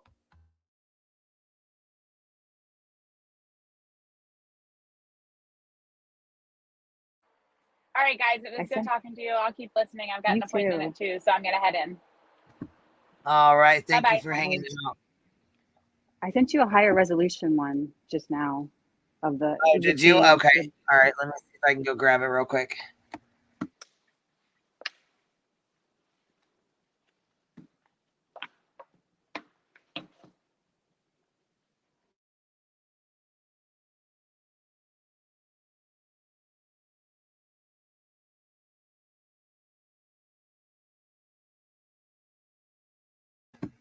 I don't know. This kind of looks like a shadow to me, like of his face, It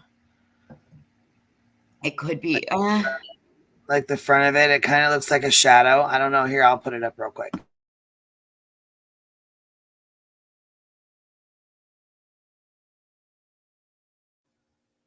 Oh, we've all resorted to Pimplegate. Pimplegate. He does have to shave, and he did look like he shaven. and clean. Like his skin looked kind of clear. I'm not trying to give him any compliments, but when we saw like a front view from maybe Pennsylvania or, you know, the last, when we saw his front face, like he had a clear face, you know.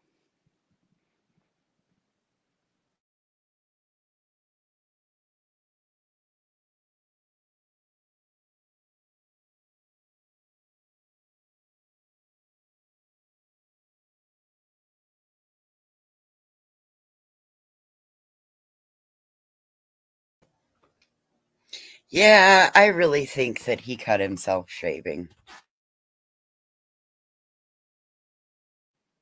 And that's what the sheriff confirmed from the jail. So they're not under a gag order to confirm something like that, right? Well, no, I would imagine right now, if there's something where somebody's going to notice a mark on said Yeah. what would he be? Defendant? Yes. Suspect. On said defendant, they're going to have to make a public statement because look, he's in Latah County Sheriff there. He has no visible things on him, so they're going to have to make a public statement if he's got visible marks on him now that he's been in their custody. And his, you have to remember the public defender may have brought him hair gel or anything like that to fix himself up for his appearance in court. The public defender has the right to help, bring a grooming kit or get him a jail commissary grooming kit.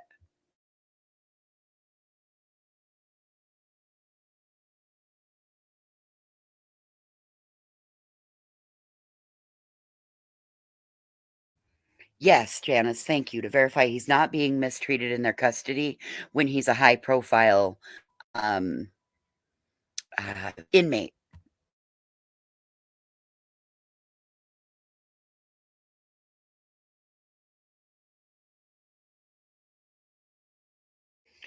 The mark on his forehead. Yeah.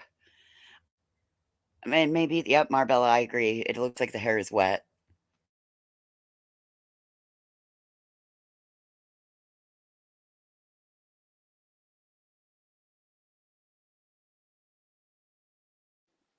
There is like a front shot of him, but I can't find like a close up when he's walking into court. You can see his full face, but it's like, I'm sure that somebody's going to have it in a minute, you know?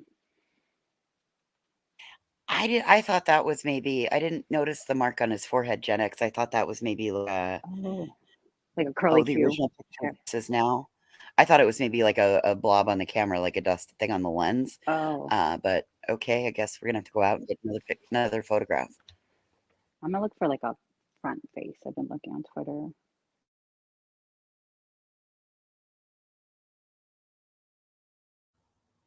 Oh yeah, the little bars of the hotels of soap. Those like the little itty bitty hotel soaps, yeah, and it's probably like borax compressed into a bar. Mouse, I'm not exactly sure on if he waived his right. I don't remember. He waived his right to like a speedy preliminary trial, not a speedy, just like he kind of just waived his right to not have it within 14 days. He extended it. That's like the lawyer was saying before. They use the term speedy, which is usually used like later on in the process, but they kind of used it here. I don't know if it's the way that the way he just like extended his preliminary the date of his preliminary hearing till June. Correct. Oh, here's some more pic. Oh, that's really look at his chin. He looks like he has like a breakout. That's exactly what that looks like. That looks like he's starting to have breakout and razor and friggin' food. That maybe combination food. Well, and then look under his razor neck. burn. Yep, that looks like razor bumps, like stubble bumps. Oof. And then that looks like he might have picked it around his lip. How long has he been there? Let's think. God, look at underneath his eyes. He kind of is looking a little rough. He looked better in back, he looks like a mess all of a sudden. I mean, not not that that's good or bad. I'm just saying.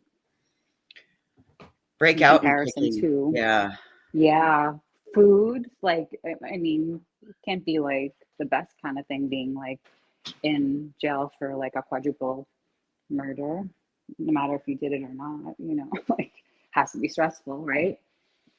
Well, I mean, and that causes right. Think about it. All you got is time on your hands to sit there and think.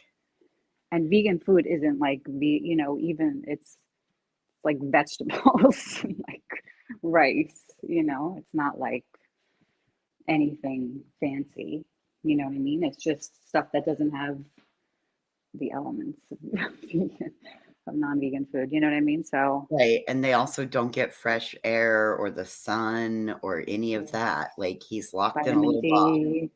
I wonder if they put them on vitamins at all. I'm sure medication. I'm sure maybe he's on medication or whatever. Honey, he ain't been there long enough to be assessed and have that kind of stuff. Maybe there might be an order written like for anxiety or something, like general, that they could give him like when he first went in, maybe in Pennsylvania. You know what I mean? If he was suffering anxiety or being I would arrested. think that once that he's charged from that, then he has to go in and be reevaluated per the Idaho standards. I think he was having an evaluation like right away. They were saying like a psych eval. They were reporting that probably like after he got transferred to Idaho, right? Mm-hmm. I'm sure that happened like right away. Mm-hmm. So going back and watching it, yes. Yes, he does have there's something. Something's up.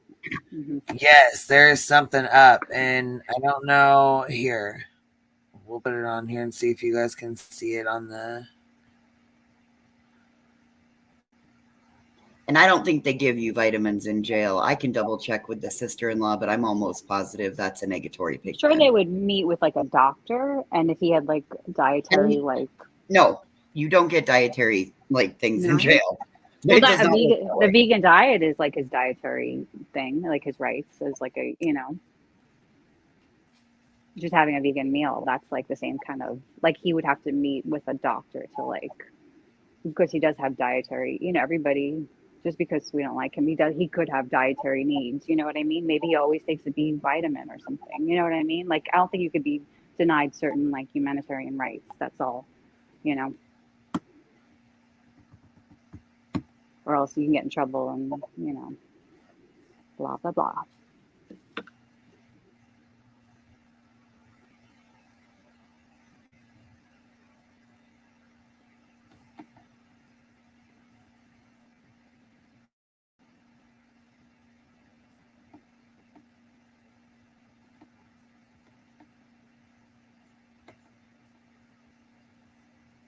The vegan food he's getting there is mush, probably. I agree.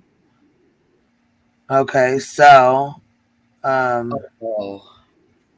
when he walks into court, you can kind of see, like, I wish there was a way to zoom in on this. I know I can on my phone, but I don't know if I can on this.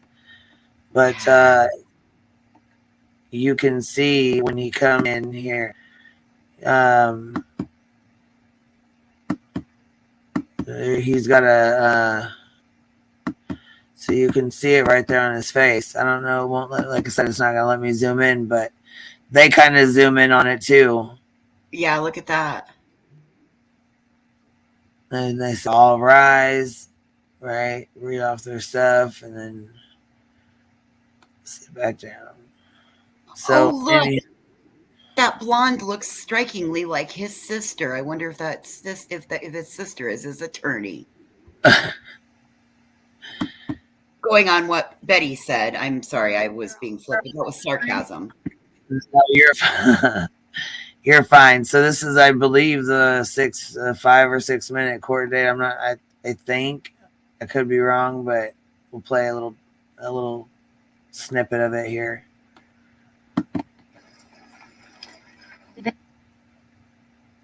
29222805. This is State of Idaho versus Brian Koberger. Mr. Koberger is in custody. He is appearing here in court with his attorneys, Ms. Taylor, Mr. Logston, Mr. Thompson, Ms. Jennings appearing on behalf of the state.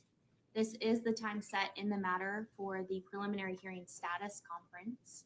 So I am going to inquire of counsel. Ms. Taylor, what's the status at this time? Thank you, Your Honor.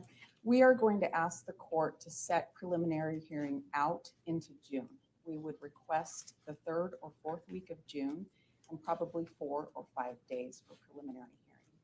Mr. Koberger understands his right to a timely preliminary hearing, and he's willing to waive the timeliness to allow us time to obtain discovery in this case and be prepared. And Mr. Thompson, are you in agreement with that? The state has no objection to that, Your Honor. And Ms. Taylor reached out to us by email yesterday with her proposal. On reflection, the state's calendar would be better in the month of July, but we will make the end of June work if that's the court's preference. And I haven't had a chance to talk to Ms. Taylor about that. I'm sorry, I know that's last minute. That's okay. The court's calendar is going to be better towards the end of June, early July. So would that work, Ms. Taylor, for your scheduling on your other matters? Your Honor, yes. If we take that 4th week in June, that's actually best. Okay.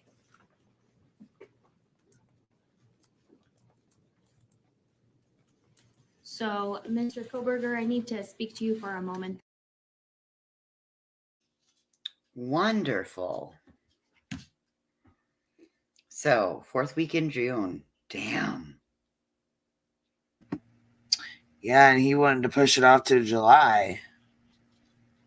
Vacation time, you know. Yeah, but damn. But 6 months is not really that. I mean, that's not really that long, especially when you have so much to prepare for. You know, it's really just not that much time.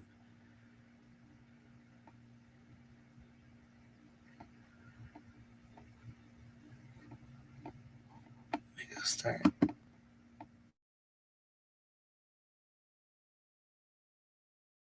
Then, sir, you do understand, and Ms. Taylor has represented here, that she's advised you of your right to have or fully discussed with you the right that you have, which is to have your preliminary hearing within 14 days of the date that you initially appeared before this court. As you recall, when I advised you of your rights, that hearing is a probable cause hearing where the state has to.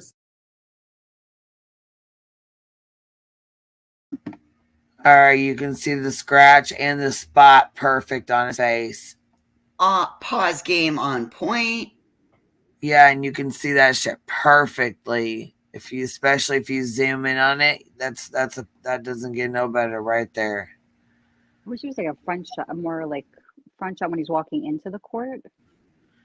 Yeah, I don't know actually. I don't know. Yeah. It's a little far away though, because they zoomed in the camera maybe too right now on the shot. Oh yeah. Mm-hmm. But I mean, like I said, you can see where they zoomed in a little bit, but you can see the little scratch under his mouth, and then there's one by his chin, like a spot, you know. Can you see it? Yep. Yes, ma'am. And even on his neck in the other photo, I don't know if that was shadowing. Yeah, but you it can looked like kind of see it down the neck too, underneath the spot if you look. I mean, it very well could be just from him shaving and trying to, you know, be presentable for court. I don't know, you know. He could have also been told, you got 2 minutes with that razor, go fast.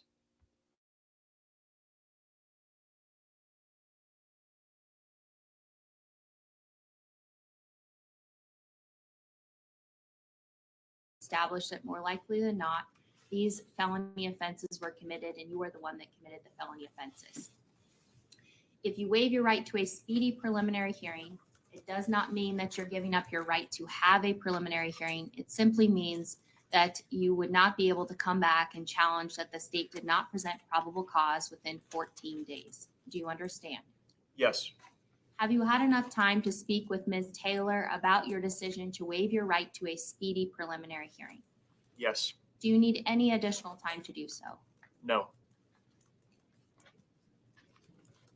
Then I will ask at this time, As to the 5 counts, felony counts that were charged in the criminal complaint that was filed on December 29th of 2022, are you waiving your right to a speedy preliminary hearing and agreeing that that hearing can be held outside the 14-day period? Yes. And Ms. Taylor, do you concur with his waiver? I do, Your Honor. Thank you. I will find your waiver of speedy preliminary hearing is knowing, intelligently, voluntarily entered here in open court with the assistance of counsel. We will go ahead and set the matter for a preliminary hearing.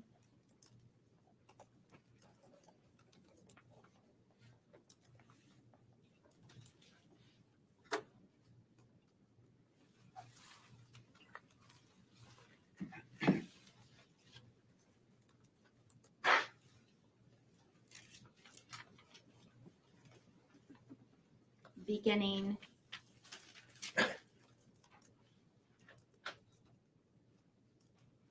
Monday, June 26th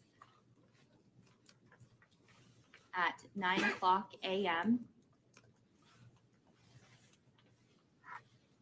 And I will go ahead and reserve the week, so June 26th to June 30th, in the event that we need all 5 days for presentation of evidence. And just so council knows, it will begin at 9 a.m. each of those days. Is there anything further to address at this time in the case, Mr. Thompson? Not from the state's perspective, Your Honor, no. All right. Or Ms. Taylor? No, Your Honor. Okay. Mr. Koberger, then you will be remanded into custody on your same no bail at this point in time, pending further proceedings. Again, we'll send notice out to council, and we will be in recess for this morning. Thank you, Your Honor. Thank you. Wow.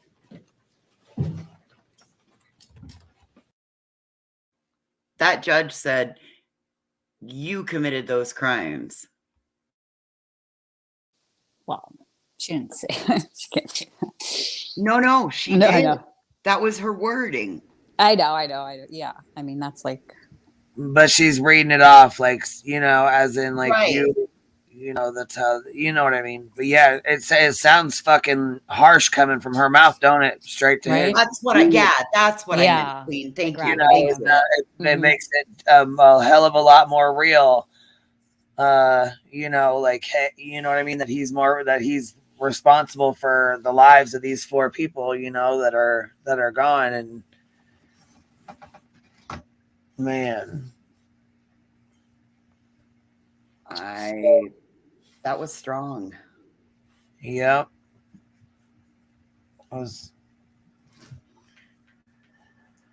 So he'll be back in there in June.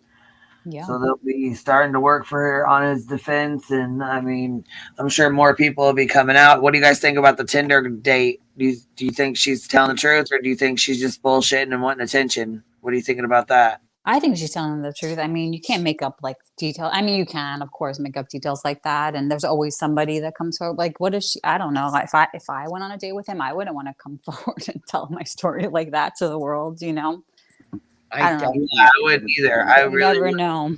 You never know with people though, but I don't know. I believe her. It was 2015. It was a long time ago. And some of those things are just, I feel like things that he would do. I don't know. It just sounds like it fits. He's awkward. The tickling and stuff. Yeah.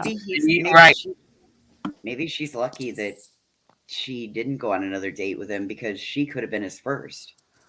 So like nobody else really came forward. They were talking about like there's like kind of radio silence from her 2015 until as far as like any kind of dating history. Do you know what I mean? Or anything. Anybody coming forward that dated him. Unless, like I said, I wouldn't want to come forward if I went on a date with a suspected, murderer. I don't know if I'd want to come tell my story. So Well, but that's I'm me. My girlfriends, but I definitely am not going to come out and tell it on social media, especially TikTok. Yeah, but so you have to take it with a certain grain of salt, I guess. But that being said, I feel like the details are just something that you would totally 100% remember, and they're just like too weird of like things to just make up. Do you know what I mean?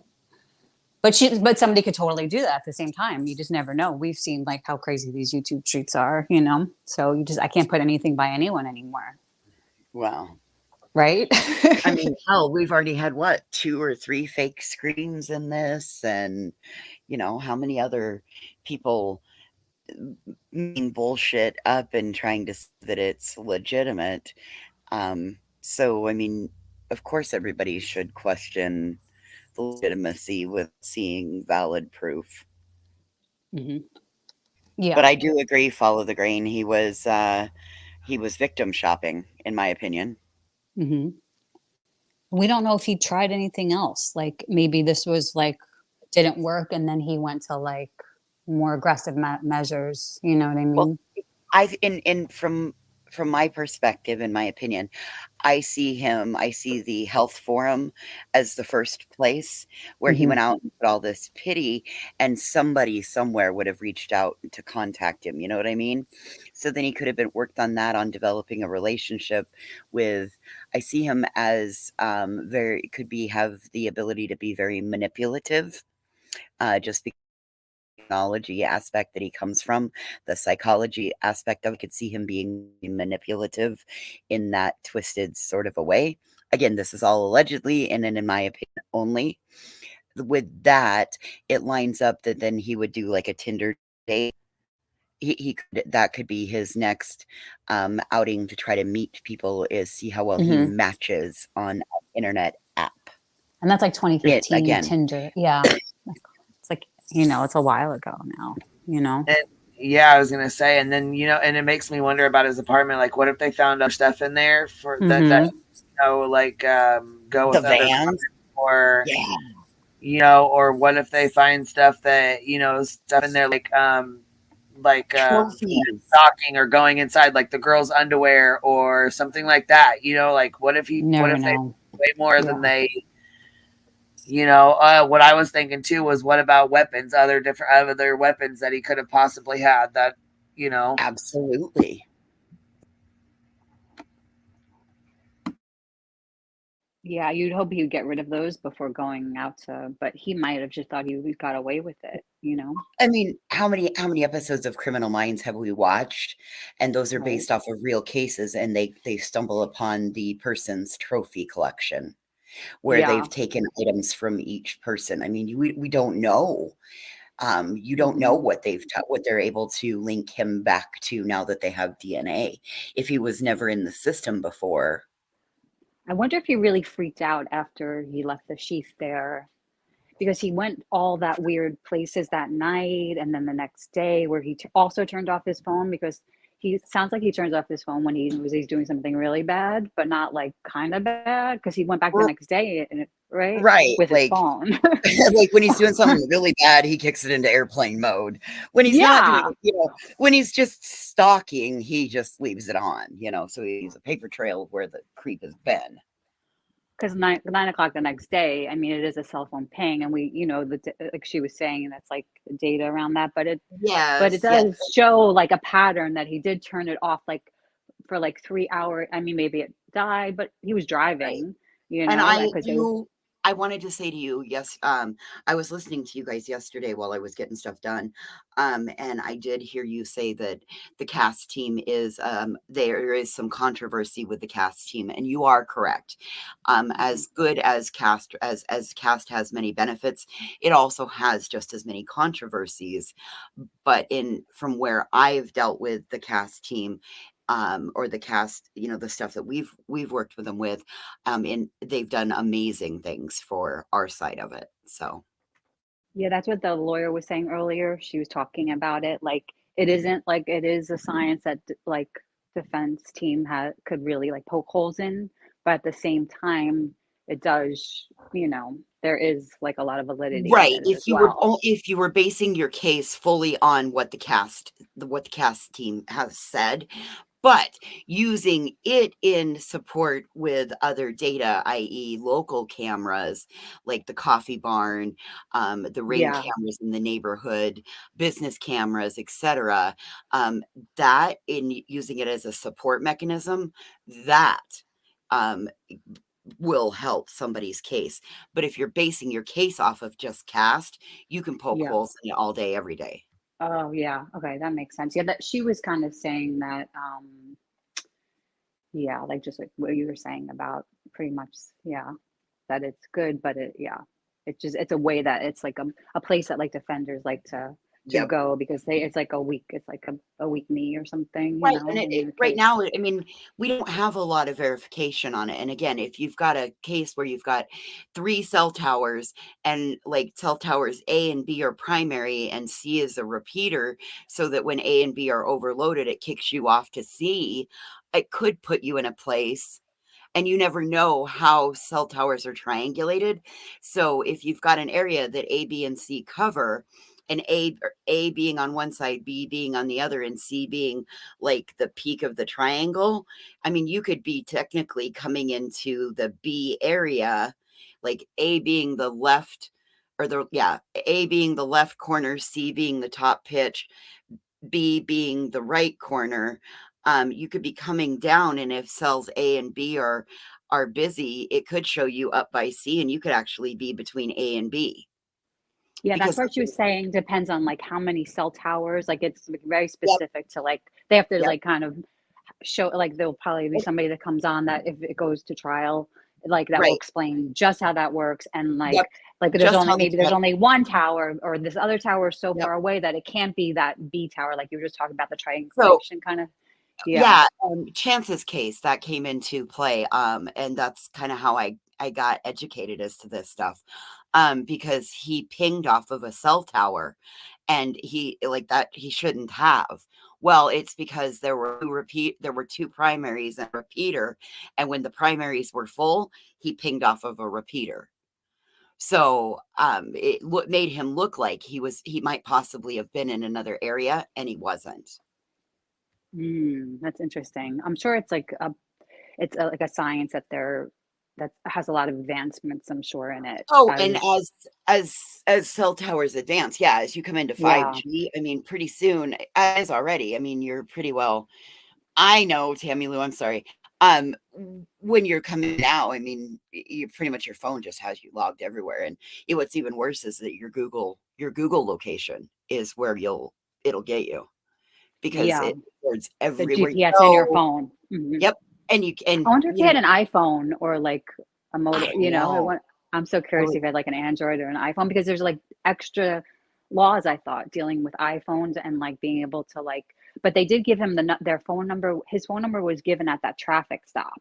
So that's how they went from car to cell phones, like, because there he had that cell phone with his, witness to cell phone, witness to cell phone to like cell phone number with the car. Like it was like everything had to kind of line up the right way. Do you know what I mean? Because without the witness, then like the Fourth Amendment right to privacy, but then there's extra stuff I know with Apple phones, Yeah, and I don't know how that works because I'm an Android. Yeah, I'm sure chat knows. They know everything, I feel like. Well, and what if he was like Straight Talk and not like a Verizon? I don't know if or if he had like a flip phone or something, Tina has a flip phone, like my mom. Yeah, yes on it, but generally flip phones don't have. I mean, they might, but generally they don't. So thinking about that, I mean, that. And the way they have them pinging, I just didn't know, because like if you're like Straight Talk, it uses Verizon towers, but like if you're AT&T, they don't always use the Verizon towers, and like we don't all have T-Mobile's not very prevalent out here because it doesn't have the right towers. Again, I just know that like Wyoming, Montana, and Idaho, depending on what, like if you're not Verizon or on Straight Talk, which uses Verizon towers out here, you've got very little service out west, especially in our 3 states. There's very little cell service if you're not on like the Verizon network, unfortunately. Yeah, that's happened to me too, where I live where there's like dead spots, and I think that would, that would be part of this. Oh, he activated that phone in June. Interesting. That's interesting.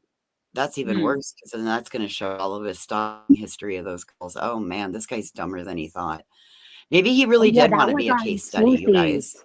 That was on Sleuthie's thing on her timeline when he opened the Hey, phone. Kurt. Aye, Captain. What's good? So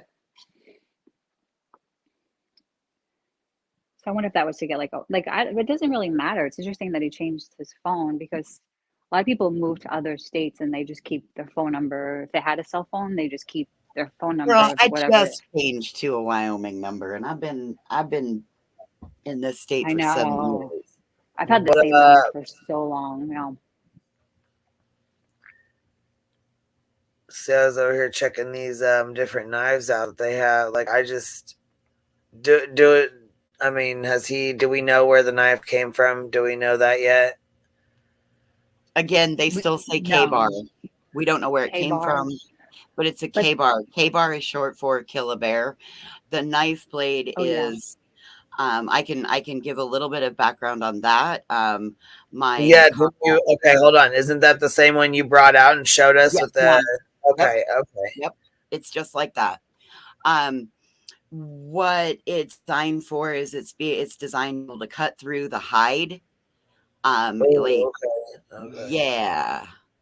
So but it's not handle well, for it being skin and not hide, it's not going to dull as quickly.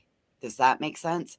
Because a bear, like when you think about animals' hide, it's got that big fascia that the hair connects into, and so it's designed to cut through that. So unless you're going to hit like really hard bone, hip, spine, that kind of rib, it's not going to dull easily.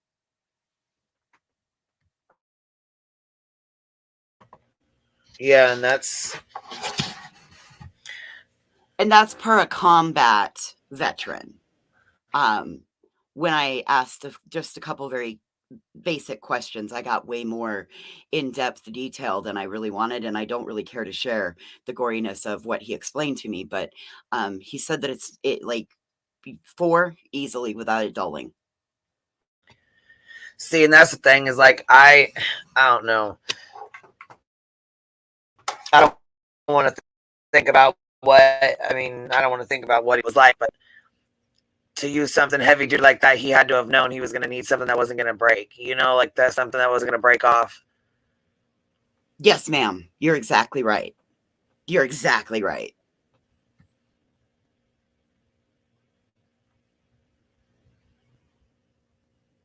No, I'm not sick, baby. Just got a lot going on. I'm kind of tired, actually. I didn't get much sleep last night. And I've been on here about 4.5 hours, so I am going to cut it off because I got some stuff I got to get done. And, this case is going to run us in circles. So anyhow, I do want to get into the Athena Brownfield case. I want to be paying attention to that. That was really rough. Did you hear about it yesterday, Voices? If not, I'll email you a couple things over. Yeah, I was able to do a lot of listening yesterday.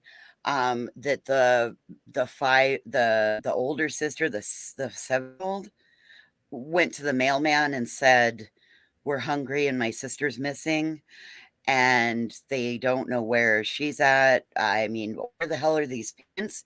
How were these? Well, okay, so now listen, this is really messed up too. There's 6 kids all together. The mom left the kids with the dad, but only 4 of the kids are the mom and dad's. The 2 girls, Athena and Adina, are someone else's children that they were caring for. Oh my God. So it's like, yeah, it's like it's very. Oh my God. So you're telling me that these weren't even this woman's biological children, and she just dumped them? Yeah, well, she left him with the dad, with her kids' father. Like, she left all 6 kids and went and stayed with her new boyfriend. So the father left and said he dropped the 2 girls off at their grandparents', but he took his 4 kids and left. But these two girls were left alone. Obviously, they weren't taken to the grandparents. They were left in the fucking house. And so he took his 4 kids and left the other 2 in the house for whoever knows how long. And they said she's not autistic and she is not nonverbal. She is verbal. She's just very quiet and very shy. Right. Very reserved. Yes. Very. Okay. So how did Athena and Adina get separated? We don't know. Right. Yeah, that's all we know is that she came up and said that her sister was gone.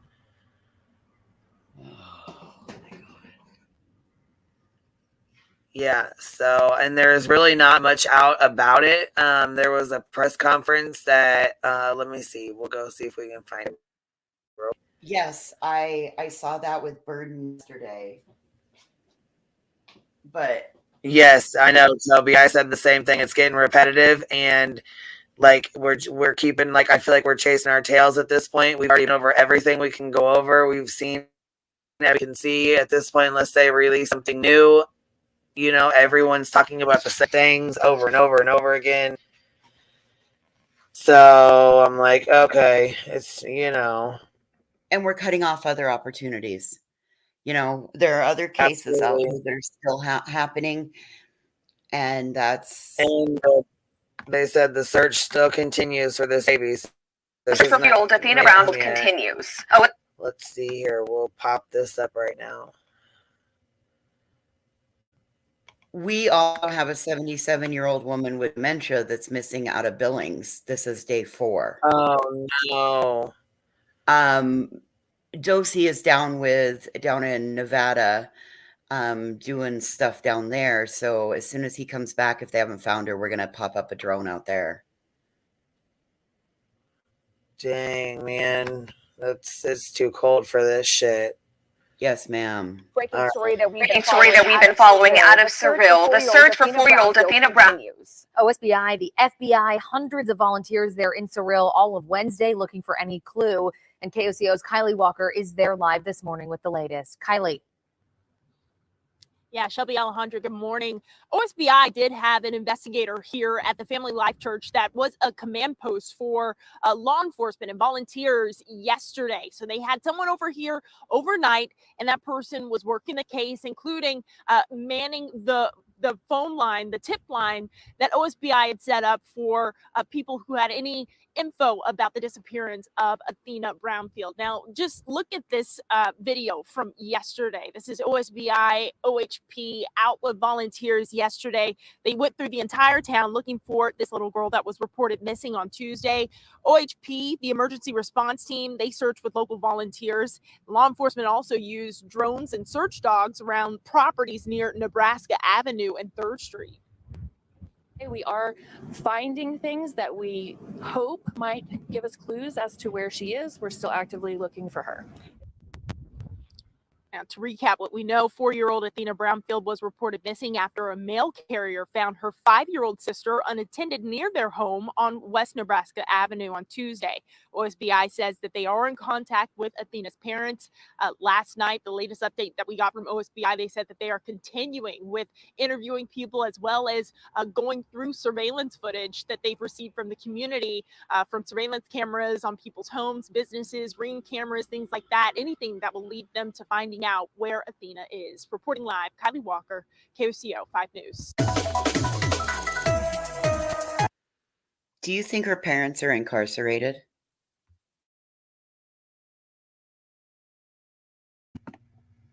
I'm not really too sure, actually.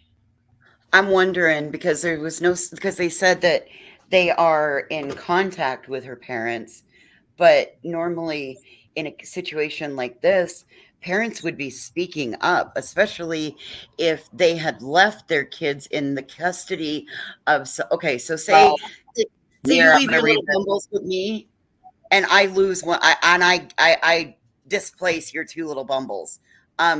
You're going to be coming after my ass, right? Yeah, absolutely, I am. Right. So any average mother would. So that if they're not in jail, well, I mean, that's just my thought was, do you think that they're incarcerated and that's why somebody else had the kids? I don't know. Here, I'm going to read this. This says posted from a family member. I'm a family member of Athena Brownfield. I have followed TCS for a very long time. I'm guessing that's true crime. Anyhow, there are facts that we know. Hold on. My screen keeps popping up different shit. So hold on one second. Okay. Before I start, we just found all of this out last night, like everybody else. We have plenty of members, including myself, that would have taken the girls. We just didn't know anything. Athena and her older sister, Adina, were in the care of another family member, not the bio parents. So that's what I was trying to get, you know what I'm saying? Get through to you, because I knew they had dropped them off or whatever, but I don't know who the bio parents are. They have not said that I'm aware of, unless somebody else knows. You said they did. Ellie, did you say they did? Maybe not. Okay, so it says there was no custody order at all in place. They were just being cared for by another family member. There were a total of 6 kids in the house, 4 that belonged to the couple, 2 that were another family members, Adina and Athena. The wife left a week ago and no one knew where she was.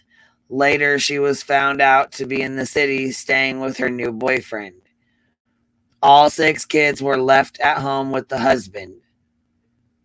Saturday, the husband showed up in Arizona with his 4 kids and told all of our family that the other 2 kids were dropped off at their grandparents. Mail lady and delivery mail yesterday. Okay, so this is mail lady was delivering the mail yesterday when Adina walked out crying and said she was hungry. Let's see here.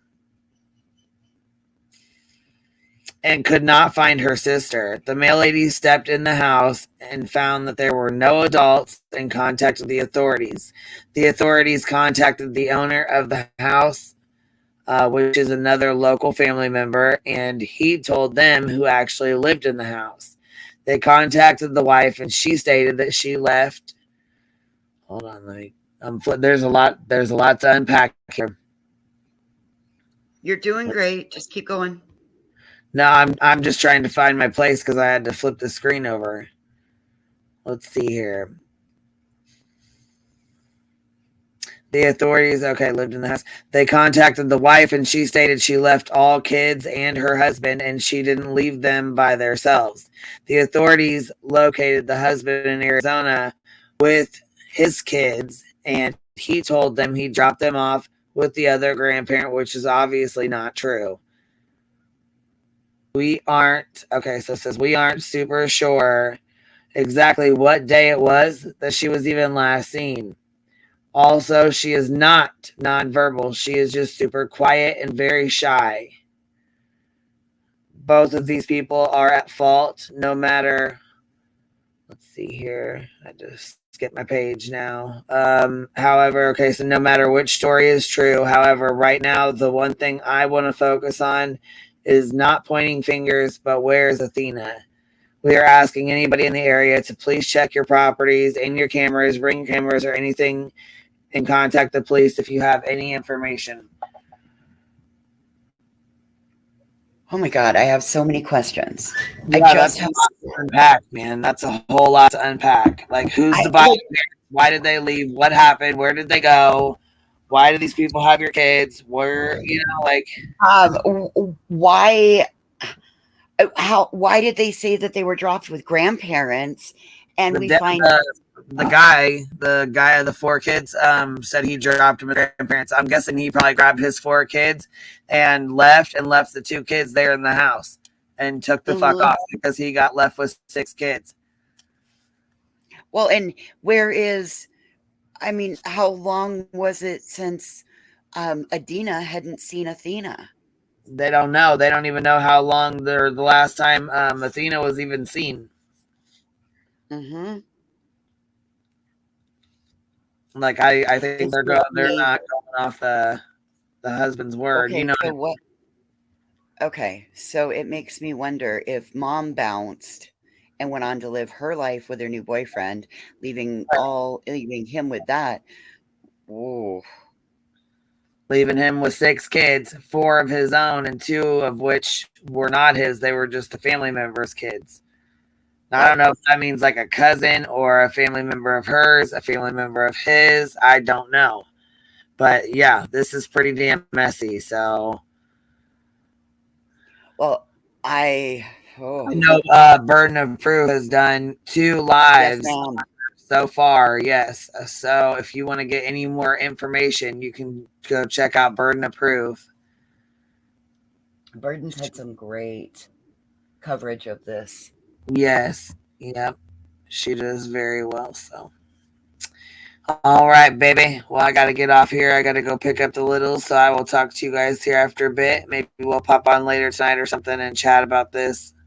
See what info we can find. There's not very much out there yet because they're still searching for her. So. And have you checked on the Anna Walsh case at all? You know, I did, and I know that the husband, I think he just went to court, didn't he? He was arrested, but it was on charges of something else. It was not to do with his wife. For the fake Warhols or the breaking of his probation for the fake Warhols. And then did you see that Larry Maya Milletti's husband was having a hearing today? Chasing was showing that. Damn. And then I also, yesterday, when I sat down to scroll my Google News feed, you know that Anna Walsh's husband bought $400 in cleaning supplies and then Googled how to get rid of a 150-pound body. Oh, and had a bloody basement. Had a bloody, messy basement. The fuck on, you stupid ass. Like, yeah, I don't know. And that geologist, Daniel Robinson, there were some remains. I shared it on my community tab. Fox News said that there were some remains that may have been found. They don't know if it's him or not, but there were some remains. So. Oh, wow, man. See, it's. I think he definitely did something. Have you guys heard anything about the Madeline Kojakari case? Anybody heard anything about them? Or I have not found anything new on it, Queen. The parents. See, I was wondering what if they ever came clean on what they did to her, and I know they more than likely did something to her. I don't know what, but you know. Oh, they're not him. Oh, thank God. Well, I mean, thank God, but not thank God. I always hope that these guys are all out somewhere together in a missing, like there's a little sector of missing people that are all have found themselves together, and they're not really missing. They're just missing from the rest of us. I know it sounds dumb, but that's what I like to think in my own little. That case really breaks my heart, Nikki. Yeah, it's sad, man.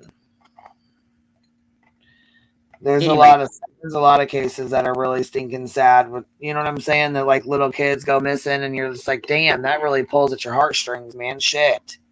Well, just this a fact that it's a second Athena for us this year. Yes, and that's another thing I thought too, was like, wow, it was the mailman.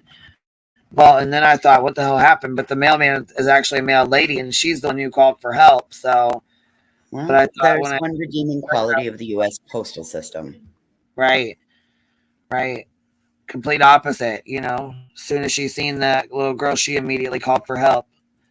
Right. So exactly. Same thing he should have done. But hey girl, you have a good time getting your bumbles. Drive safely, travel safely, and thanks for holding space for me these last few days. I'm all settled now, so now it's just getting the basement set up because Grandma conceded the basement to me. So good deal. I will shoot you an email later and we'll chit chat or something. But yeah, thank you guys. We'll talk later, baby. Bye. Bye, everybody. Thank you for hanging out. And yeah, I know there's going to be a lot of people that are still going to focus on Brian, and we'll go back to it. We'll chit chat about it. Don't get me wrong. Like we'll chat about it, but there's no new information. There's nothing new coming out. And then now they have until June. So honestly, I think it's time to move on and, talk about other cases that, really need focus. really need attention. So we'll focus on that. But anyhow, you guys have a good day, and I will talk to you guys later. Bye, everybody.